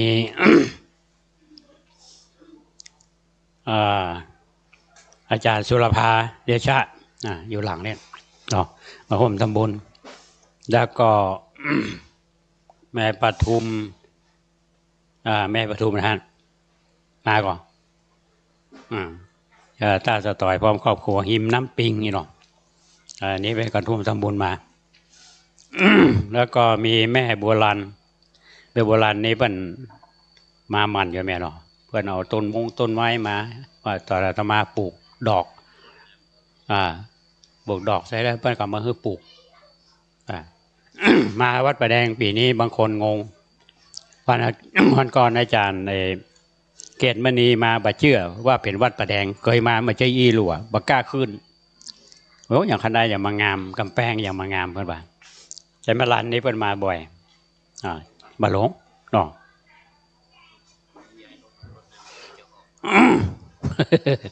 สูตรรวมข่าวเลยเดี๋ยวนะจะมาแล้วรถบห6893เชียงใหม่เนาะย้ายรถกันนายอำเภอออกมาได้นายอำเภอจะไปประชุมอยู่เนาะ6893เนาะย้ายกั๊มเด้ออนุโมทนาก็มีแม่อาทิตย์แม่ซุ่มแม่ฟอนบ้านบวกกลางเนาะบอกบวกกลางนี่ฟังรายการนะแม่เนาะฟังรายการวิทยุแล้วก็คุณโยมศาสีวันนันทวีพร้อมครอบครัวเนี่ยโอเคละเพราะฉะนั้นท่านทั้งหลายที่ ที่โฮมทำบุญมาได้มาก็ดีเนาะก็ขออนุโมทนาสาธุกับทุกท่านมาในโอกาสนี้ก็ขอท่านใดตั้งจิตนั้นเป็นกุศลรับปอนเนาะเข้าปอนด้วยกันบ่ายที่ว่าจะมอบทุนนี่ก็ไม่ได้มอบละเนี่ยนะส่วนเงินที่ในกำหนดการว่าทอดประป่าคืออาตมาตั้งใจทุกปี บริจาคเงิน 50,000 บาทเข้ามูลนิธิส่วนดอกเนาะปีนี้ปรากฏว่าเป็นจากปล่อยหลวงกรกฎาก็เลยจะยกยอดไปตามงานปล่อยหลวงเพิ่นก็เริ่มต้นด้วยเงิน 50,000 บาททำทุกปีเนาะปีนี้ก็อย่าไปตามเหมือนกัน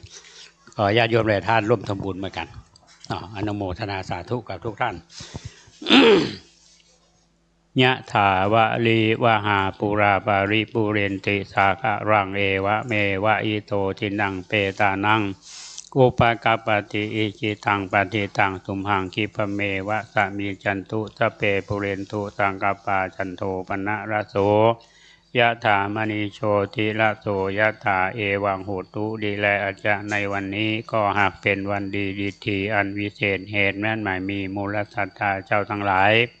อันประกอบไปด้วยสมาคมสาธรรมเชียงใหม่และคุณแม่รันและคณะศรัทธาวัดตาสตอยท่านทั้งหลายได้ร่วมกันมาอนุโมทนาบุญในวันอบุญอายุวัฒนมงคลอาตมาภาพครบ72ปีในวันนี้และแสดงมุทิตาจิตในอันรับปริญญาดุษฎีบัณฑิตในวันนี้กุศลบุญหลายสีที่ท่านได้กระทำบำเพ็ญในวันนี้ขอให้ได้เป็นไปตามเจโตปณิธานะแม้นกรรมภาธนามีด้วยประการชันใดสามีจันทุจงปานุดมสมดังกรรมภาธนาจุเยี่ยงจุปาการใจยะตุภวังใจยะมังคลังใจยะมหาสุขังทัพพิติโยวิวัจจันทุทัพพะโลโกวิรัสตุมาเตภวะตวนตรโยสุขีธิกายุโกภวะอภิวาทนาสีลิสานิจังพุทธาปัจจายโนจัตตาโลธรรมาวัฏติอายุวันโนสุขังภะลัง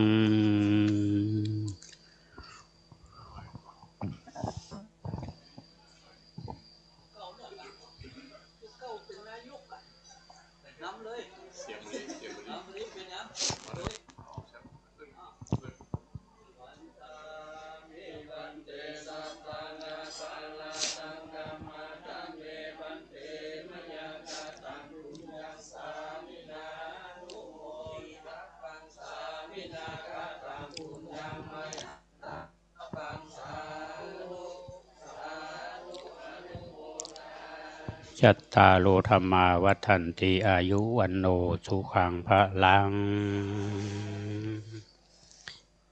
งานนี้ต้องขอบคุณท่านพระครูสมุวิทวัฒน์วรกิจโจท่านผู้บริการสถานี 104.50 เมกะเฮิรตซ์เพื่อนถ่ายทอดทางวิทยุแล้วก็ถ่ายทอดทางวิทยุออนไลน์ไปทั่วโลกนะโมเฮาหันเนี่ยไปทั่วโลกอันนี้หันหน้าออกทางประตูไปทุกท่านหันหลังนี่ครับสิมูลไทยทั้งหน้าวนมา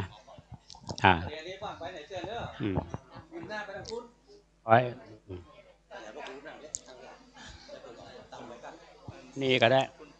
เฮ้ยโยมนั่ง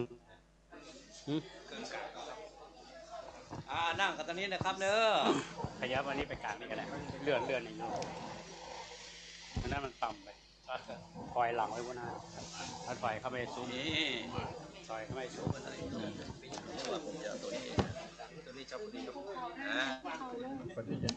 นี่ก็ได้กว้างแล้วเนาะมา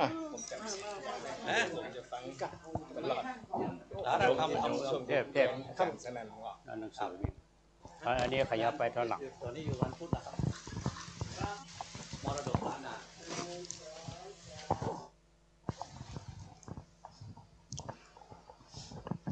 เดี๋ยวเอาอันเด็ดสิมูลทรงภาพกันนะสิมูลนี่ฝ่ายข่าวของคณะสงฆ์จังหวัดเชียงใหม่ผู้ที่ตามหลวงพ่อเจ้าคณะจังหวัดไลฟ์สดฝ่ายประชาสัมพันธ์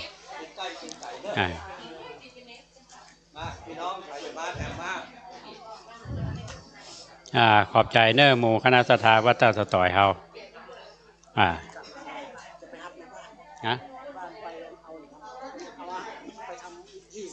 ได้หนังสือแล้วกัน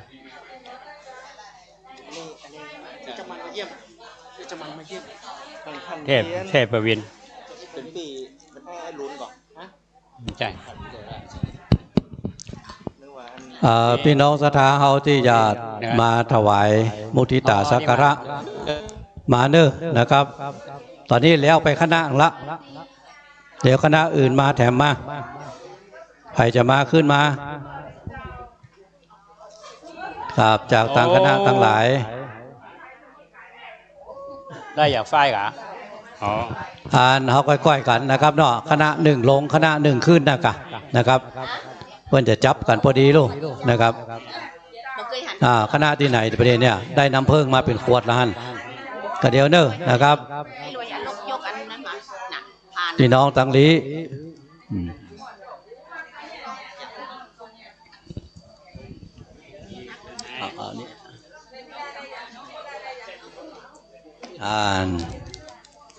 ครับ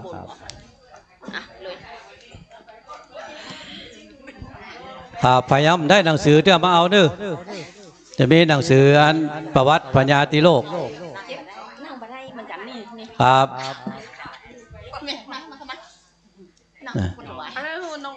ครับนั่งจะได้ก็ได้นะครับเป็นอย่างนั้นมาพายตาแดบขึ้นมาเนอะพายตาอ่านพุ่นพานขันดอกกลับมาพร้อมเดียวกันเนี่ยถ้านั่งคำพื้นมาได้นั่งเก้าอี้พุ่นก็ได้เนอะเก้าอี้มีตะข้างพุ่นมาแปลงห้อมต่างกลางนี้ละมาเอาลวดด้วยกันเนี่ยแม่มาตาลก่อนตาลแล้วก็ไปนั่งเก้าอี้ตาลแม่อย่างประเดี๋ยวเนี่ยแม่เตรียมบอกว่าแม่อย่างก็ได้มาแม่เดี๋ยวแม่ตาลก่อนนั่นเตรียมแม่เตรียมแม่เตรียมมาห้องมาแล้วมาพร้อมทีมงานนะมาละครับก็เดียวตาลตอนนี้นั่งได้ก็นั่งกับพื้นได้นอกแม่นอกแม่จกพิเศษมาทำซองอีเข้าละเขาว่านะมาประเด็นมาเนอะมาเข้า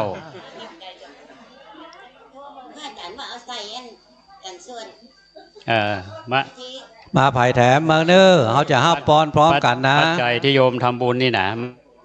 ก่อนโมดนี่นะจำอย่างไรเนาะมาเนอเอาพร้อมกันสาธุยกมือพร้อมกันตัวกันเนอสาธุไปตัวกันนะครับเนอครับเดียวห้าปอนนะครับตั้งอกตั้งใจเนอ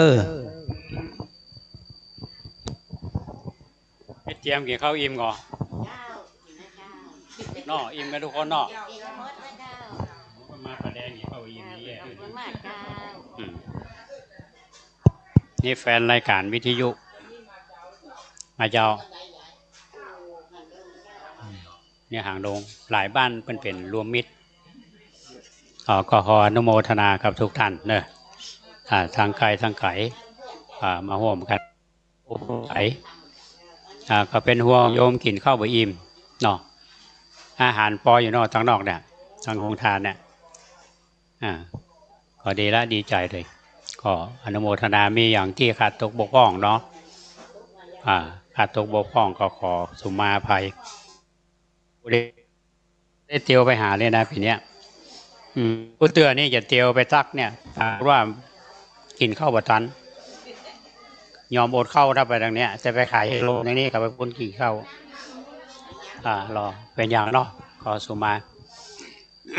ยะถาวะลีวาหาปูราปาริปูเรนติสากะรังเอวะเมวะอิโตทินังเปตานังอุปกาปติอิจิตังปฏิตังตุมหังคิปเมวะสมิชันตุสเปปุเรนตุสังกปาจันโทปนะระโสยะถามณิโชติระโสยะถาเอวังโหตุดีและอาจจะในวันนี้ก็หากเป็นวันดีดิถีอันวิเศษเหตุวันในขอได้มาจูจอดรอถึงยังสมณะสังสมณะศรัทธาและมูลศรัทธาเจ้าทั้งหลายอันมาจากทิศทั้งสี่ทั้งไกลทั้งไกลทั้งเชียงใหม่ละปูนแม่นาแม่ห้องสอนตลอดจนถึงจังหวัดเชียงรายมาร่วมทำบุญอนุโมทนาบุญในงานทำบุญวันกตัญญูและวันทำบุญอายุวัฒนมงคลอาตมาภาพครบ72 ปีและทำบุญฉลองปริญญาครุศาสตร์ดุษฎีบัณฑิตกิติมศักดิ์สถาพระพุทธศีลพระพุทธบริหารการศึกษาในวันนี้บุญกุศลที่ท่านทั้งหลายได้ร่วมกันกระทำบำเพ็ญในวันนี้ขอให้ได้เป็นไปตามเจโตปณิธานะแม้นกรรมกรรมภาธนาของท่านทั้งหลายมีด้วยประการจันใดสามีจันตุจงปันอุดมสมดังกรรมคำภาธนาจุเยี่ยงชุประการใจยะทุภวังใจยะมังคลังใจยะมหาสุขังสปีติโยวัจจันตุสัพพะโลโกวินัสตุมาเตภวะตวันตรายโยสุขีธิคายุโกภวะอภิวาทนาสีลิสานิจังวุธาเปจายโนจัตตาโลธรรมาวัฏันติอายุวันโนสุขังภะลังมันมีไอ้พวงกำไรมันมีที่ไหนเสียมาขอวางไว้ไหนนะโยนแม่หนังสือได้นะให้แจกฟรีนะบัตรคิดตังค์อันนี้ไปยังไม่ได้ด้วยเดี๋ยว ลูกคนเล่นได้ลูกบ่ได้เดี๋ยวเอาลูกนัดเดี๋ยวเอาหิวปีกให้ลูกได้นะ ลูกมันได้กันถอยตึกก็ตึกเสามากัน ขออนุญาตนะเจ้า ขออนุญาตนะเจ้า เขาแต่ธรรมดาเนี่ย เก่งนะเนี่ยที่แม่ตะไดล่ะปีนี้ 87 โอ้เจ้าอยู่ได้อีกเลยนี่ฮะเจ้าอยู่ถึงวะเนี่ย ถึงเจ้าบุญรักษาเจ้า ส่งไลน์มาด้วยนะเนี่ย ฮะพี่สาวเหลือน้อย ตาหูตาดีเนาะ ตาดีไต้หูพวกเขานี่มันเป็นหยัง 88โอ้แม่จะถึงวะเนี่ยด้วยพวกเขาเจ้ามันดีนะลูกได้นะ เข้า เนี่ย เป็นหยัง นั่งพวกเขาได้อยู่อ่ะ จนเป็นหยังแต่ไม่ถึง สุดยอด จ้า สุดยอดมาโกยเตะเอาให้ลูกเงินด้วยหิ้วปีกกับหิ้วปีกเดือนนะนั่งได้ได้ของคุณเจ้า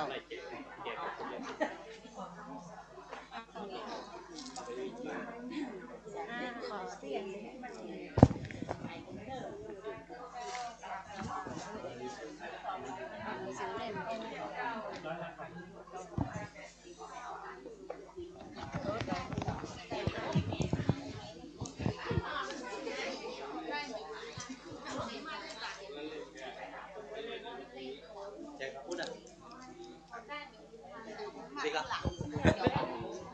วัฒนาจารย์เด้อยินดีจะนักด้วยกัน เอาอันเจ้าก ลับมาเข้าใจหมอเด้อ เอานั่นไฟได้ ยินดีจะนักได้แล้วยังเนี่ย ยังแล้วครับเดี๋ยวผมขออันหนังสือพระอาจารย์หนังสือได้นะครับ เอาเลยเยี่ยม2อย่างนะมันจะเอาหลายเรื่องไปไว้เข้าหูแล้วกัน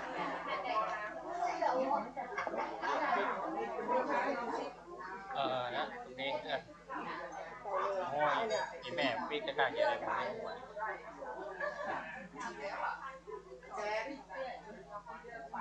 ปีกกล้าๆวันนี้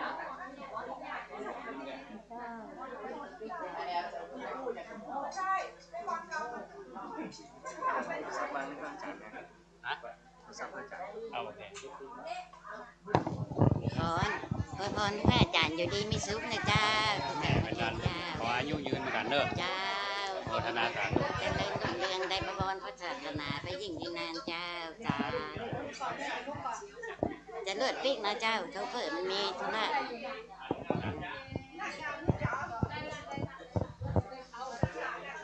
ท่านใดที่มาได้หนังสือก็มาฮับได้เนอะหนังสือ โอ้นี่เป็นอะฟังโบนี่ฟังโน่นหรอนี่อยากหลอมบอลกับของอันนี้อ่ะหลอมบอลครับแข่งบอลเพราะว่าไปเห็นลามบอลตะกี้เขาว่าตรงตะไคร้หลวงในเวลาจัดลำอ่ะ ต้องสูด้วยแหละเจ้าของมาด้วยเลย หลวงพ่อจะวัดสอบมาวัดประแดงกินข้าวเติม2 เที่ยวครับกินข้าวลำ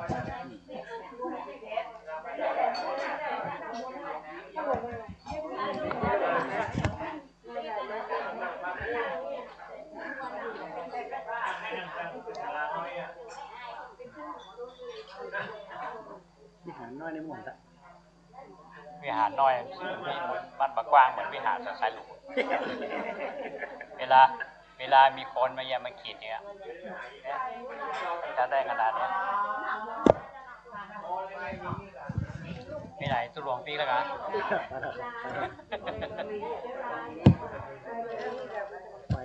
อ๋อมาก็มาทำนะอ๋อ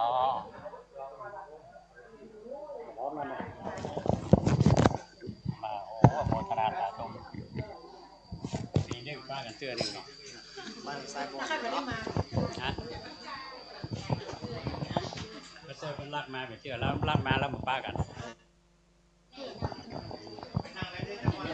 แต่ว่าเซอร์ไพรส์มันมาป้ากันนะกัน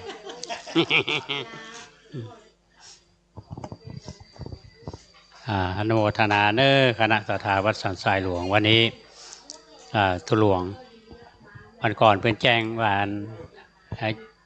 ได้ฮื้อโสพลมาจัดอันสืบชะตาว่ะเขาประสานงานกันเองเขาฟังว่าศรัทธาบอกผู้เรื่อง จะล็อกมาคนเดียวไอ้ใกล้โมบอกที่หลังนะต้องถามไปถึงบอกก็อนุโมทนาสาธุวันนี้เอาอย่างก๋วยเตี๋ยวกันดีก่อนหมดเลยเนาะโอ้โมทนาสาธุพระสุมาโดยตรงนี้มาได้ไปแหว่เลยมาไปยื้ออะไรแบบเนี้ย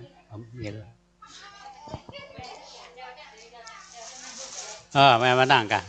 นั่งเก้าอี้ก็ได้หรอนั่งสะดวกยะถาวะลิวะหาปูราปาริปุเรนติสาคารังเอวะเมวะอิโตทินังเปตานังอุปกาปติอิจิตังปฏิตังตุมหังคิปเมวะสามิจันตุตะเพปูเรนตุสังกปาจันโทปนะระโสยะถามณิโชติระโสยะถาเอวังโหตุดีแลอาจจะในวันนี้ก็หากเป็นวันดีอันวิเศษเหตุนั้นไม่มีคณะทาวัดสันสายหลวงโดยการนำของท่านพระครูสังฆบริหารธรรมนูญธรรมโคโนพมณคณะสัทธาชูผู้ชูคนก็ได้น้อมนำมาอย่างวัตถุทานตลอดถึงจตุปัจจัยมาทปณะถวายในวันกตัญญูวัดประแดงมหาวิหารและงานทำบุญอายุครบ72 ปีของอาตมาภาพในปีนี้และทำบุญฉลองปริญญาดุษฎีบัณฑิตกิตติมศักดิ์ในวันนี้บุญกุศลที่ท่านทั้งหลายได้ร่วมกันกระทำบำเพ็ญในวันนี้ขอให้ได้เป็นไปตามเจโตปณิธานกรรมคัมภาธนาของมูลธาตุชาวทั้งหลายมีด้วยประการชั้นใดสามีฉันตุจงพันอุดมสมดังกรรมคัมภาธนาชุเยี่ยงชุภัยการชัยยะตุภวังชัยยะมังคลังชัยยะมหาสุขังสัพพิติโยวิวัจจันตุสัพพะโลกโควินัสสตุมาเตภวะตวันตรายโยทุกีติกายุโกภวะอภิวาทนาสีลิสานิจังวุธาปจายโนจัตตารุธรรมาวัฏันติอายุวันโนสุขังภะลังแม่ไปนอนแล้ว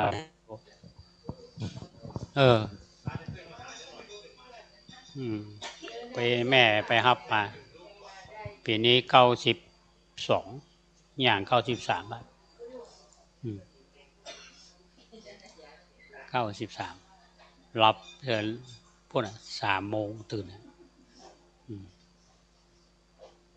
คืนก็ดูทีวี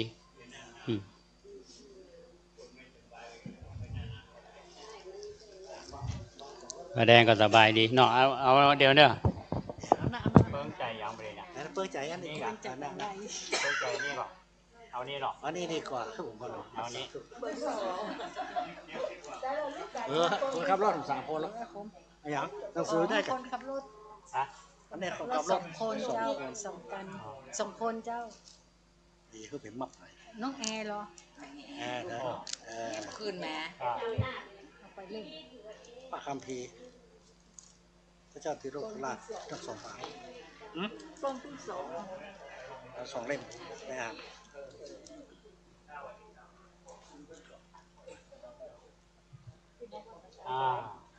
สบายดีเนาะสบายดีเจ้าวันนี้95หมดจ้ะ95หมดละเจ้าโอ้95ลุงหนาน95หมดเลยยุพินพระเจ้า72วะเนาะเจ้า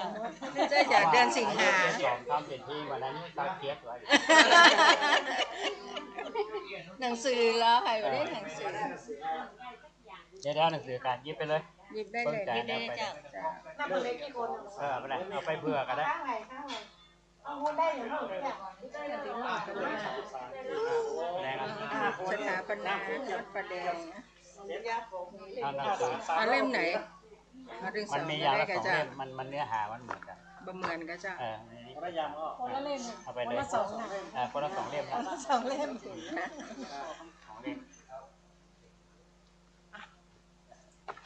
5 คนนี่พอ300นะ750ปูน้ำได้ยังจะข้าวเลยสบาย เป็นเนี่ยกันเนี่ยประเด็นนะเป็นเนี่ยว่า ผ่าสุขภาพแข็งแรงจะได้ดูเจ้าพระเจ้าวันนั้นไปเอาคิวจะผ่าตาสวนดอกเต่าที่สวนดอกเอาหน้านี่ลงปุ๊บแขนข้างนี้ขาวดีกับแขนน่าเอาหน้าลงเนี่ยตึงเจิงไปกับพ่อหลวงกับแม่หลวงเพื่อนนะฮะเพื่อนไปจะเจ็บมามันง่ายจ้ะมันจะเป็นก็เป็นได้ เจ้าคนก็หายน้ำมันละ พักกันนะเหมือนกันดีมีสุขครับเหมือนกันต้องอยู่กับมันให้ได้ต้องอยู่กับมันให้ได้มันฝืนมันเนาะอายุเป็นตัวเลขนั่นแหละเนี่ย27ต้องปีน27แต่ละ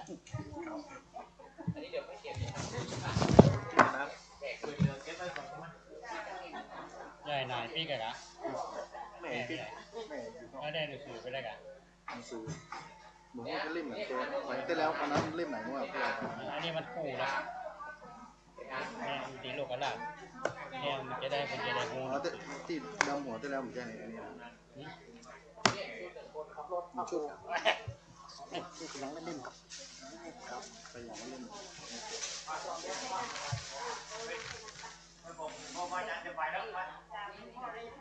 เนี่ยไว้นี่มันอะไรแม่จะนั่งกันชุดเล็กชุดสุดท้ายแล้วกันเนี่ยเราไปเอาตัวอีกให้ยายนั่งเสือกันหน่อยเดียวแม่ปิ๊กไปนอนตรงนี้แล้วเหรอแม่มาแล้วมาหาด้วยแม่มาเลยมันเท่านั่งเหมือนมันนะแค่มันนั่งนี้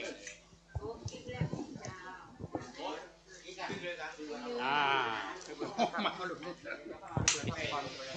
ลงไป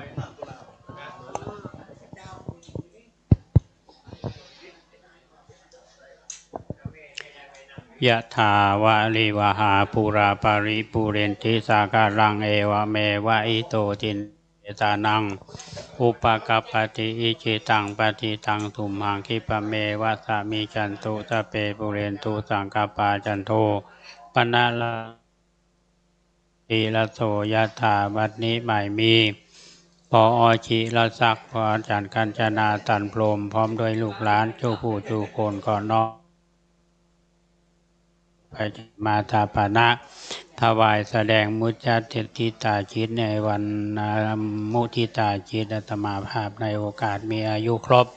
72 ปีในมีบุญกุศลที่ท่านทั้งหลายได้ร่วมกันกระทำบำเพ็ญในวันนี้ขอให้ได้เป็นไปตามเจโตปณิธานะแม้นกรรมพาธนามีด้วยประการชันใดสามีจันทุจงพันอุดมโสมดังกรรมพาธนาชุเยี่ยงชุประการชัยทุภวังจยะมังคลังจยะมหาสุขังสัพพิติโยวิวัจจันทุสัพพะโลกโหยนัสสตุมาเทภวะทวนทรายุสุขี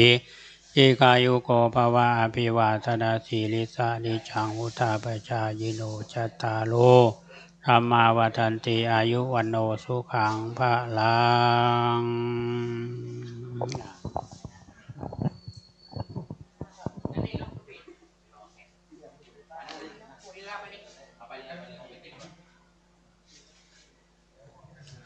เดี๋ยวอันนี้เราดูว่าที่ไปหาแม่ได้ครับ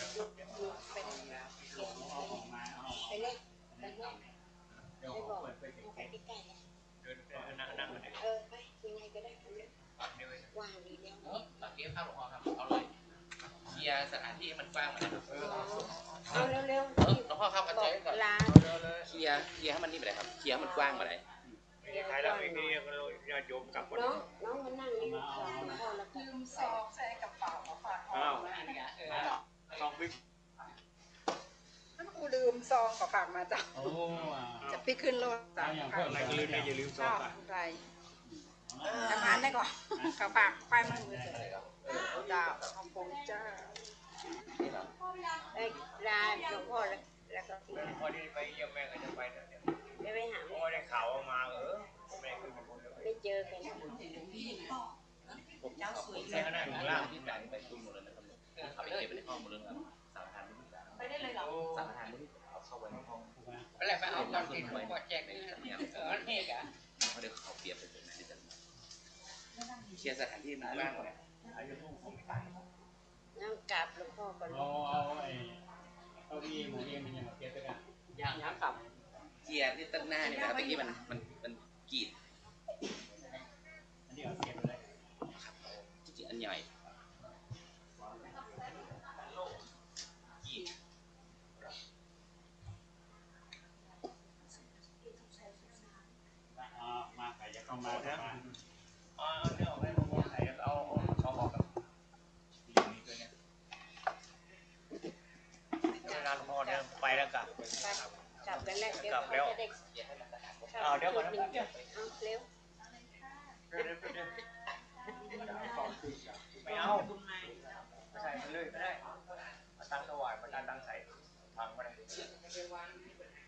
แล้วยินมาเนี่ย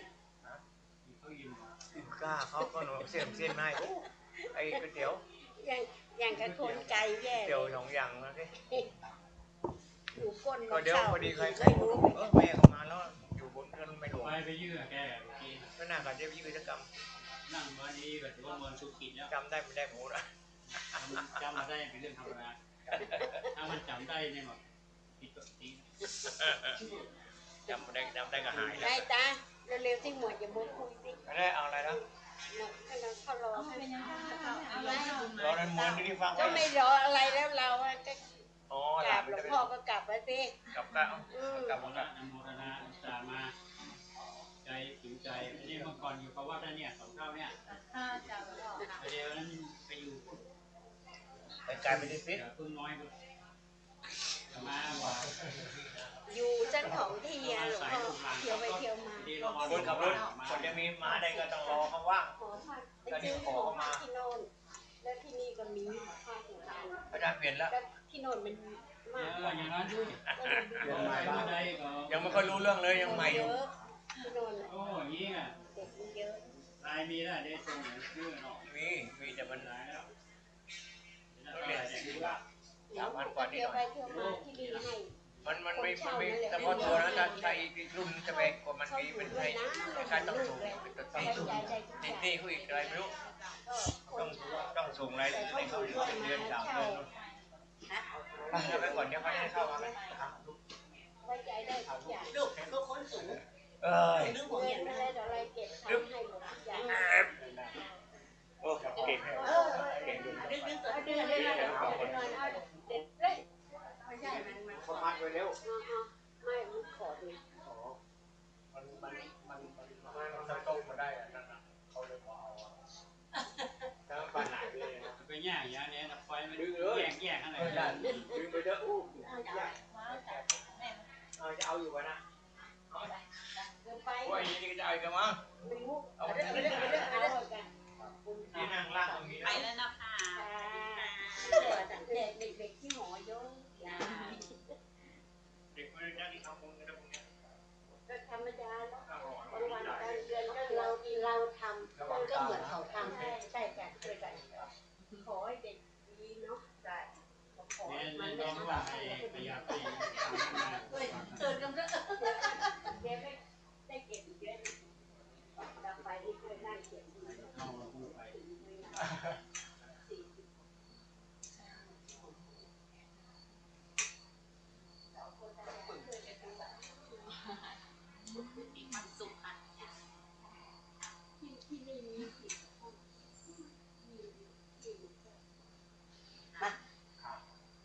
ก็มาวะมาทำมาเลยพอได้ขันยันแล้วกันนี่อิ่มอกอิ่มใจอิ่มถึงอกอิ่มถึงใจกันเลยแต่คือถ้าจะนอนมันรับ น้ำเลยเอาน้ำมาหน่อยบ้างเนี่ย หน้ามือหลวงพ่อฉัน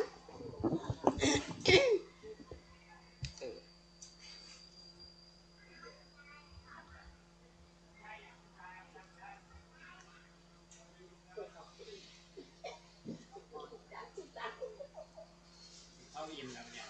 อิ่มเจ้าอิ่มอกอิ่มใจ ไม่ใช่ไหม อิ่มบุญปึ้มจนน้ำตาไป แม่เสียงพนังไหน ปึ้มหลวงพ่อขึ้นบันไดได้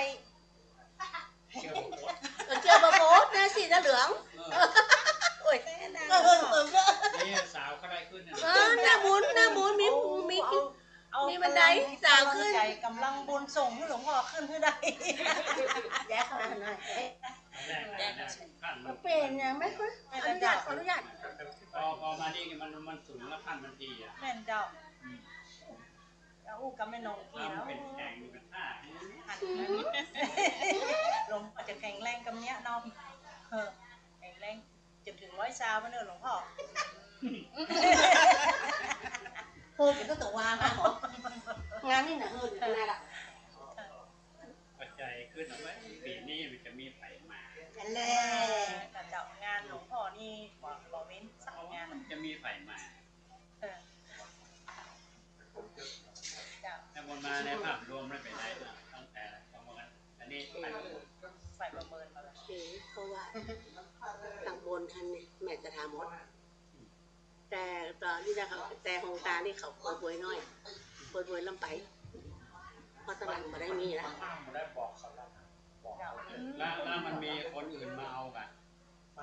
มันเป็นคนอื่นมันกับแม่นเหมือนกันจ้างขอไปขอสิทธิพิเศษว่าขอก่อน แล้วเขาก็เลยรวบเข้ามาแล้วคนอื่นก็เลยลวกเลยจับ ลุงมันดังเนาะเสียงโคนนี่มันดังมันเรียกอะไรหมดอะไรมันหวยเขายังไม่ได้หลวงพ่อยังไม่ได้อู้เลยนะหมดแล้วนะหลวงพ่อเจ้าหน้าจังหวัดหลวงพ่อที่ปรึกษาแล้วก็หลวงพ่อเจ้าหน้าจังหวัดแล้วก็หลวงพ่อยังไม่ได้อู้เดียวบนแล้วองค์การพุทธาสาธุยังไม่ได้หาเลยที่เก่าอันบริษัทที่ออกมาใส่มาตะกี้อาจารย์ก็ดูกระปูมันนะเนี่ย ทำโรงก็มันเป็นตำรวจอยู่ไม่เจ้าไหน เกษียณแล้วนะไอ้หงสุดท้ายนี่ละปะมันอยู่วันต่อสุดเปิดผมไปดูซีเปิดเนี่ยมันหนังที่เขาด้วยกันบริษัทที่เป็นตำรวจไม่เจ้าไปอยู่ละปูนคนพี่ไปอยู่ละปูนประมาณนั้นคนนั้นแม่นมันไปตักจืดมันเนาะอ๋ออันนี้ไม่ใช่ถ้าหงตาแบบใหม่ก๋วยเตี๋ยวมันก็มีสองเจ้าไงมีผู้เอ๋ตอนไปหนูผู้เอ๋แล้วมันนั่งอยู่ก๋วยเตี๋ยวตะเกาดูไปกินทั้งนี้ดูนั่งกินทั้งเนี่ยคุณชวนก็ขึ้นตะเกาได้ขึ้นดูกระหมูคนขับรถแกยืนพูดอ่ะทั้งแต่งซองพอพอดีไม่รู้จะไปเอาไปเดินลุกเดินเหตุการณ์เนี่ยพ่อว่าสิงมามันมานั่งได้เลยมาแล้วแต่เปิดกระเดินเข้ามามานั่งเนี่ยจากหลังเนี่ยหลังมาเนี่ยก็หลวงพ่อมหาแต่จะหลวงพ่อมหาจะได้เปิดขึ้นเนี่ยเจ้าหันอยู่บนขึ้นเนี่ยมาตามส่วนหน่อยแม่นั่นหลวงพ่อพระเทพญาตินี่พระเจ้าลงไปกับนี่ไปเปิดใครหัวพอเดินเอาบ้านมานี่โทรหาคนขับรถก่อนไอ้บุญวันนี้วัดป่าแดงนะหลวงพ่อวัดไหนผมกำลังมาถึงวัดครับเห็นหรอถามทุกเจ้านั่นก็ว่าลูกว่านั่นได้ท่านหลวงพ่อก็อยู่ท่านท่าไหนหรออยู่ท่านหลวงพ่อก่อนไม่ได้ต้องไปประเมินท่านรวมมีอะไรพร้อมเพียงกันดีเรียบง่ายไม่ว่าผิดก็หาไปเดียวเองก็เรียบง่ายจับง่ายสบายเรียบง่ายสบายรู้สบายมากใช่ฟังหมดแล้ววันนี้เต็มเปี้ยสุดสตาสุดยอดใครปิดไปได้เลยเนาะเพราะอย่างเจ้าหน้าจังหวัดเนาะร้องกันข้าภาคเกศแถมเนาะรัดถาดคำแถมเนาะมันตึงถ้าเป็นกะทินี่เนาะคนขนาดหัวกะทิทั้งนั้นใครบิ๊บได้หรอปล่อยใหญ่มัน2 คนอ่ะบิ๊บตลอดวัดสวนดอกเอาใบนิมนต์ไปคือเน้นมืดเช้านั้นใส่เน้นได้อยู่พึ่งบิ๊บมาแล้วครับนะก็ดูว่าบ้าได้โทรไปเช็คเน้นมาต่อไปจะได้หายก็จะได้ต้องจำเป็นต้องโดนโทรได้เจ้ามีหลวงพ่อวัดอมรนะครับมีใบนิมนต์เราไปส่งคนเนี่ยนะเอาจะโดนด่าคือใจนี่เขาเก่งใจเพื่อนมาไงมันไก่เนาะงานด้วยกันนักถ้าเอาเย่ไปถามโอ้ยไปได้ไปขนาดไหนมันหอมไม่ไปอันนี้มูตัวเอ๋ออกมากะจะได้เกิดกระต่ายละหมูโต๊ะอีหมูนี่นะท่านแจ็ควัดจันทองเป็นธุระประสานครับพูดถึงอัญพานใบสียืมวัดลำเปิงแต่เครื่องซึกจะตาเนี่ยไปไอ้โสพลอันของโสพลไอ้โสพลคนชัดที่4 คุมปลายตัวนี้อันเพราะว่าอันท่านเอสั่งมาตัวเอเป็นเจ้าภาพแม่นนึกได้เป็นโสพลเป้าโสพลมันไปพุ่นวันนี้ไปไก่วันนี้ไปลำปางแม่นของส่วนอันนั้นใกล้ๆแข่งขันนะมันไปนึกแล้วอย่าต้องมาพอฝีมือเด็กเจ้านี่เพราะว่าพอฝีมือนี่มันเป็นของบัจเจของสันซ้ายหลวง อัพเดี๋ยวของอันนั้นน่ะของตัวบนบนหันบนหันท่าอันน้อยๆฮะ เข้ามานี่ก็ตามมา20,000แม่นชุดใหญ่สีส้มพอเกินพัดกะเกินพัดกะสัญญลักษณ์ตางบนนี่คือวันพฤหัสข้อที่ไหนเท่าบรรณาการไม่ใส่สีชมพู เปลี่ยนวันศุกร์ สุขภาพมันใกล้จะท่านอ่ะ เดือนหนึ่งกันเป็นเดนอยู่ก็ได้อายุสัก8ไปฮับตาอันนี้งานเนาะนี่ถามลายดูลายมือ ดูถูกจังนั้นคือแกไปแล้ว เพราะว่าถ้าเกิดวันเนี่ยเอาวันศุกร์ใช่วันพัดเอากระเทียมมากเพราะไปเกิดวันศุกร์ไหมนี่ตั้งแต่เขาไปเรียนอ่ะเพราะไปเกิดวันศุกร์อ่ะใช่ไหมมันเป็นไม่ใช่ปีกไปบ้านต่างก็เกิดวันอย่างใจก็ถูกมันคนเป็นแกงจ้าเกิดมาได้อ่ะวันนี้ สมัย กำนันหรอกกำนันหรอกไปคนออกไปอยู่ที่บ้านแม่มาเลยเป็นวันที่16ไปอาตมาก็เชื่ออาจารย์งานมันเกิดนะตรงแรกเนี่ยเอาวันที่1 พฤษภาอันนี้เกิดแต่เชื่อมาวันที่16อันนี้เกิดมาแต่ถ้าเกิด15มีเพศเด้อ15พฤษภามีเพศ เพราะหลายอย่างนี่ที่เปลี่ยนมาเป็นวิสังคมเนี่ยใหญ่เราเอาหมอฟันก็สัมพันธ์มันเกิดออกเอาวันเกิดพระเจ้าสิโลกราชเพราะสิโลกราชที่สร้างมาเกิดเองแล้วอย่างไอ้ที่เราพูดราชการทั้งหลายเขาลงมติว่าเป็นวันชาตการของพระเจ้าสิโลกราชเมื่อวันที่มัน600 ปีพระเจ้าสิโลกราชได้แล้วมันจะตรงกับวันยุทธการแต่ว่า7 ยอดนี่เอาวันที่16ตลอดอันนี้ที่16มันมีที่มาที่ไปเอาไปอ้างว่าวันชาตการพระเจ้าสิโลกราชเอาสิโลกราชสัมพันธ์อยู่แล้วว่าแสดงหน่อยมันว่าแล้วมันถึงมีเรื่องจริงอ่ะ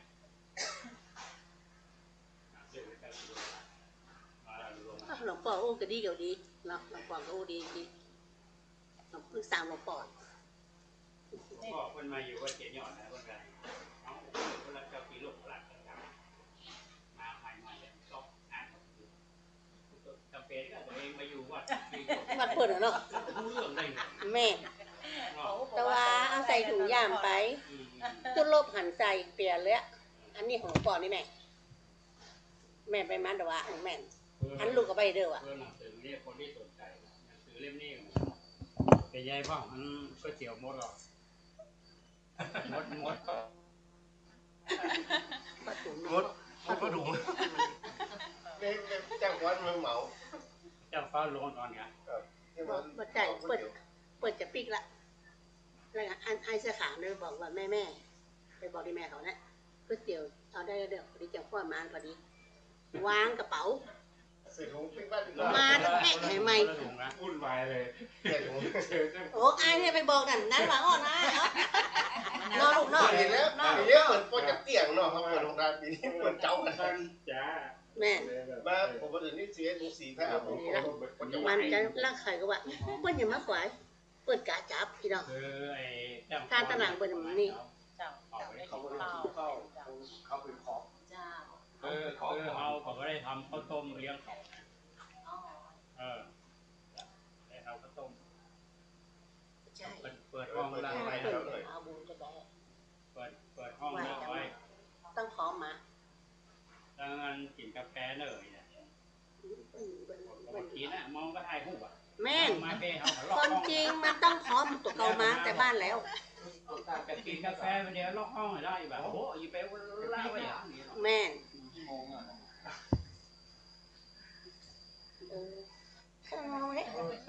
ไปเย็นไหนขยันมาน้องเขาไปเย็นแม่น้องเบนมันเป็นแม่มาให้เอาลงไปเลยครับ มาเด็กคนนี้คุณมาอ่านเลยเอาก่อนพร้อมกันเอาไปห้องกันนะลูกแม่โมทนาบุญเด้อถ้าเป็นอะไรอย่างปีนี้ครับอบรมแล้วครับสันวาที่อบรมไม่มาให้แม่เป็นวันตั้งต่อไป เป็นนานครับเลยลูกศิษย์อาจารย์เป็นชาติเป็นเก่า ขอที่เบิ่งตีอิน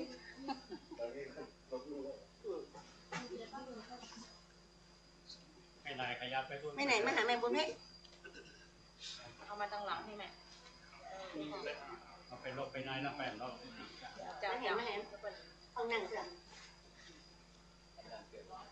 ขอบคุณครับ ไอ้อย่างจะติดกันนี่ไม่ติดใบโมงผมไม่ปล่อยไปพ่อโอนเงินเนี่ยเราไม่กินนะการน้ำมันรถเนี่ย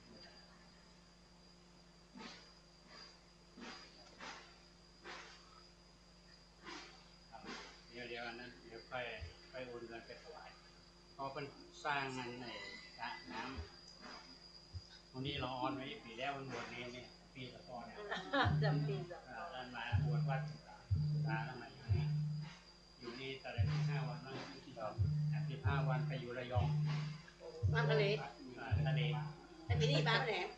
ปีนี้ผมมีเวลา อันนี้ไปแปลงน้ำอยู่นี่ทะเลไปได้บวชนี่เมื่อก่อนอยู่นี่หรอกแม่อยู่มานี่อยู่นี่ เดี๋ยวไปอยู่บนดอย เดินทุดงทั่วประเทศพ่อก็อยากขึ้นมาอยู่ใกล้แล้วก็มาอยู่ใกล้พ่อเนี่ยใกล้ได้กับบอกอยู่แฝดอยป่ะลงมาไปเชื่อก็ไปอยู่ ต่างมาปลอดสบายดีไม่มาไหนได้หรอ92อ่ะ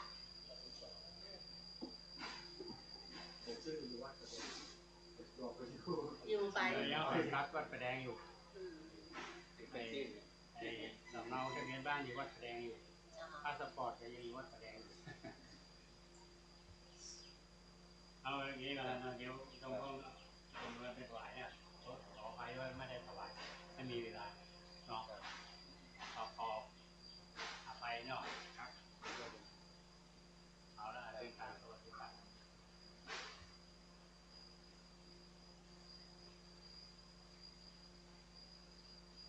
ราคาภาพมุมต้องทำไปอย่างนี้ไอ้ตัวเลขๆหันหน้าแล้วหน้าไม่รู้เราใช้ไอ้พวกได้ครับก็ได้ ไปนั่งไหมนั่งที่นี่เดี๋ยวนั่งได้ขยับไหมไปนั่งให้เป็นวงกลมอ่ะ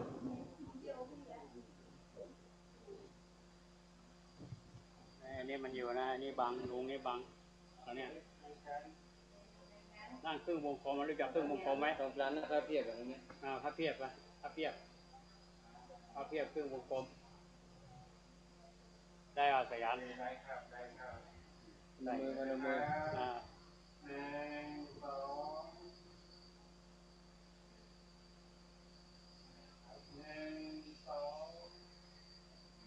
2บ้านต่างกันเสือได้ ตามยังไม่ใจ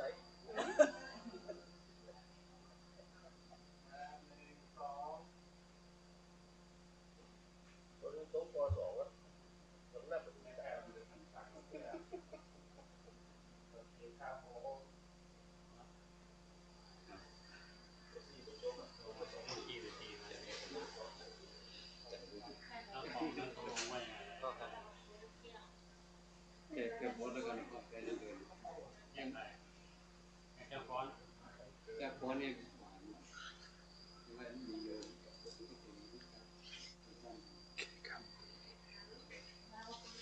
แม่บุญแม่ไหนเขาสั่ง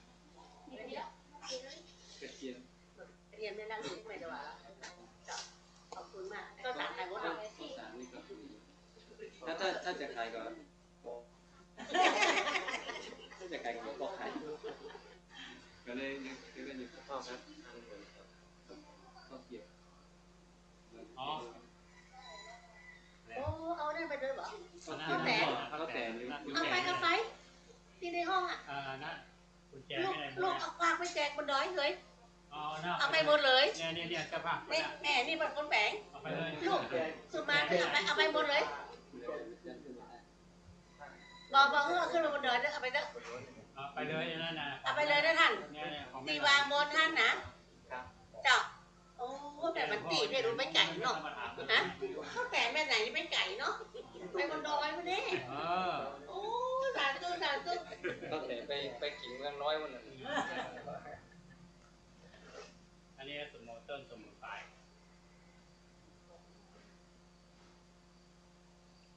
จบปริญญาตรีมันต่อ แม่ปลาไปหน่อยปลาไปซักก้า ถวายค่าน้ำมัน ก้าอย่างกันน้ำมัน ก้าน้ำมันก็ได้ก้าอย่างกระลูกจะว่าจะลูกมาเจ๋งเล็กน้อยจะไป ซึ่งวันนี้โยมทำบุญงานนี่นะทุกบาททุกสตางค์นี่เหมือนเอาเข้าตรวจทุกบาทเข้าวัดหมดละ อันนี้ของอันนี้อันนี้ของมันรวมกัน ร่วมกับไปเป็นแทนน้ำเนาะ แทงน้ำก็ได้อย่างแล้วแต่ลูกแล้วแต่คือมาได้หมูเนี่ยแปลงอย่างได้หมูกันน้ำมันโลกก็ได้แล้วแต่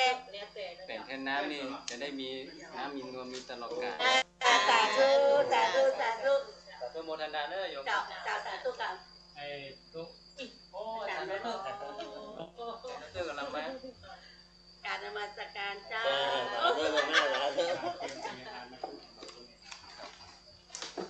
อ่านเดินทางปลอดภัยเจ้า ข้าวของนี่แต่ว่าเขาว่าจะมาแต่ว่าถ้าบอกมางานนั่งแต่ ไปกับหลวงพ่อเมื่อเช้านะครับผมอยากจะมาที่นี่นะครับใจผมอยู่ที่เลยครับ มาเมื่อวานแล้ว ก็เช้านี้ก็ไปด้วยกันนะครับไปที่รถโบราณไปครับผมสุขภาพอาจารย์นี่จุดหน้าท่าเลยครับผมเจอกันครับขอให้อาจารย์สุขภาพแข็งแรงครับผมอยู่ในโลกโซโล่ใจของจิตวิญญาณศรัทธาญาติโยมครับผม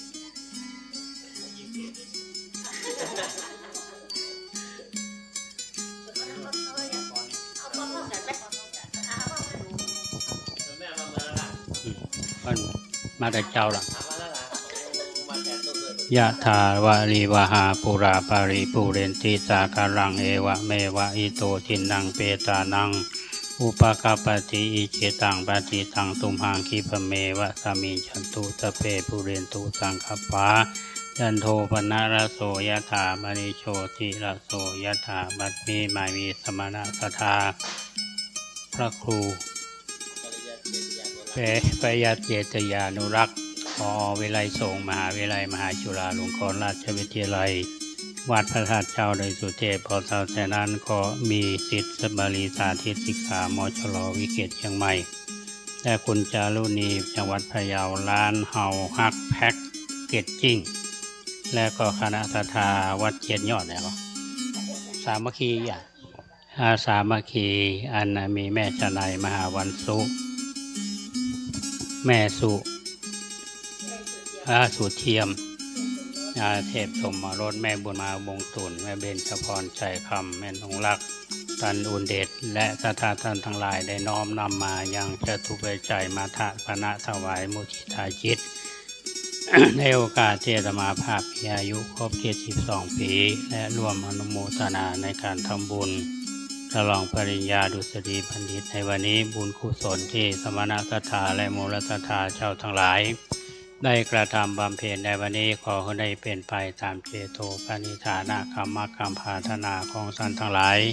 มีด้วยประการฉันใดสามีฉันทุจงปานุดมสมดังคำคำภาธนาจุนยังจุประทานใจยะทุภวัง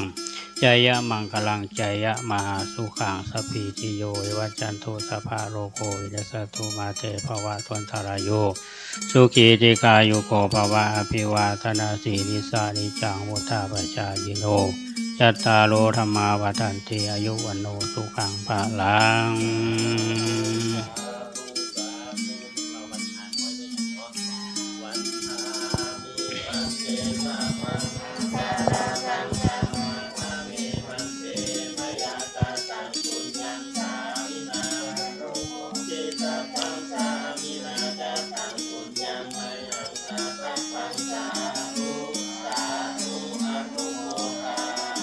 ยัตตาโลธรรมาวัฏันติอายุวันโนสุขังภะลั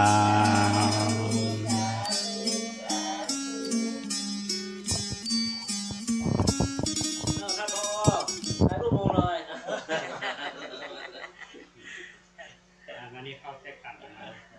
แม่โค้งก็มาแม่มาถ่ายรูปด้วย แม่ไปตั้งนานต้องบอก แม่มาทางนี้แม่มาทางนี้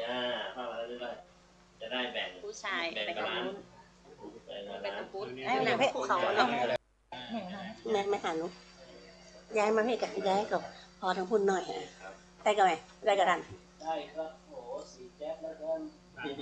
มุมนี้มุมสีแจ๊ส ครับ1 2 3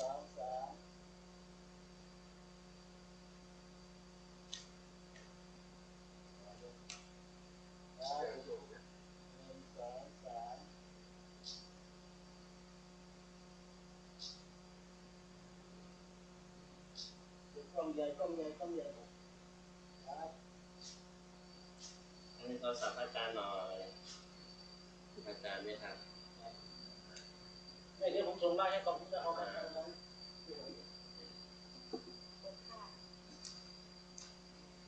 พ่อไม่ใช่ครับไม่ใช่ครับ1 2 3ครับ เมื่อเช้าต้องรอท่านแม่รอท่านนะเดี๋ยวได้ถ่ายรูปด้วยกัน จะไปที่เคยการบอกไปน่าน ไปยัง จะไปน่านเป็นสมณะ เดี๋ยวนี้นะ ได้ โอ้ไปกี่วัน ไป2พรุ่งนี้ปีเก่า เดินทางปลอดภัยเด้อเจ้า ประชุมพรุ่งนี้ครับตอนเช้ารับเสด็จพระเทศ ยังจำขนมได้ก่อน จำได้ครับ โตเป็นว้าวแล้วนะไม่ได้นะ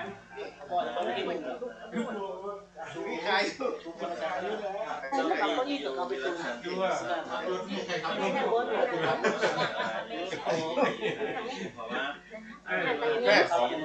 เดียวยังขายอยู่เลย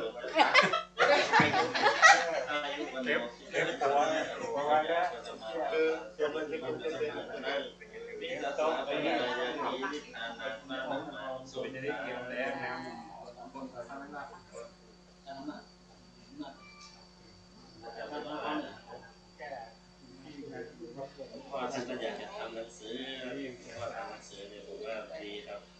ของที่มันต้องไปแต่หนังสือที่มันจะอยู่นาน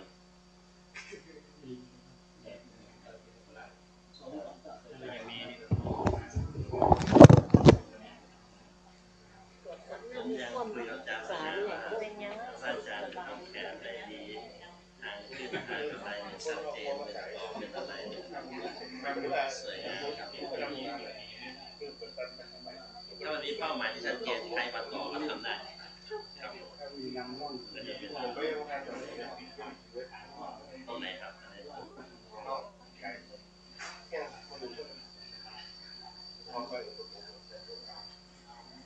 ทำให้สำเร็จครับผมสุขภาพแข็งแรงเพิ่ง27เหมือนกันนะแม่เหมือนกัน27เหมือนกัน เหมือนกันแล้วนะ ค่ะ27 ผมบอกนะครับไป 3 คน มีคนละขันเป็นไรรถใหม่ด้วย อันนี้เอามหาลัยไป อ๋อค่ะเดินทางปลอดภัย สาธุสาธุสาธุแม่ทุกคนบนรักษาก็ที่ไปปากันบนดอยเนอร์พี่นุ่นหนังสือหลวงพ่อ ปลอดภัย แจกเราเนี่ยเกือบ50,000นะ เมื่อกี้ก็เจอกันอยู่ที่มหาลัยมีสัมมนาอย่างนั้น แม่บอกต่อประมาณละแม่มาเที่ยวมา3 วันวันก่อนก็มาเมื่อวานก็มาวันนี้จะมาอีก นั่งเหรอครับนั่งปลอดภัย ใช้หนังสือที่ไม่ได้ทำเลยวันนี้นี่หนังสือเนี่ยนะมาแรกว่ะแม่เอาหนังสือกี่บอกก็จะบอกไอ้หนังสือที่ให้หนูบอกไอ้เดียวหนูเป็นข้าวฝากก่อนที่ไหนบอกว่านั่งคน หนังสือจะมดแล้วเนี่ยไอ้นั่นไปไหนลุงน้อย มานี่ละ เป็นชุดเป็นชุดที่เปิดแค่เปิดอยู่เหมือน เราลงไปเลย ครับผมลูกน้องผมมี2 คนนี่ลูกน้องพอดีจับพอดีครับ อันนี้ครับถ้ามันเป็นชุดอันนี้มัน เอาคนละอย่างกันครับ อันเดียวกันนะครับ มัน2 เล่มมันชุด2 เล่ม ทั้ง3 เล่มมันมีไอ้ตอนรับปริญญา อ้าวนึกว่านึกว่าเผื่อผมให้เผื่อมาถือก็แตกถือว่า แจ้งมันสิ่งเก่าปฏิเสธรุ่นแรกอ่ะผมอาจารย์สอนเน้นน้อยเยอะมากเลยแม่ไปที่ข้าวเลยสวัสดีค่ะสวัสดีค่ะวันน้ำคงอ่าน รุ่นแรกไม่เรียงแต่กาแฟสวัสดีรุ่นไหนรุ่นแรกนะ รุ่นแรกครับ รับคนเลยก็แบบต้องแบ่ง ที่แยกมาแล้วห่อเนี่ยไว้ตั้งอย่างนี้แต่ว่าแล้วงานนี่เขาจะมีเวลาไปเอาไหน บอกเด้อเอิญมาเด้อเอิญมาเด้อเอิญมาเอาแล้วงานไปใหญ่กันประตูลูกมือเดี๋ยวเอาออกทางลูกกันเอาเอาแล้วว่าจะไปเอาไหนเอาพะเยาตรงไหนน่ะเคยไปเอาไหนพะเยาที่ไหนเก็บแกมาเด้อไปเมื่อหัวเข้าไปเก็บได้นะไปเมื่อหัวเข้าไปเก็บได้นะเจ็บมากเลย ต่างคนต่างเก็บหมกเขา นั่นเนาะพระเจ้านี่คือคะแนนไม่หัวเข้าก่อนเด้อหลวงพ่อเนี่ย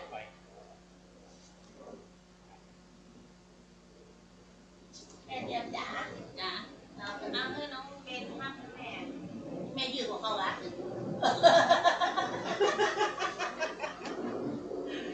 ได้ไหนได้แล้วเนาะเล่นก็ได้เนาะเดียวจะเดียวเข้าบ้านก็ได้เลยเข้าได้ไหนเล่นนี่เล่นนี่เป็นบุญ มีโม้ได้หนังสือไปก่อนนะครับของพ่อแฮปปี้นะแฮปปี้กันตอนแรกว่าจะไม่ได้มา ลั่นแจ๊ถึงแจ๊สตังเลยอ่ะ ได้คนละ ยอดเสียง ก็ถามแต่ว่ามีช่างฟ้อนตะไดอ่ะโอ้โหหลายก็เอามาแจ๊แบ่งเนี่ยแบ่งของแบ่ง แบงค์ร้อย แบงค์ร้อยตะกี้เขาเพิ่งเราไป2,000นั่นแหละหมูไม้ห้อยไปกันผมเมื่อก่อนเขาสวนหมู2,000ขนาดโมเดลยัดกระสุน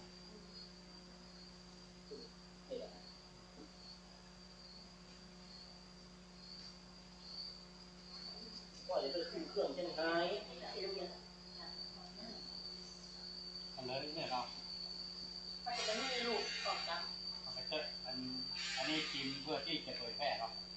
เพราะหน้า ตัวมันแม่ยังนี่เราแม่กระเป๋าแม่นี้ หนังสือเล่มนี้ทีมครั้งที่2ดีกว่าครั้งแรก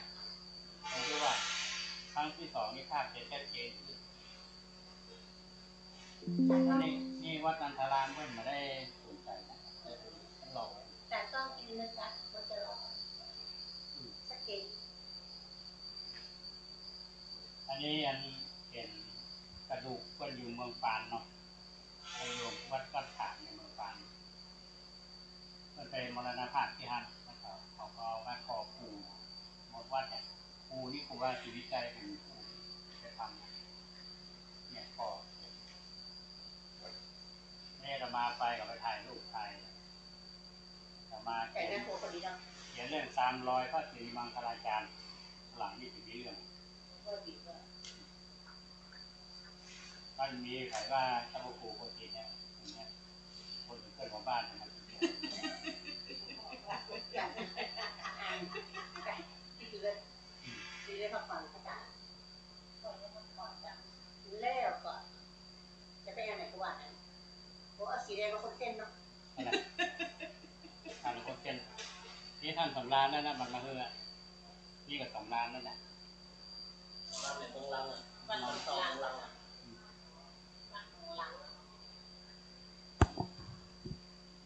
ตัดตกบกพร่องก็ต้องขอสุมาไปนะ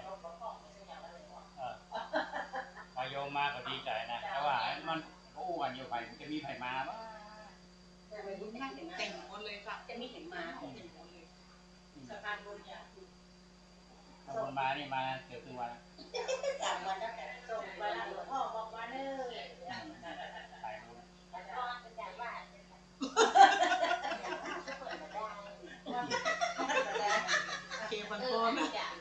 มาหมดแล้วมาดำหัวมาสัญญาณมาก่อนนี่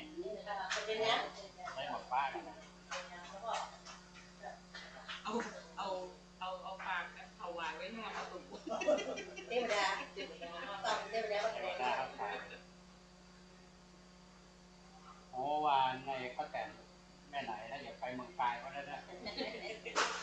หน้าหมุนเลยหน้าแม่ตัวเดียวจะได้ พ่อ ช่วยกันนะ พ่อขอต้องไปแจกชาวบ้านที่มาย่างการแล้ว แม่แล้วคนไปผ่านไปขี้นะ เก็บน้ำมันขอตั้งแต่ตะคืนแล้วนะ ดีแล้วดีแล้ว เพราะว่า หน้าบุญเขาบอกออกมาเนาะ เพราะว่าแม่ไหนก็แม่บุญมาถวายเนี่ย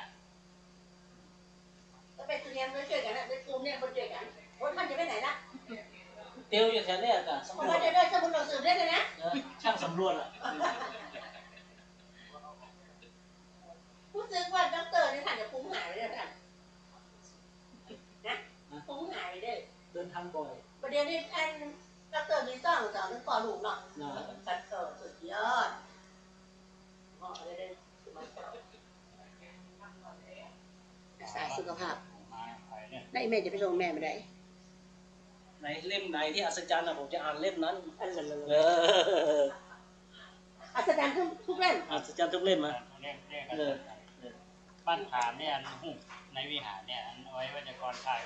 ขออนุญาตก็ขออนุญาตแล้ว ครับเลย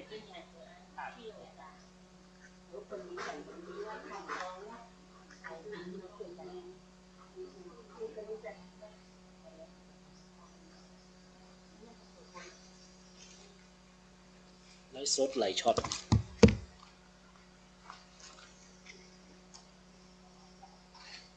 คนขับรถชื่นชมหน่อยบอกว่ามาป่าแดงเนี่ยมันต้องไปแย่งเขาลงทานเนี่ย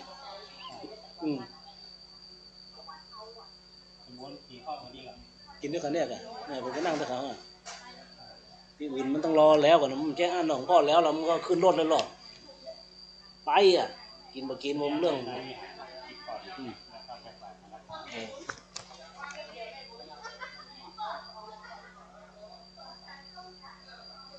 ี่ภาพอะไรเนี่ยภาพเนี่ย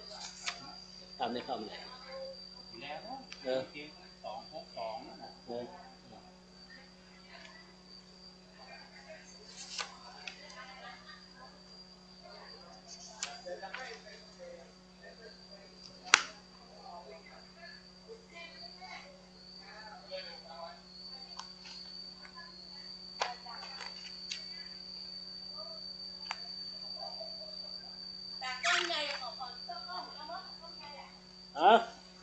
ฟิล์มมดประเดี๋ยวกัน